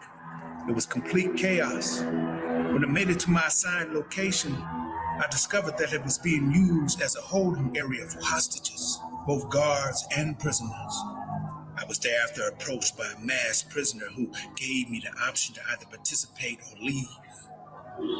I chose to leave. Hundreds of us gathered on the yard, waiting as the National Guard and Highway Patrol took up watch outside the perimeter fence.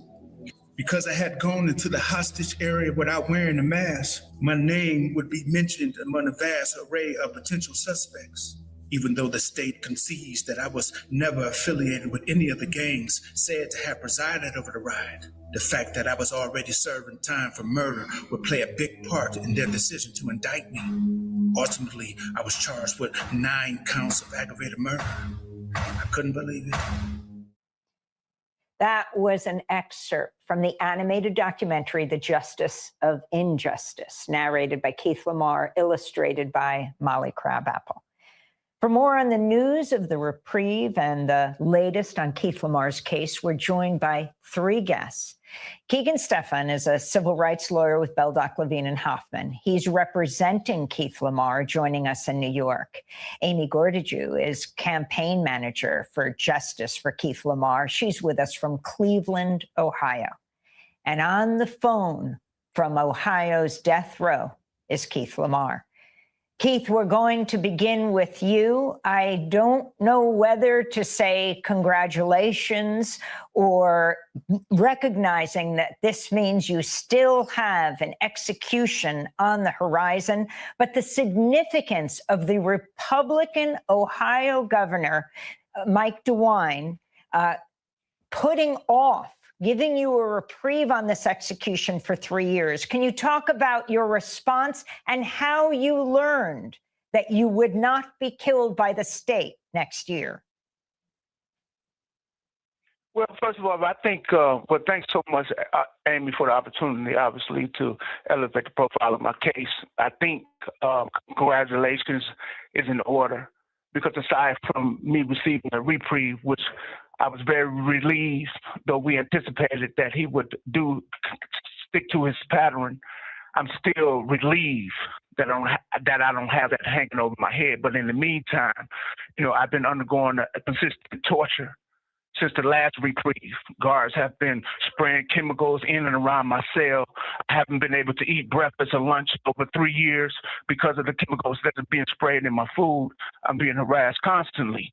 And so, not the death penalty, the execution is one thing to worry about, but I've also, been caught up in this thing called the push off, where guards try to push you off the planet, try to get you to kill yourself.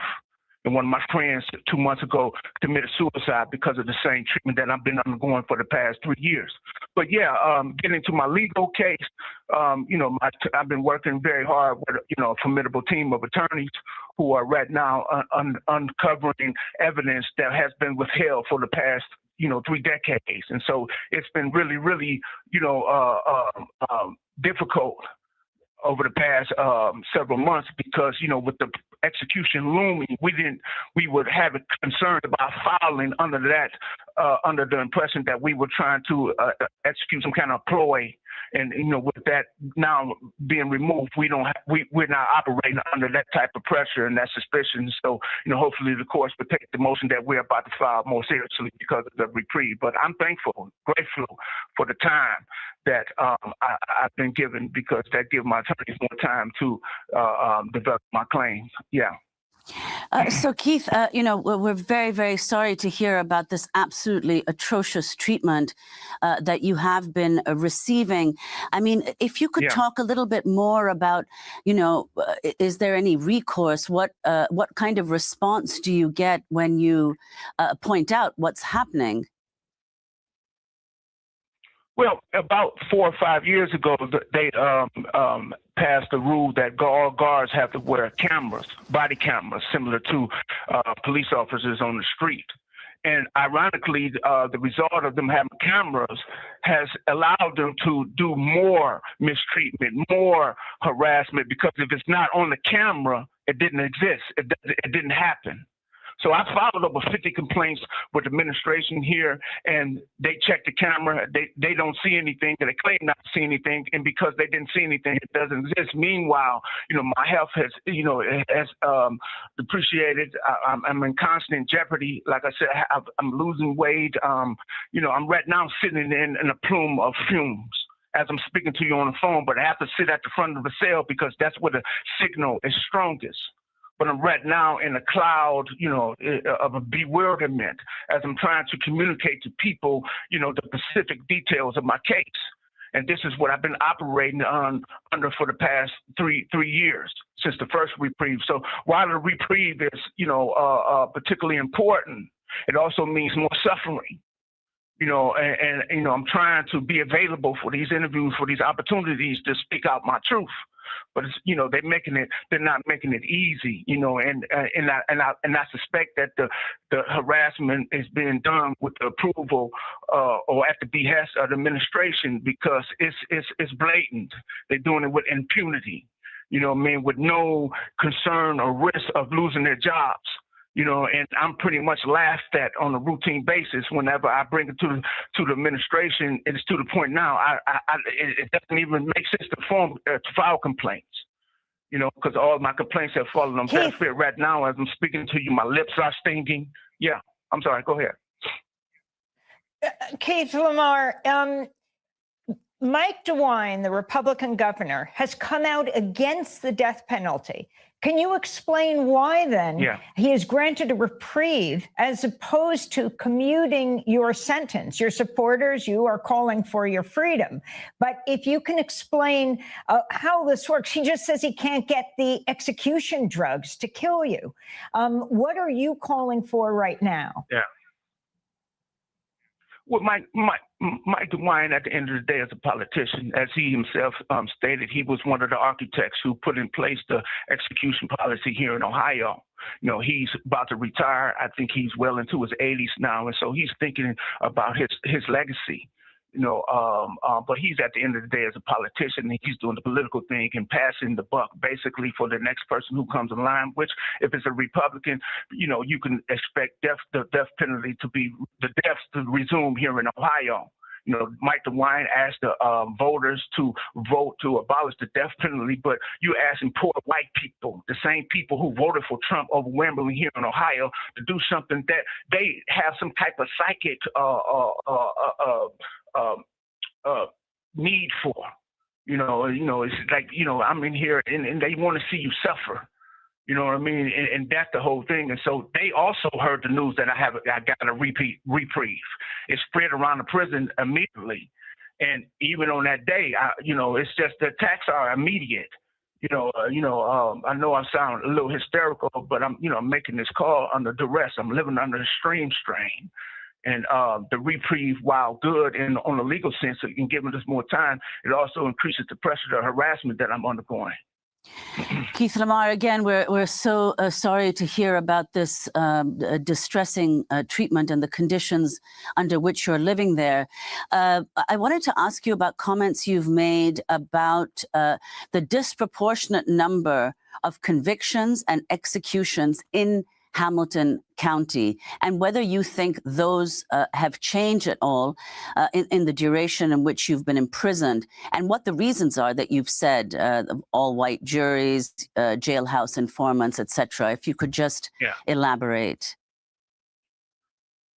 Yeah, when the riot happened, they were looking for prosecutors to prosecute the crimes. And they picked Hamilton County because of Hamilton County's dubious distinction of receiving these death penalty cases. I think they were only second to Texas at the time.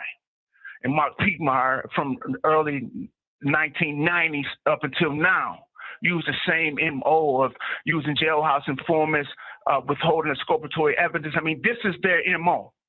This is the DNA, the culture of this particular prosecuting office. And here in the early 2020s, a lot of those cases that was prosecuted 10, 20 years ago are coming back, with because of the misconduct, are being overturned. And the same thing he did in all these multiple cases that are now being overturned, he did to me. He withheld exculpatory evidence. He coached witnesses. I've only seen, based on the estimation of my attorneys, 30% of the evidence that was collected. And they're talking about killing me. And so, this prosecutor's office was handpicked. My case was, shoved into this all-white county, Ironton, Ohio, where all-white jury was all but certain, and they convicted me with absolutely no evidence at all. Well, That Keith, wasn't a I'd like to bring in your attorney, Keegan Stephan, who's here with us in the New York studio. Keegan, if you could talk about what this reprieve means and how it came about now. What does it actually mean for what might happen to Keith? Sure. I mean, the most important thing by far is that this reprieve means that Keith LaMar, who is one of the most brilliant and loving humans I've ever met in prison or outside, will not be executed for another 3 years. That is so meaningful to him and so many people who he loves and takes care of and educates on a day-to-day basis. For his legal case, that means that we have another 3 years to litigate his innocence, which is absolutely critical. As Keith said, we were coming up to a deadline when we would have needed to file to make sure that this case wouldn't have just been tossed at some juncture as being a last-ditch effort. And it's not a last-ditch effort. We've been investigating now for over 3 years. We've uncovered incredible new evidence, very powerful evidence of his innocence. I've spoken to eyewitnesses, uncovered additional materials in the record that have me believing that he is absolutely innocent. There's no question in my mind. So we are now in the process of putting all of that into a motion for leave and a motion to vacate his conviction, and we will be filing very soon. We will then have all of this time to litigate it, to get courts to decide on it, and hopefully by the time 3 years rolls around, he will be exonerated and a free man. And finally, Amy Gordiev, what are your leader, campaign manager for justice for Keith LaMar? What are you and the supporters of Keith calling for now? How are you organizing? Well, we are facing the departure of our Governor Mike DeWine, in January. And right now we're in an unusual moment of his political history where he has the power to do something extraordinary, and that is to pardon Keith. We're asking and calling on as many of your viewers and anyone they can share it with to sign the petition to Governor DeWine, asking him to look into this case and do the right thing, do the moral thing. He spoke of his morality and his beliefs, and we want him to take it one step further. And that petition can be found at keithlamar.org/petition. We ask people to follow us on our social media. It's all one word, at Justice for Keith LaMar. And we really need to make our choir sing loudly now and show the government what the collective cry is of people who are feeling and caring and who've come to this conclusion with us. And as Keegan just mentioned, that evidence will soon be made public and available, and it's unquestionable at that point. And anybody with who's a thinker will see right away that Keith was framed, and it's not just his word, it's all right there for anyone to see. So we just ask everyone who can help us spread the word, because that in our current society seems to be, the squeaky wheel gets the grease, as they say, and the more support we have, I think the more compelling our cry will be when we take our petition to him in November. I want to give Keith the last word. Keith, from Ohio's death row, your final comment to the world right now. I mean, one of the things that, I was listening to the run-up to my segment about what's going on in Israel, what's going on all over the world. And it's, I'm emboldened always watching your show, Amy, that people are speaking up, standing out. And Audre Lorde once said that your silence will not protect you. And that's the thing that I want to send out to anybody who might be listening to this, who might be going through any, oppression or any type of evil or whatever it might be. That speak out who you are, and you will find or discover that you are not alone. And that's been one of the, the big, blessings in my life, and I'm fortunate to, I want to thank all the people who are supporting me, but there's too many people to thank, but here we live in a capitalistic country, and Frederick Douglass said, you might not always get what you pay for, but you're going to pay for what you get. And so all the people who have been, funding my campaign, funding my legal fund, I really, really want to thank you. It has made all the difference, all the difference in the world. And I just want to thank you and your team, Amy, for once again helping me highlight my case. It really, really is invaluable what you all are doing for me. And I'm really, really grateful. Really, really grateful. Thanks so much. Well, Keith, we're going to continue to cover your case. Keith LaMar has been granted a reprieve by the Ohio Governor Mike DeWine for 3 years, a reprieve from execution. His supporters, like our guest, Amy Gordiev, campaign manager for justice for Keith LaMar, and attorney Keegan Stefan, are now organizing to call for the stopping of his execution. Thanks for watching Democracy Now! On YouTube. Subscribe to the channel and turn on notifications to make sure you never miss a video. And for more of our audience-supported journalism, go to democracynow.org, where you can download our news app, sign up for our newsletter, subscribe to the daily podcast, and so much more.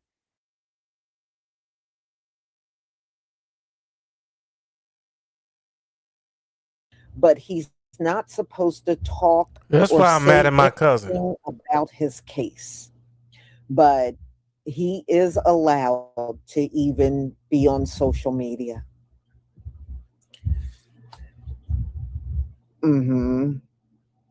Yeah, well, you know, this is what privilege looks like, y'all. This is what privilege looks like. Look, I got a story coming out tomorrow. Courtney Clenny, she was sentenced to 6 years for wiping out Christian Obumseli. She only got 6 years. Just think about that. Carmelo Anthony got 35 years and he was defending himself. I think she got 2 years. 6 and 2 years is served. And she got 6 years. She only got to serve, y'all, 2 more years and she's free. That's it. See, privilege is definitely alive and well. It most certainly is. So I got that coming out tomorrow. So you will hear about that. But yeah, you know, so let's get to the videos.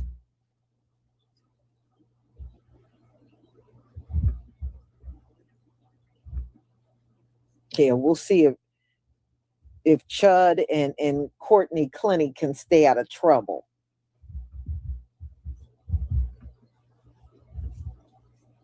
All right. Please give me a 1 if you can see my screen. Thank you, CJ Filled, for the 2 joules, 100. Thank you so much for your support.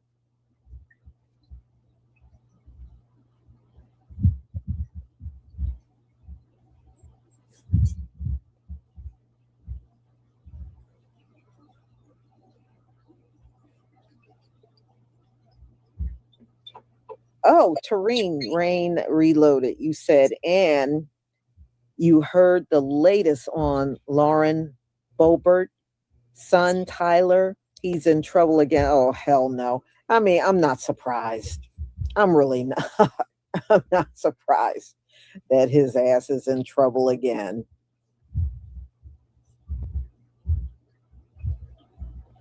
Okay, thank you for the ones, everybody.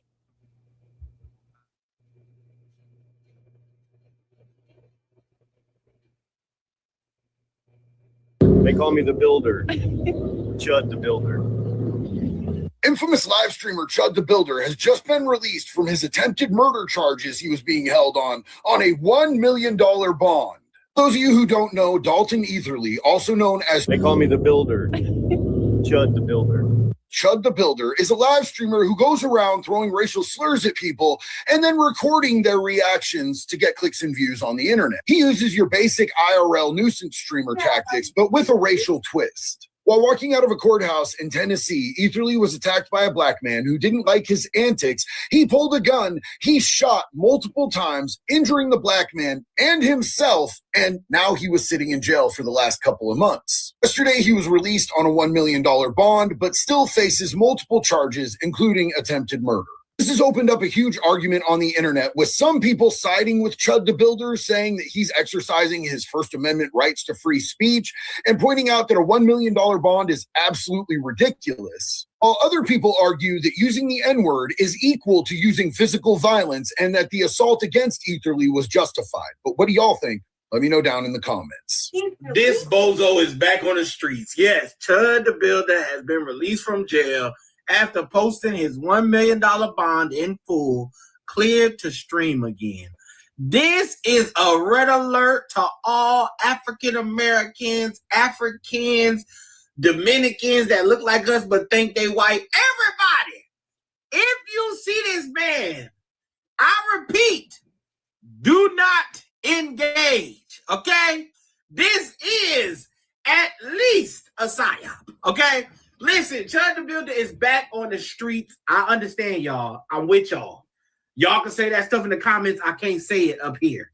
But I will say this. Everybody is entitled to their day in court.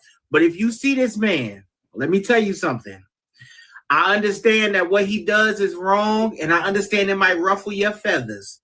But move aside, because what you got at home is more important than the man with the handlebar mustache. I promise you. You got a lot more going on than the guy named Chud with the handlebar mustache that just got out of jail. Leave it alone and don't bother him. Yes, he is back on the streets, y'all. I'm just here to bring y'all this news because a lot of y'all really only watch my page, and that's the only news you watch. Please be aware and be safe out here because they letting people like this out of jail. Meanwhile, your cousin that got caught with an eighth and a little nose candy been in there for 5 years. I'm just here to bring y'all the news. I'm just a messenger. I have some really bad news, and it's about Chud the Builder. It appears this man has a witch doctor somewhere in a third world country. I don't know how he pulled this off, but Chud the Builder is apparently out on bond. About a day or two ago, the most deplorable person on the internet, Jake Lang, who just happens to be best friend with Chud the Builder, surprise, surprise, he came on Twitter to announce that Chud the Builder had apparently made bond and he was being released. Now, this was 2 days ago, and nobody got an update. So a lot of people just thought, okay, like Jake Lang is a pathological liar. This is just one of his stunts. We are outside Chud the Builder's courthouse. His official name, Dalton Eatherly. I'm here with his whole family. We are fighting for his bond. This was his final attempt to be able to receive bond. And guess what? They gave him a 2-week continuance. This is two-tiered persecution. White men have no rights in the state of Tennessee for self-defense. Some rabid black man attacked him outside the courthouse, and he had to defend himself. Now we're facing a two-tiered persecution where they won't even grant him bond. That's where the tellers get their lies from. When they kicked him out for not paying a bill. This is ridiculous Democrat persecution. Kicked him out. That's called theft. Officially a political prisoner being held in abhorrent conditions of confinement. He is being held in solitary confinement, not even let out of his cell. I think only 2 hours a day. He's getting out right now. He's being tortured. They're trying to make 2 hours. I only got 1 hour in Cook County. We need to stand up. President Trump, the Department of Justice. This is persecution. Amen. This is political persecution. We need to stop this right now. Free Dalton. Free Chud. Fight. We are in downtown Nashville right now where my brother Chud the Builder is in his final bond hearing. He's being persecuted for being a white man who defended himself versus a violent black assailant. His bond has been set at $1.25 million when the murderer, Carmelo Anthony, only $250,000. This is the definition of two-tier justice. We have to stand against it. The Democrat persecution of Christians must end today. Free Chud. This victim mentality is so whack, but they acting like Chud the Builder got $1 million bond for jaywalking. Another tether. Or for stealing a Hershey bar out of Walmart. Chud the Builder got $1 million bond for shooting a man outside of a courthouse after antagonizing him. Yo, this victim mentality is so whack, bro. Like, yo, it's so corny. I don't even understand. Like, even if you are like a white supremacist or a white nationalist, I don't even understand how you can respect this. You guys are quote unquote anti-victim mentality, but yet you guys are the victim in almost every situation, and there's no accountability whatsoever, right? The worst part about this too, based on how much quote unquote support Chud has gotten from like the white supremacists and like white nationalists, Chud has not learned a goddamn thing. You would think like somebody. So real quick, I had to stop working out for this because Chud the Builder, Dalen Early here, has bonded out of a Montgomery County jail in Tennessee. Yep, you heard it correctly. You all remember this racist piece of shit? Yeah, going around calling black people the N-word and then claiming to be the victim when he has to suffer consequences for it. Yeah, him. He was involved in a shooting, attempted murder of a black man outside of a courtroom in Tennessee. And somehow he is bonded out on $1 million bond. And he had other pending charges in Davidson County in Tennessee, where he was not supposed to be able to bond out on because they had offed his bond there. But he has bonded out. Yeah, this is what I talk about when I say these racists and bigots support their own. He raised the money to bond out of jail on an attempted murder charge. But what do I expect? It is Tennessee. As more information becomes available, we'll follow up. So Chud the Builder has been released from prison, right? Like 2 days ago, but everybody's just finding out about it now. What do I think about it? I do feel like it is disheartening to see somebody that's committed so many vile acts being released. But, you know, the law can only do what the law can do. The judges, I do feel like, were not trying to be easy on Chud the Builder at all. I think, you know, one of the judges had $1.2 million bond for him. The other one said legally they can only do $1 million bond, but then he tried to make it more difficult for Chud the Builder, saying that he had to use 10 different bond companies and they can use $100,000 each from the bond companies for him to bond out. So the judge did try to make it more difficult for him. And then there was like a guy there, I can't remember what the guy's name, but he catches pedals and stuff like that on YouTube. He tried to give $100,000 to help get Chud the Builder out of jail, which is very interesting. It's like we find out like how he is. Like it's just, you know, it's a lot of supremacists trying to get him out. But he is out, you know, he is out. I don't think, yeah, I see a lot of people like, oh, the courts are being racist and all. Like, I don't think that's what it was. I think the courts did what the courts do, right? But I think for this one, they try to keep him in jail. What the courts do is be racist. But the problem is when you have so many people who feel the way Chud the Builder feels, it's easy for him to be able to get the capital to get out of jail. It's what it is. You know, you can't stop how a lot of these people think, you know what I mean? And they're willing to use their money to support that, you know? So he ended up getting out of jail. He immediately violated one of the bond conditions because they have his bond conditions on all these different news platforms, basically saying that he's got to give up any type of, if he was applying for a passport, he's got to give that up. He's got an ankle monitor. Obviously, he can't fly out of the country, stuff like that. Chud is a Haitian now. Be on social media, anything like that. There is a gag order. But he violated it by saying no comment. Now, he can get around that, saying that because before his fiance, no comment is not violating a gag order. Social media. What the fuck is this dumbass talking about? He was locked up and they were trying to get him out. So he could say that she posted it. You know, he could lie and get around that. But also the give, sit, and go money cannot be used towards like any of his bond or anything like that. But now that he's out, you know, he's got all his passwords and stuff like that. He may be able to just cash out like the gifts and go and do whatever he wants to do with the money. But it's very disheartening because I feel like this person is a serious danger to, you know, the community. You know, when you go that far and that wasn't a self-defense case. Like the guy, Joshua Fox, was with his wife. He told Eatherly to leave him alone. Eatherly approached him with a bladed stance and started reaching for something. And then Joshua Fox took off on him and didn't let him get to it, you know, or tried his best not to let him get to it, and ended up getting the best of Chud, but Chud ended up getting a hold of his pew-pew and doing what he did outside of a courthouse. It's really insane, like when you wrap your head around what this guy did, and then now he's out, right? And then meanwhile, while he was in jail for that, he had 2 other court cases that were still pending, you know? And it's just like, this guy, he's obviously a danger, but, you know, the law is the law, you know, and we will see what happens. I will keep you guys updated, but I don't think the court, like the judges or anything like that, was, you know, had any racial bias to let him out, right? I don't think that's what it was. I think because I watched a couple of the hearings, one of the hearings on my channel or whatever, and the judge wasn't really rocking with him at all. But, you know, I mean, I think he found a way out. He found a loophole out and he's out. So we'll see what happens. Let me know what y'all think in the comment section.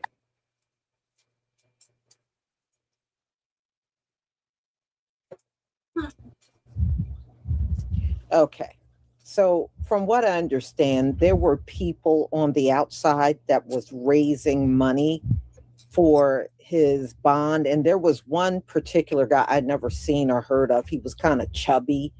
And he was on video saying, I put the bond up for Chud because I don't think it was right for, you know how these white nationalists speak. Oh, I don't think it was right that he was in there. That's freedom of speech. You know, it's amazing when they use the N-word, it's freedom of speech. But if we come back at them and say something, that's hate speech. Yeah, that's hate speech. But what they say to us, that's freedom of speech. How convenient is that? So, y'all, let's see if he can stay out of trouble, because when he had that altercation outside the courtroom, he already had another court date for something else he did. So he apparently can't stay out of trouble.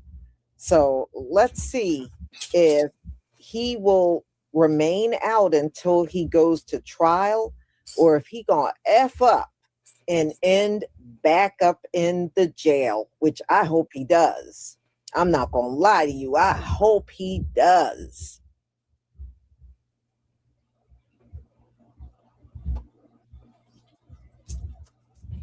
Keeson, you said they claim they love America, but the man shot a veteran.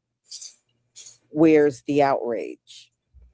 Yeah, well, he was a melanated veteran. That's why you're not going to see no outrage from them.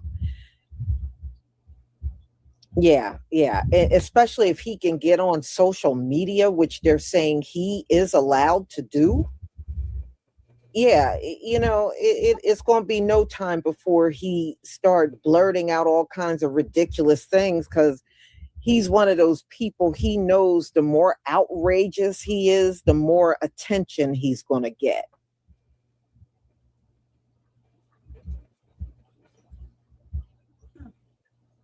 Mm-hmm. Yeah, well, we shall see. We shall see. So, y'all, I'm going to go ahead and conclude. Thank you so much for being here. I deeply appreciate it. And I got 2 lives lined up for tomorrow. One, we're going to talk about how Iran said they are not negotiating with Donald Trump again. They will sit and wait for the next president to come in to begin negotiations. They don't want to do anything else with Donald Trump. And the other one is Courtney Clenny getting 6 years for unaliving Christian Obumseli. So I have those 2. I am looking at one more.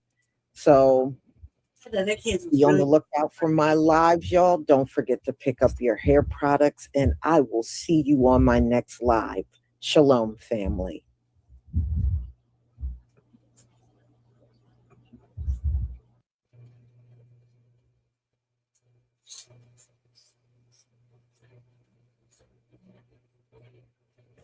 Back to our breaking news from moments ago, we're just showing you pictures from Cali, Colombia, where a 7.4 magnitude earthquake was reported. Officials say that there were some injuries and several buildings were damaged, and you can see the live pictures coming into us right now. Although, you know, it's so many people milling about, you can see that it doesn't look, although the damage looks terrible with people there. I don't even see first responders. The hope is that there isn't a significant loss of life, although any loss of life is always tragic. We're going to talk to Rob Marciano in just a moment about this. He's been tracking this story for us as well. Rob, you hearing anything? Well, I'm just pulling up, trying to find out where that video we just showed. Yeah, that was Cali, Colombia. Yeah, Cali. So that's, you know, west of Bogota. Bogota's like, it's almost as high as Mexico City as far as elevation goes. And then you go through the Andes to get to the coast. And this is kind of in one of those valleys. It's definitely a major Colombian city. So, you know, hopefully this is just a building that had some other issues that caused it to collapse. That's what you hope, because you can see some of the surrounding buildings are still relatively okay. Yeah, but that, you know, that one is, that town is not that close to the epicenter, which makes me worry about interesting. Makes me worry about all these other slightly smaller towns closer to the epicenter. Oh boy. Yeah, so one aftershock that I've seen, that I saw about 10 minutes ago, listed on USGS at 5.0, which is enough to take weakened structures and weaken or damage them more. But And you obviously, can search and see rescue crews are those now. folks are pulling up a stretcher, so presumably there's someone stuck inside. They're trying to get out. This is an active situation. Folks trying to dig through the rubble. We're going to keep following this story, but Yeah, I'll keep you guys posted on more aftershocks, but 7.4, as we all know, just from reporting on these over the years, anything over 6 is, it's pretty major. is pretty major, yeah. and then it goes up, logarithmically or exponentially to every little step of the way. It becomes that much more powerful. And we're sort of speaking haltingly because when these earthquakes happen, oftentimes it's sort of drips and drabs as far as the information that is coming in, especially when it's in a location that is difficult to get viable images from. So, but obviously, as we continue to report this out throughout the course of the day, we'll share that information with our viewers. So again, pictures coming into us from Cali, Colombia, where a 7.4 magnitude earthquake has struck near the center of Bogota, Colombia. We'll keep bringing you updates as warranted. Thank you. Rob will stand by.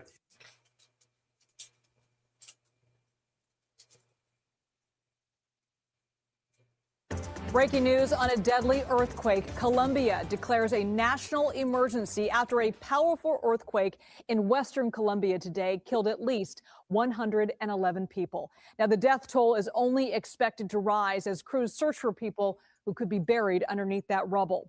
A magnitude 7.4 quake shook the South American country and neighboring Ecuador. Now, social media footage captured the moment one of the buildings collapsed. Residents in the city of Pereira ran from the cloud of dust as that structure fell to the ground. Now, as a reminder, this earthquake follows June's back-to-back earthquakes in neighboring Venezuela that killed more than 5,000 people. I want to go live now to CBS News immigration correspondent Camilo Montoya Galvez. Camilo, great to be with you. We just saw some of the devastation there. What can you tell us about the extent of the damage so far? Well, Liz, according to the country's president, the devastating earthquake in Colombia has killed now more than 100 people, 111 residents of Colombia so far, to be exact. 87 people have also been injured by the quake. But as you underscored, Liz, the numbers of people who have died and the people who have been injured by the quake are almost certainly going to continue rising in the coming hours. According to authorities in Colombia, dozens of buildings throughout the country have partially collapsed or completely collapsed because of the earthquake. The airports in the cities of Pereira, Manizales, Armenia, Cartago, and Buenaventura are no longer operational after the earthquake. So even air travel has been affected greatly by the natural disaster there in Colombia. The epicenter, Liz, was in a community in the region of Tracc on the Pacific coast called San Jose del Palmar.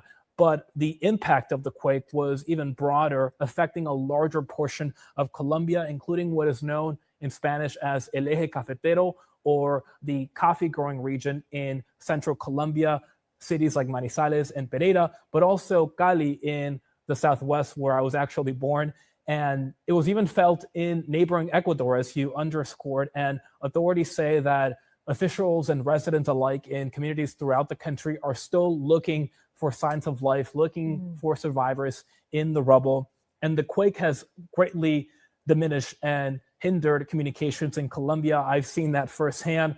My mother was actually on the phone with my father, who traveled to Cali just last week when the quake struck early this morning, and was able to talk to him briefly right after the fact, right after the earthquake. But I have not been able to reach him just yet. I've been calling him nonstop all day. And so communications have been hindered by the earthquake. Many here in the US and around the world are calling their loved ones to make sure they're okay. And it has been a significant challenge, of course, Liz. So for now, we expect the numbers to rise, and it is truly a devastating situation there in Colombia so far, Liz. And I can only imagine. I hope you're able to talk to your family members soon just to get reassured that they are okay. I'm curious, what's the response on the ground look like? Is Colombia and their resources, are they equipped to handle a disaster like this?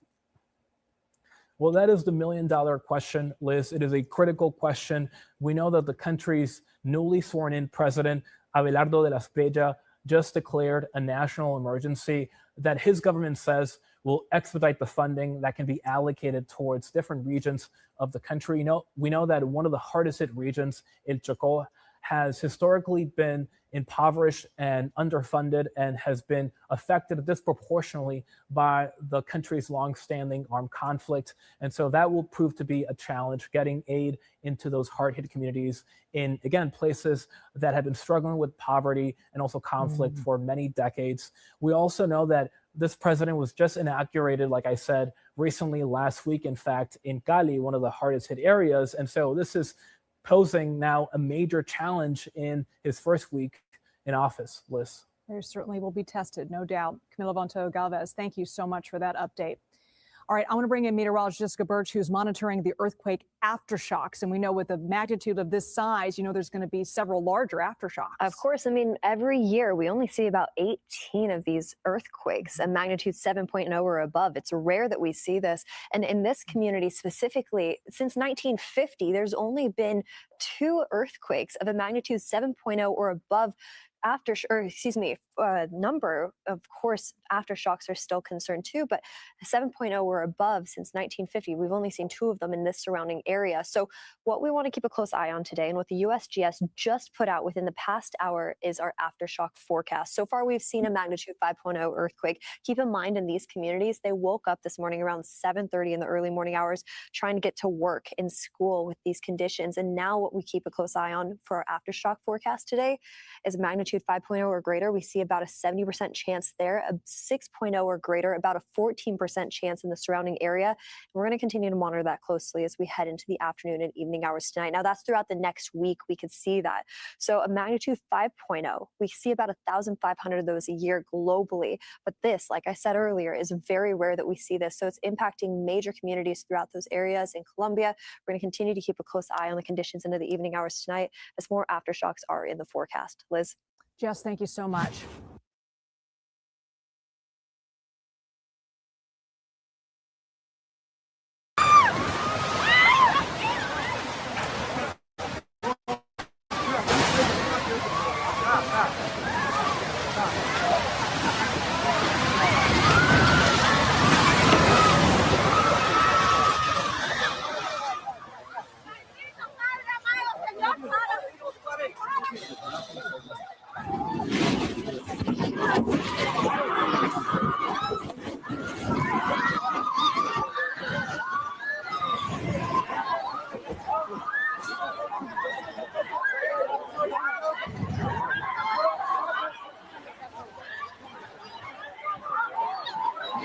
Está temblando fuerte.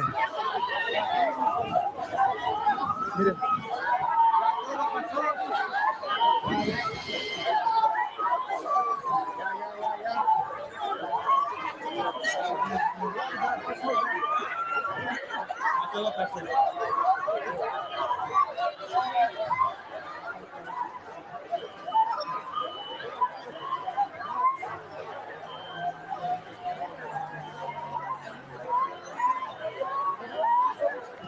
Son las 7:36 de la mañana, 10 de agosto del 2026, acá en Cali, Avenida Roosevelt con 43.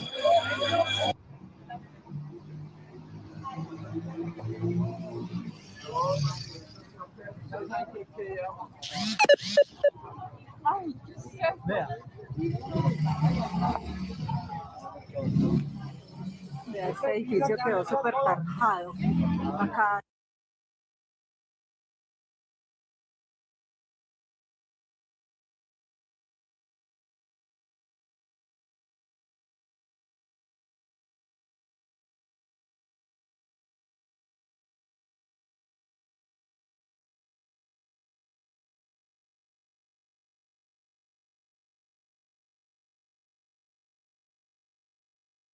Church get reassembled, or what are we looking at?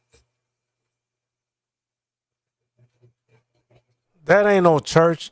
That's a damn synagogue of hell. Jesus went in there and kicked the tables over, and that's what happened. What is this for? Like, Jesus kicked over the money changer tables, and that's what happened to the whole church.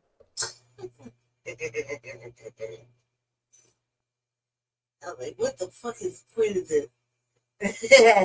Did he reassemble it, put it back together? No.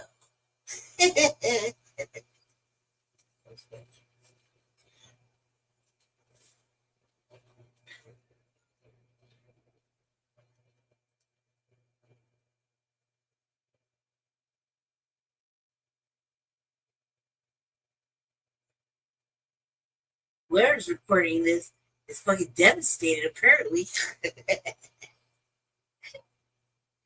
I'm like, what are you looking at?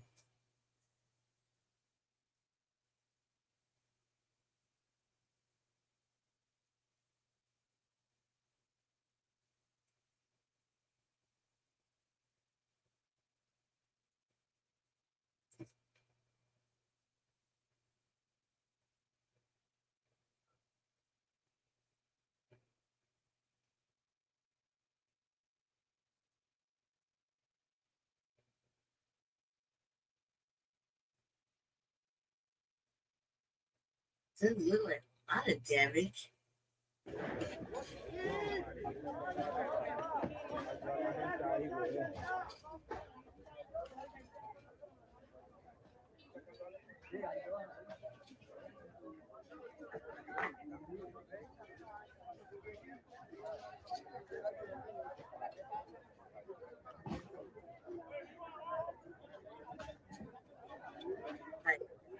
It's like one of those example videos, like, see, Katie, look, we can rebuild.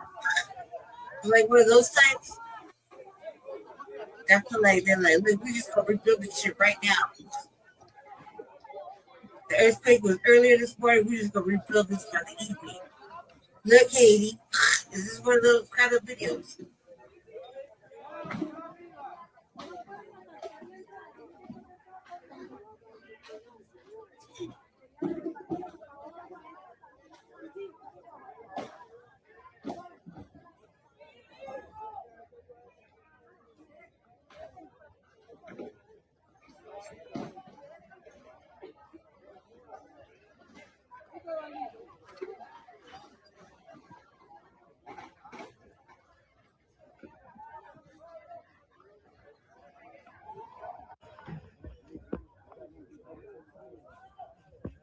Aquí hay gente atrapada.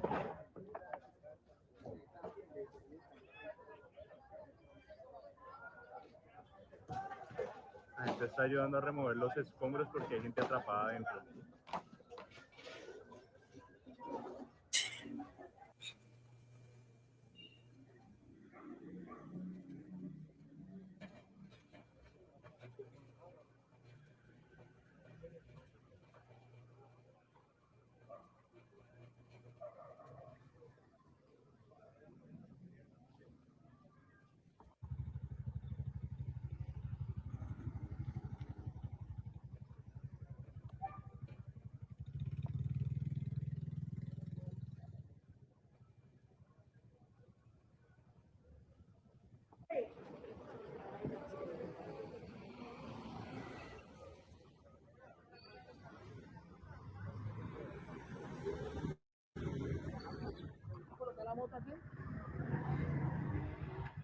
Ya están atendiendo como unos heridos.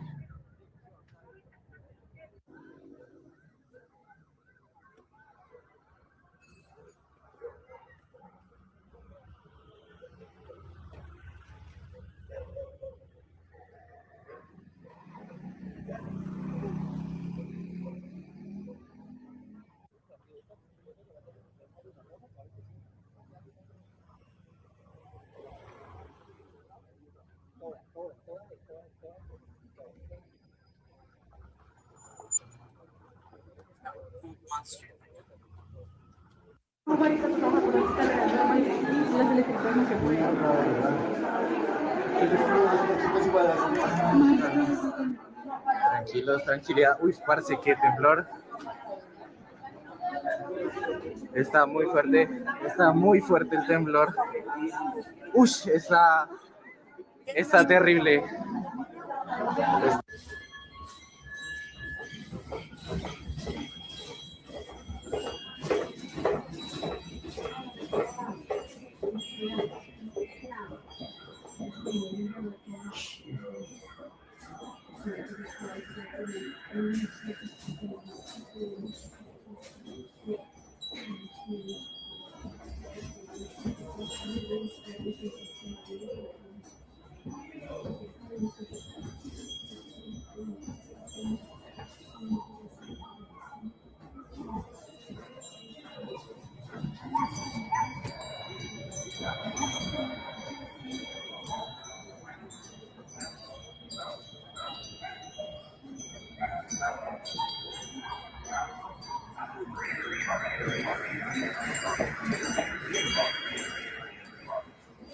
Venga, venga, venga, venga, venga, venga, venga, venga, así, así, así, venga, venga, venga, venga.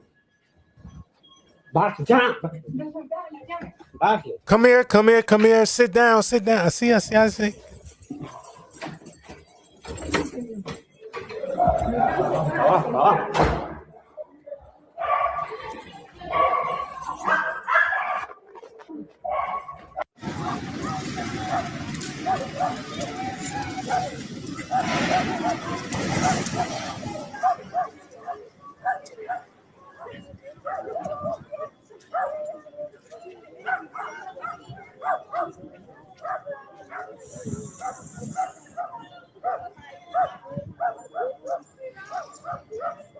I see why some people flee their homelands, but I wasn't gonna flee. You see that old man out there with his wife, still walking in the streets.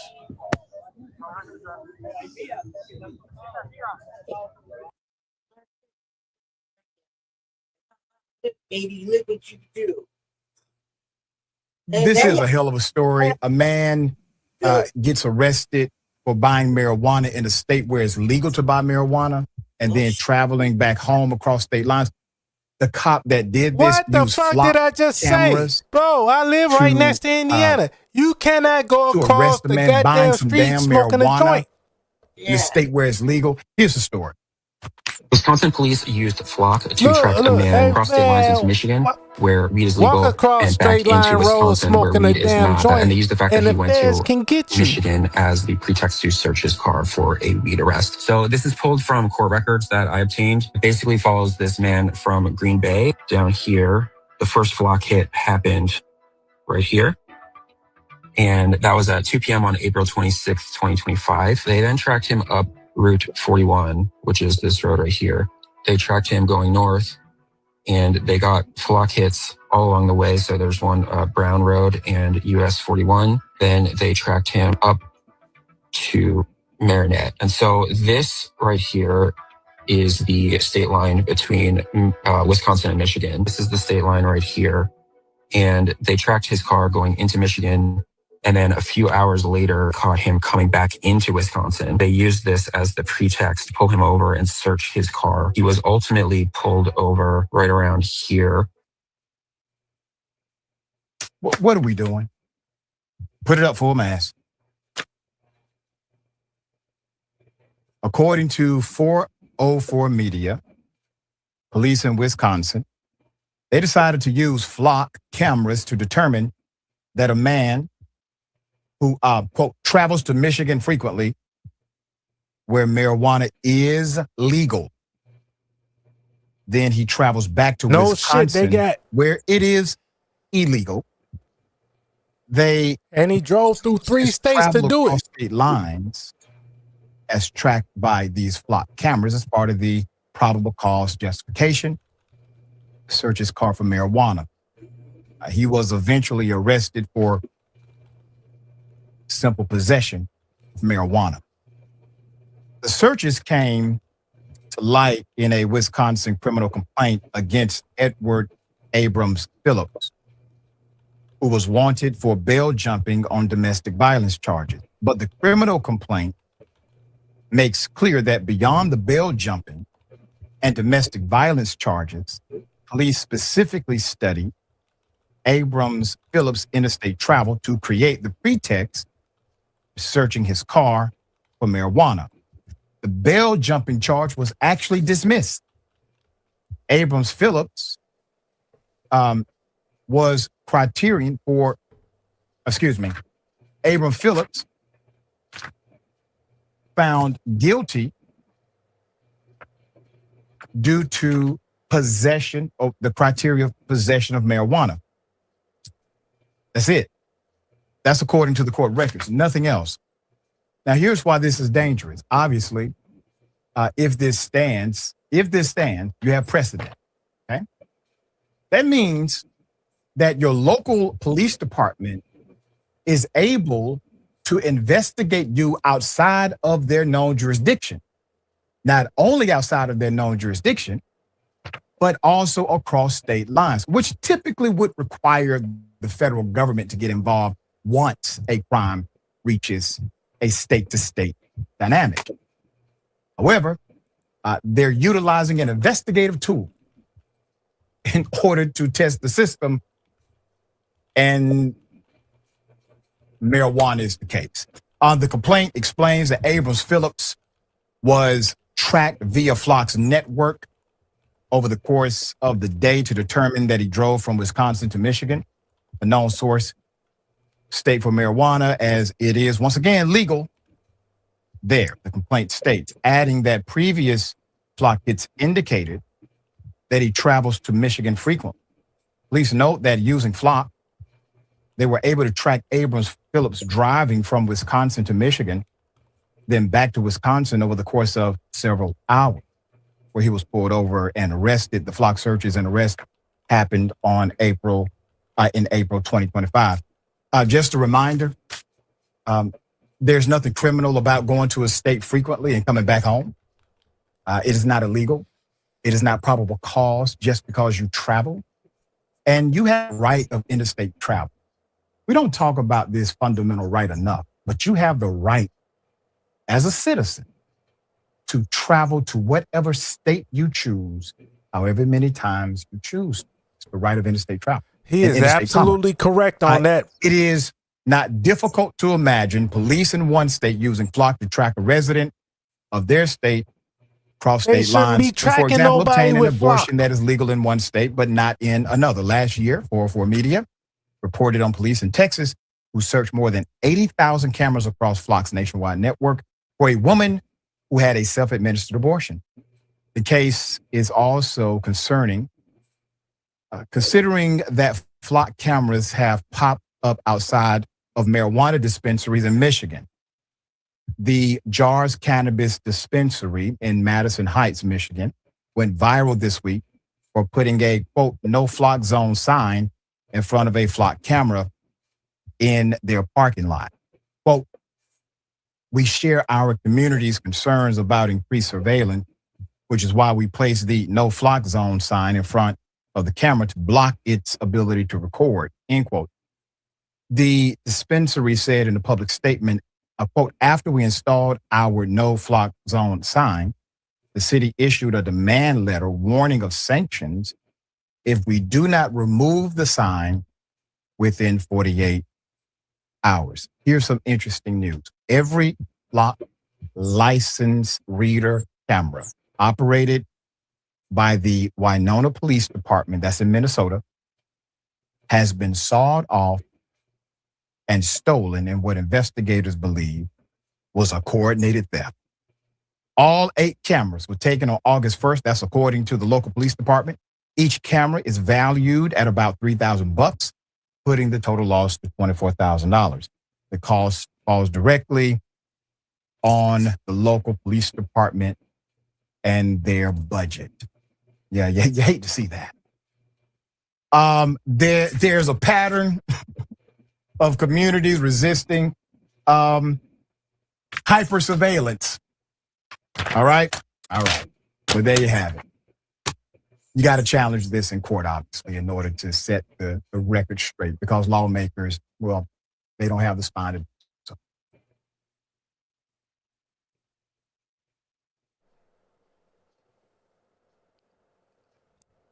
Snoop Dogg spent years telling us what Suge Knight did to artists. You ain't asked for no response on that, Jesse? Suge made enough money off of all of us to where he shouldn't get a dime off of Tupac.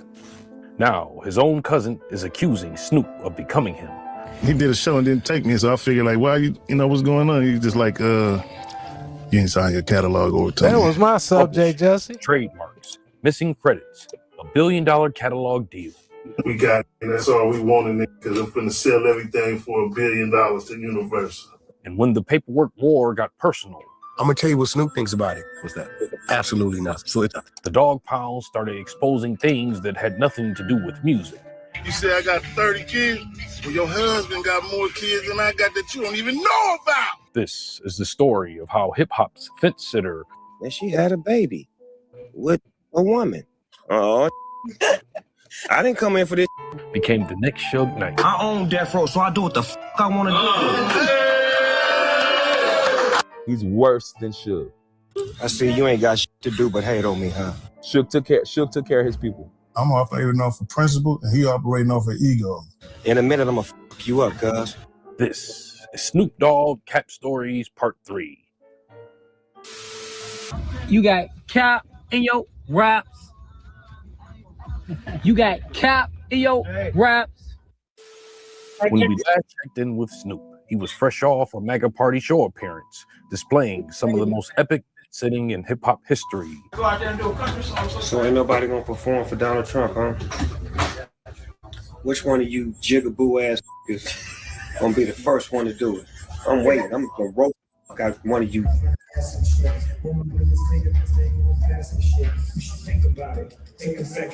He wouldn't cut this journey short, but rather expand his territory. Every now and then, a glimpse of the Calvin would appear. I'm scared to go to the movies now. Like, y'all throwing me in the middle of I don't have an answer for it. One gloomy October in 2025, Snoop Dogg would partner with GLAAD for Spirit Day, an anti-bullying campaign created to support LGBTQ youth. Through his animated children's franchise, Doggyland, Snoop released a song titled Love is Love, alongside openly gay singer Jeremy Balate. Love is Love is a record that my kids program, Doggyland, presented me. And I'm just trying to get more understanding, clarity on how we live and the way we live. There's absolutely nothing wrong with this, other than the fact that Snoop had just complained about watching the same-sex couple in Disney's Lightyear with his grandson. Oh, my grandson in the middle of the movie, like. On the podcast, Snoop sounded frustrated that the children's entertainment had placed him in a position where he had to explain a gay relationship. I took my grandson to see Buzz Lightyear. I think it's called with Lightyear. Kiki, and like, man, she had a baby with a woman. Oh, I didn't come in for this. They putting it everywhere. So of course, this wouldn't fly by the radar.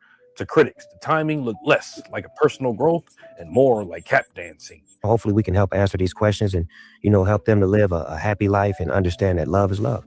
It was Calvin who spoke on the podcast. Hey, man, watch the movie. So it's like, I'm scared to go to the movies now. Like, y'all throwing me in the middle of I don't have an answer for it. Then the advertising Snoop came outside with the children's choir, a GLAAD partnership, and enough rainbow imagery to make Lucky Charms look conservative.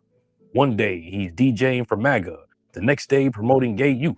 And then, I don't know if you know this, but I was a nanny in New York. No, you wasn't. You wasn't no nanny. You probably was letting the kids do whatever they wanted. I sure did. Snoop's job would now be fixing pieces of the fence whenever they break, and making sure the real Calvin Brodus never speaks long enough to interrupt what Snoop Dogg Incorporated has scheduled next.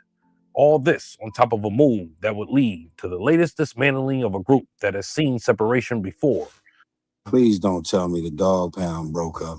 Now listen, I heard the Dog Pound broke up. A move that was supposed to serve as redemption against the man Snoop has rivaled half his career. Suge made enough money off of all of us to where he shouldn't get a dime off of Tupac.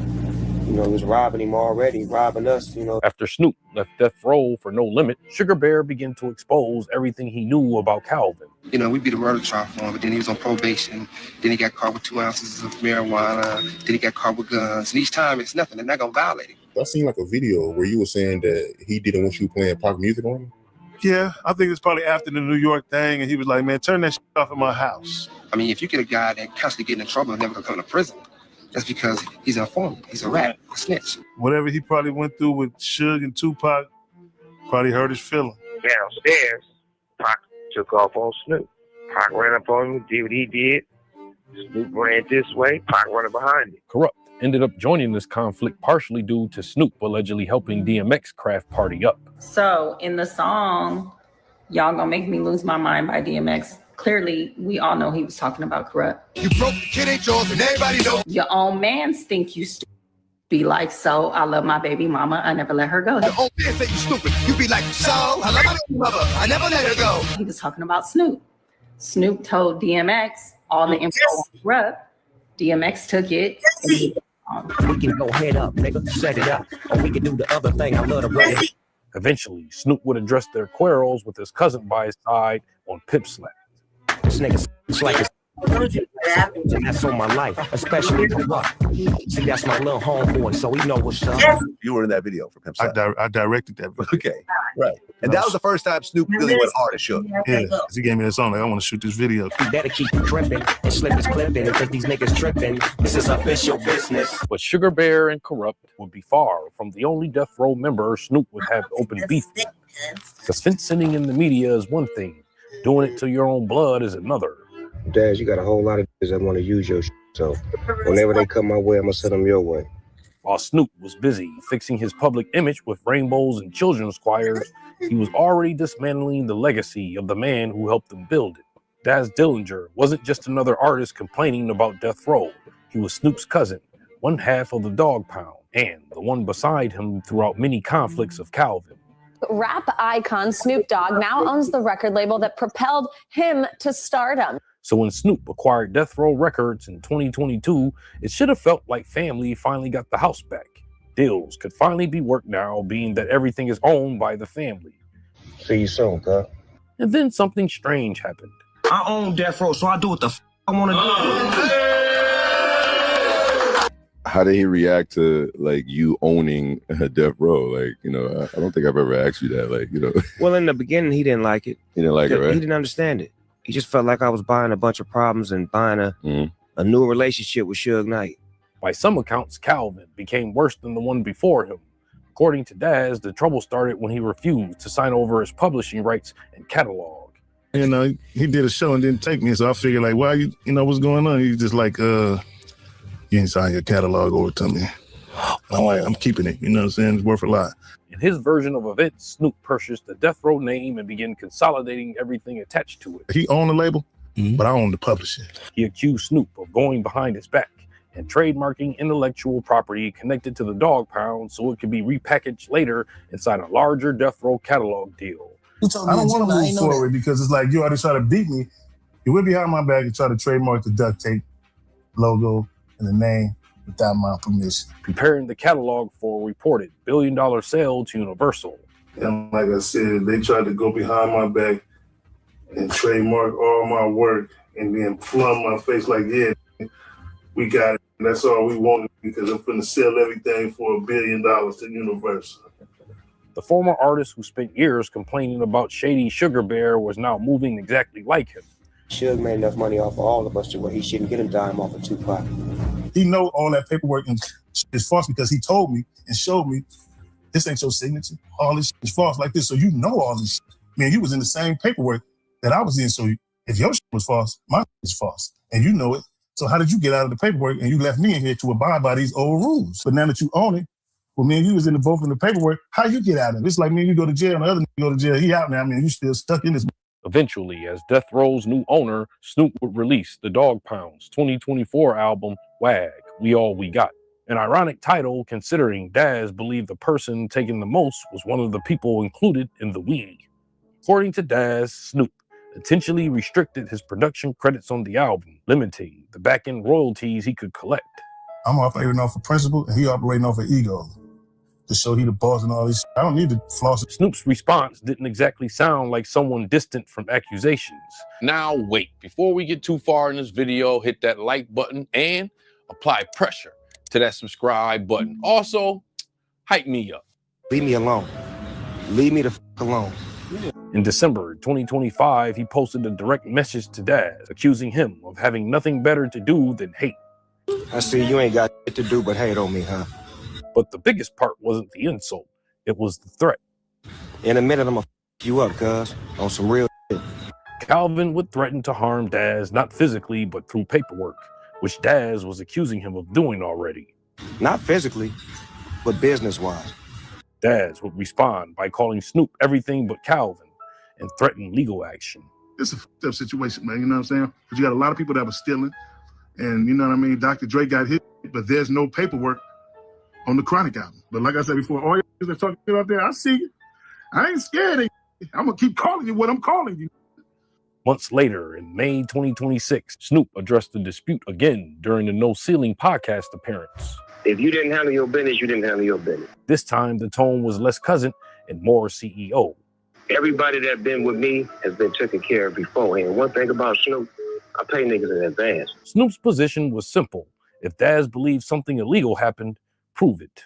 Because I handle my business. Because it's easy to take me to court. Daz attempted to do exactly that by posting documents online that he claimed showed forged signatures on older death row contracts. I own the masters of this shit. I got the masters, but you know, they always try to say it's on paper, but it ain't no contract. It's a lot of forged contracts and forged. That's why I'm opening up the books now. Then all this would lead to a Jerry Springer argument for the world to see when out of nowhere, Snoop's wife, Shantae Brodus, known publicly as Boss Lady, would imply no one should listen to a man with 30 kids. This is when we would find that Snoop may be more like Drake than one would think. This goes out to the boss lady. Daz would claim that Calvin has more kids than him. You say I got 30 kids? Well, your husband got more kids than I got that you don't even know about. They're just stuffed away in Europe. 2 kids from Gracie, 2 more kids overseas. So while Snoop attacked Daz's finances, Daz attacked Snoop's foundation. I bet y'all remember when I told y'all a long time ago that Snoop had a baby mama, with 2 kids. I mean, I had her do a photo shoot with my boy Bob Gotti on the magazine cover cover. And somewhere between the alleged forged contracts, missing production credits, and rumored children in Europe, the Dogg Pound's reunion turned into an audit. I'm the only nigga that always try to get royalty, nigga. I've been on their ass ever since, nigga. E1, Koch, everybody. Maybe Snoop was right. If Daz had proof, the proper place was court. But Daz's argument was larger than one lawsuit. I'm gonna tell you what Snoop thinks about it. What's that? Absolutely nothing. Absolutely nothing. He was accusing Snoop of becoming the exact kind of executive their generation once complained about. Wow. So comparing the two, you think Suge, he's a better person than Snoop? He's worse than Suge. Suge took care of his people. Because this time, Snoop wouldn't fence it. He would pick a side that suited mostly him. I guess you claim that Snoop has a bunch of hidden kids in Europe. I'm just making us just talking. Yeah, trouble. And maybe where Daz is wrong, this Snoop showed himself a while ago. A story you can see here. You there, Tay? A warden got on the stand this year and called a 20-year-old black man sweat equity. Not a slip, not a bad word choice. That's an accounting term. Let's talk about why. Start with the document, because everybody quotes the 13th Amendment and almost nobody finishes the sentence. Slavery is abolished, right? Except, there's an except in there.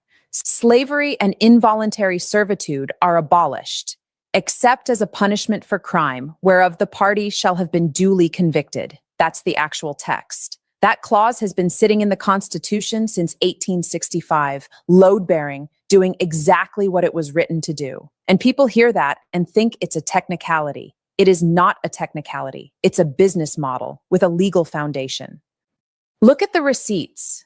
The ACLU put the number on it. Incarcerated workers in this country produce over $11 billion in goods and services every year. $11 billion.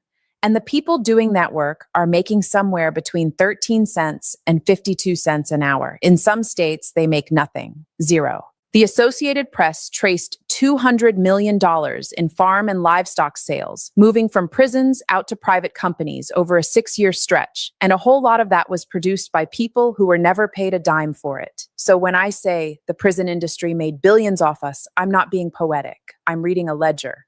Now, here's where it gets interesting, and here's why I wanted to talk to you today. That business has a supply problem. Between 1999 and 2016, the number of people 55 and older sitting in state and federal prisons went up 280%. 280. Over that same window, the number of younger adults locked up went up 3%.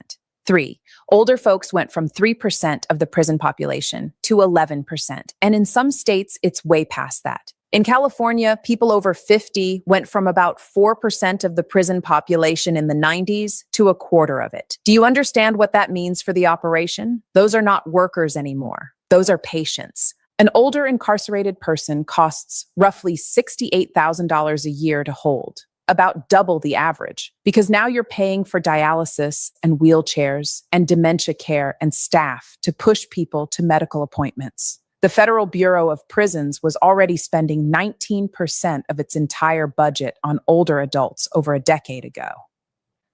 So the asset is depreciating. That's the language they use in their own reports. Aging population, rising medical costs, facilities not designed for this. Read enough corrections budget documents and you'll notice something. They're not talking about human beings getting old. They're talking about a workforce losing productivity. Which brings me back to the warden. This was the sentencing phase for one of the young men convicted in the killing of the rapper Foolio in Jacksonville. Sean Gathright, 20 years old. Defense is arguing against the death penalty. And a former warden takes the stand and makes the case that this young man is worth more alive than dead. Why? Because he's young. Because he's healthy. Because with the prison population aging out, the system needs that labor. Sweat equity. Now, I want you to sit in that for a second, because the psychology here is the whole story. That man was not being cruel. That's what gets me. He probably thought he was helping. He was, in his mind, arguing to save a life. And the argument he reached for, the one that came out natural, without hesitation, in a courtroom, on the record, was that this boy's body has commercial value to the institution. That's not hatred. Hatred would almost be easier to fight. That's inventory management. That's a man so deep inside a system that he genuinely cannot conceive of a young Black man as anything other than a unit of labor with a depreciation schedule. He said the quiet part out loud because to him, it was never quiet. It was just Tuesday. And every one of us who heard it recognized it immediately because we've heard that appraisal before. Young, strong, healthy, good teeth. Our ancestors stood on blocks while men said those exact words about them and wrote the numbers down in a book. The vocabulary got a corporate makeover. The math never changed. So now, let's be strategic about this, because I'm not here just to make you angry. I wanted to talk to him about the video 2 videos ago. Here's the problem the industry is staring Weed at. across Crime state has been lines and trending shit. down. Violent crime, property crime, the major categories, down over the long run and down sharply in recent years. Prison populations in a lot of states have been shrinking. That's good news for everybody, right? Not for everybody. If your budget, your staffing, your county's entire tax base, your rural town's only employer, if all of that depends on beds being full, then falling crime is a revenue crisis. And an industry facing a revenue crisis does not fold up and go home. It goes looking for new intake. Which brings us to Texas. And I need y'all in Texas to pay very close attention. Texas holds more prisoners than any other state in the country. The incarceration rate there, counting prisons, jails, immigration detention, all of it, runs around 750 per 100,000 people. That's a higher share of its own population than any independent democratic country on the planet. There are counties in Texas where a quarter of the census population is behind bars. Whole towns that only showed growth in the census because somebody built a prison there. That is not a side effect of the Texas economy. In parts of that state, that is the economy. Now watch what just happened. On July 31st, Texas banned Delta 8, Delta 10, THCP, that whole family of manufactured cannabinoids. Products that had been sitting legally on gas station counters and smoke shop shelves for about 5 years. And this ban doesn't stop at the store. It reaches the person holding the gummy. Austin police said flat out they'll treat possession as a state jail felony. 180 days to 2 years locked up, $10,000 fine. Meanwhile, small amounts of actual marijuana in Texas, still a misdemeanor, still generally not even an arrest priority in Austin. But go further, because this is the part that should make your jaw drop. Possession of more than 400 grams of Delta 8, that's about 14 ounces, roughly a decent-sized bag. That's a first-degree felony in Texas. First degree. Same tier as aggravated robbery. To catch a first-degree felony for regular marijuana in that state, you'd need to be caught with more than a literal ton, 14 ounces of gummies versus 2,000 pounds of flour. Same felony class. Explain that to me as public safety. You can't. Nobody can. Because it isn't public safety. It's a new intake valve on a system that was running low on bodies, opened at the exact moment the supply was drying up. And understand the payload here. People fixate on the jail time, but the jail time is not the product. The felony is the product. A state jail felony conviction in Texas costs you your driver's license for 6 months, your federal student aid, your right to own a firearm, and it follows you onto every job application, every apartment application, every professional license you'll ever apply for. They don't need to hold you for 2 years to own the next 30 of your life. So what do we do with this? Because I refuse to leave you with a diagnosis and no prescription. Know the specific law where you live, not the vibe. Delta 8 and Delta 10 are felonies in Texas right now. Delta 9 hemp product is not. That distinction is worth years of your life, and most people walking into a smoke shop have no idea it exists. Tell somebody. Tell your nephew. Tell your barber. This information moves through community faster than it moves through any news broadcast. Then look at your county. District attorneys decide whether these cases get charged at all. Sheriffs decide whether these arrests happen. Those are elected positions, decided by turnout that's often embarrassingly small. In races, most of us skip because we're busy watching the presidential. And stop treating a felony charge like a private embarrassment. The moment somebody in your circle catches one of these cases, that is a community matter. Lawyers, bond money, and a witness in the courtroom. Isolation is how these cases get pled out quietly and fast, with nobody watching. They built a business that needs us to keep it running. The most disruptive thing we can do is refuse to be the inventory.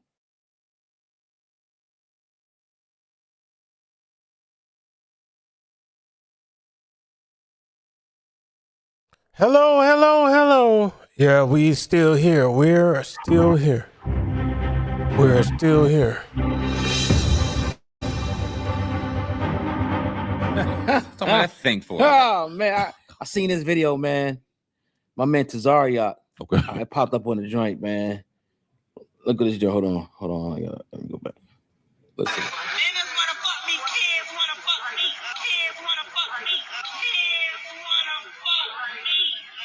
Am I missing something here? Is there something going on that I don't know about? Like right now, there's an uproar because Sydney Starr is in jail for messing with a 13-year-old boy. So why isn't Saucy canceled before he actually messes with a little boy? How would he even know kids want to have sex with him unless they're around kids? And let me tell you about the predatory behavior of homosexuals. All right. Yeah. Yeah, he goes in and he don't give a fuck. Shout out to Captain. Shout out. Cause I mean, I'm not gonna, I don't know why she call him a he, right? Yeah, that's a nigga. Yeah, that's a dude. Yeah. Why would you say some shit like that? Drunk, sauced up, but kids though, and probably a sliver of the truth, right? Which should tell you, how do you know? And if you know, you out here campaigning for it, and you doing some dirty shit. Now we know, and I'm not saying all homosexual behavior and all homosexual outcomes happen because of things that happened when you were children. But when you see these flamboyant ass motherfuckers like this, like this, 9 times out of 10, something traumatic happened to them. Yep. Where they were taken advantage of. Now you good. They were taken advantage of, and something traumatic happened to them by another adult, whether that be an adult man, woman, whatever the case may be. So, and you pass down sometimes what you learned and what you taught. So if he's sitting there and he's flamboyant, or he's around a bunch of, we know these 14 to 15-year-olds be outside. You know what I mean? No parent supervision, nothing in the case. So they could be at a show. They could be living the same lifestyle as him. You know what I mean? Dude sauced up, no pun intended, drunk, whatever the case may be. And you seeing these young little whatevers, and you know what I mean? You don't even care what the situation is because they looking older, or however y'all get attracted to whatever, and shit go down. It don't surprise me one bit. It don't surprise me, but I agree. And I don't know what the whole canceling thing, what that means, but this dude definitely should be held accountable. I don't want to see another interview with nails twitching and you twatting and talking and all this shit without this being brought up. Hey, yo, what's up with that comment you made about kids? How you know that? Yeah. How you know that? Real talk. Let's talk about that. Let's not just fucking sweep that under the rug and enjoy the entertainment part. No, let's ask those questions. We'll probably never have the opportunity to ask those questions. I doubt Homeboy will ever come on here. But the next interview or the next conversation, whether it's on Breakfast Club or wherever he's at, ask the question. You know, I was kind of wondering, and look at Cam's podcast, the type of people that go on there. He had Daphne Joy on there, a whore. He had Saucy Santana. Cam did? Yeah, you ain't see that shit? Hell no. I think that was Cam. Was that Cam?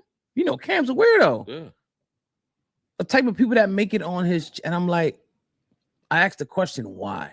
Now, look, I'm not saying these people, they need to be banished because they are human beings and they deserve, that respect. My question would be why? Mm-hmm. Now, would I interview Saucy?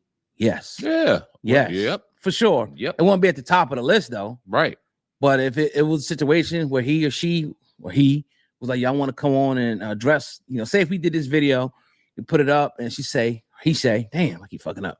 He says that he want, to come on here and address it. Those are Freudian slips. That nigga gay. Talk about the trauma you went through. Because on that interview, he was talking about that he never ever touched a woman or, you know what I mean? So it's just, look, I know people going through that shit.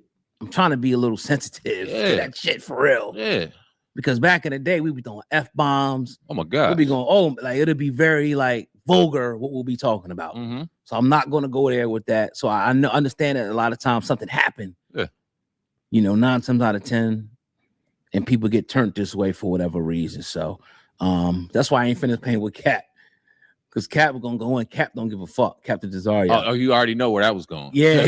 What about Freudian slips? Like Sydney Star Dude, did what just they Freudian did. slip He's going to a 2 place times. that's kind of like we could do that shit on a real uncensored. Oh yeah. Like if you want us to do the podcast uncensored, yeah. You gotta give us a bag. Yeah, for sure. I'll bring that bag. We got you. Yeah. You know what I mean? Because Sauce Santana, we want to fight. Yeah, we're definitely watching what we say right now. We're very calculated in how we go around this conversation, but still telling our truth. Nobody's lying. Like that dude should be definitely brought and held accountable for those comments. We gotta ask ain't why. nobody here. I'm There's probably finna some dip. underlying shit to where. Thank you for having me up, Homeboy Jesse. was taking advantage of it. He was small and younger too. I'll watch we the would- stream. look, but the geez. conversation would be as respectable Peace. as possible, but we would get right to the shits. Oh yeah. You will Oh, not well, be able I to ain't run hear around you. any type of question. Right. You need to be held I accountable. was damn near finna hit the Drunk as button. shit, probably jumping around, twitching around, and you said some shit that you probably didn't mean to Did say. you hear how but he it's truth in it Freudian nonetheless. slipped? And we need to know how. Run bro. it back. And I don't have a problem with Like gay run people, it back when like they do their a thing. minute or two. I just don't like the predatory. Dude on the right shit. Freudian slipped. Like trying Talking to turn about niggas Saucy. out and shit like that. Or I'm gonna turn you. You know what I mean? I'm gonna turn this. I'm gonna. Nah, I don't. Dude to come on with here the beard who's talking. and address it. Come on. We could talk about it. We could talk about the trauma you went through. Because on that interview, he was talking about that he never ever touched a woman. Because he said he, you know what I she, mean? he. It's just, look, I know people going through that shit. I'm trying to be a little sensitive to that shit for real. Yeah. Because back in the day, we be doing F-bombs. Oh my God. We'll be going, it'll be very vulgar what we'll be talking about. Mm-hmm. So I'm not going to go there with that. So I understand that a lot of times something happened. Yeah. 9 times out of 10, and people get turned this way for whatever reason. So that's why I ain't finished playing with Cap. Because Cap was gonna go in. Cap don't give a fuck. Captain Cesario. Oh, you already know where that was going. Yeah.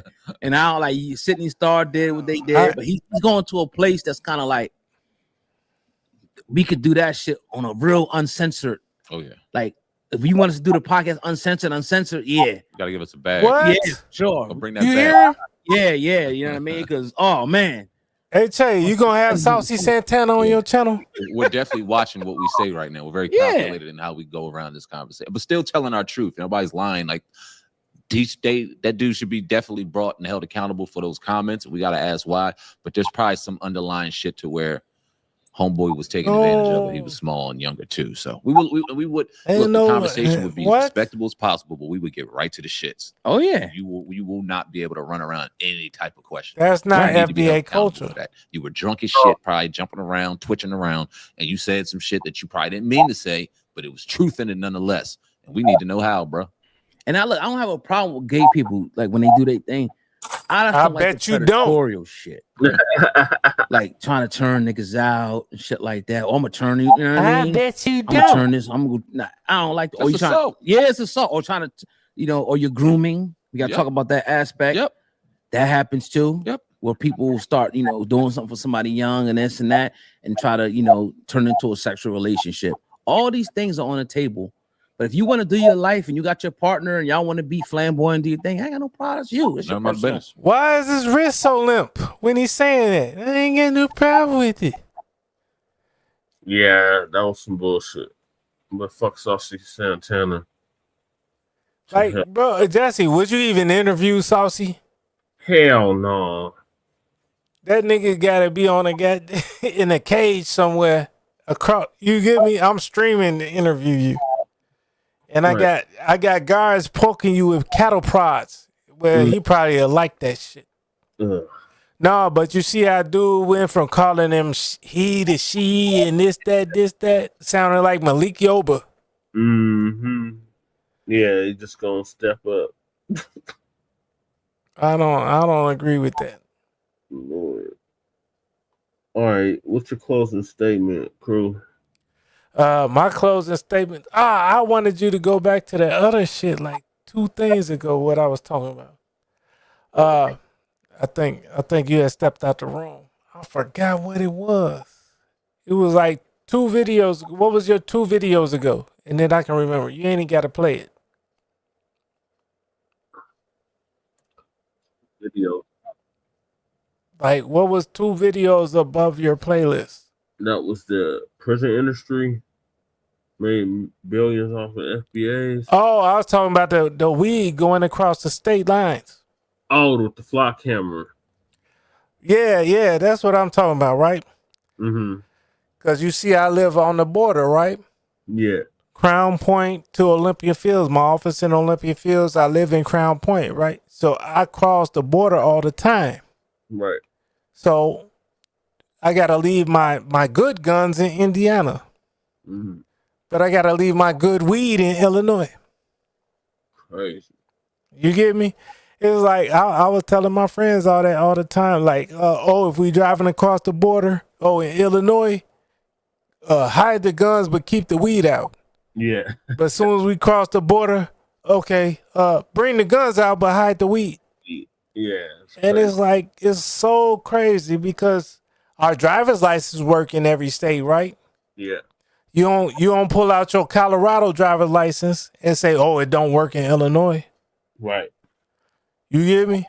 Like, we ain't got to jump out and switch seats every state line. So why we got to do that with the guns or the smoke? Right. That's my point. So that was the point I wanted to make. I thought you were asleep when I made it. Oh, okay. But that was the only point I wanted to make, and that's my closing argument. All right, cool. Well, thank you for joining me, crew. Well, thank you for having me up. Shout out to Lady Che for coming through. Shout out to Shabaka. You see, she was in the chat talking about she jumped off on accident. Yeah. And we got Sister Val in the building. Salute to Sister Val. We got Breeze in the building. Salute to Breeze. And DSB. Michael, thank you for coming up. Big E, thank you for coming through. Anybody that was peeking and not speaking. So this is going to conclude season 6, episode 8, 38, part 3 of the Front Line Blacc News. Join us today for Shabaka's Black Experience Enhanced. What time? Tonight or in the morning? Tonight. Okay. It'll be at 8 p.m. Central. All right, about 10 my time. No, 8 p.m. Central. Oh, okay. Well, I'll go drive early and get back in early. Okay. And so in the meantime, make sure y'all like and subscribe to all of our platforms, Frontline Blacc News on YouTube and Facebook, The Revolutionary Agenda on YouTube and Facebook, and Shabaka's Black Experience Enhanced on Facebook, Instagram, and Twitter. So peace, love, light, reparations, and separations, and delineations and Black empowerment. Chan Krumah. Signing off from the Mile High Income and Illegal Migrant Flooded City. We'll see y'all later for Shabaka's Black Experience Enhanced. Peace. Peace, Jay.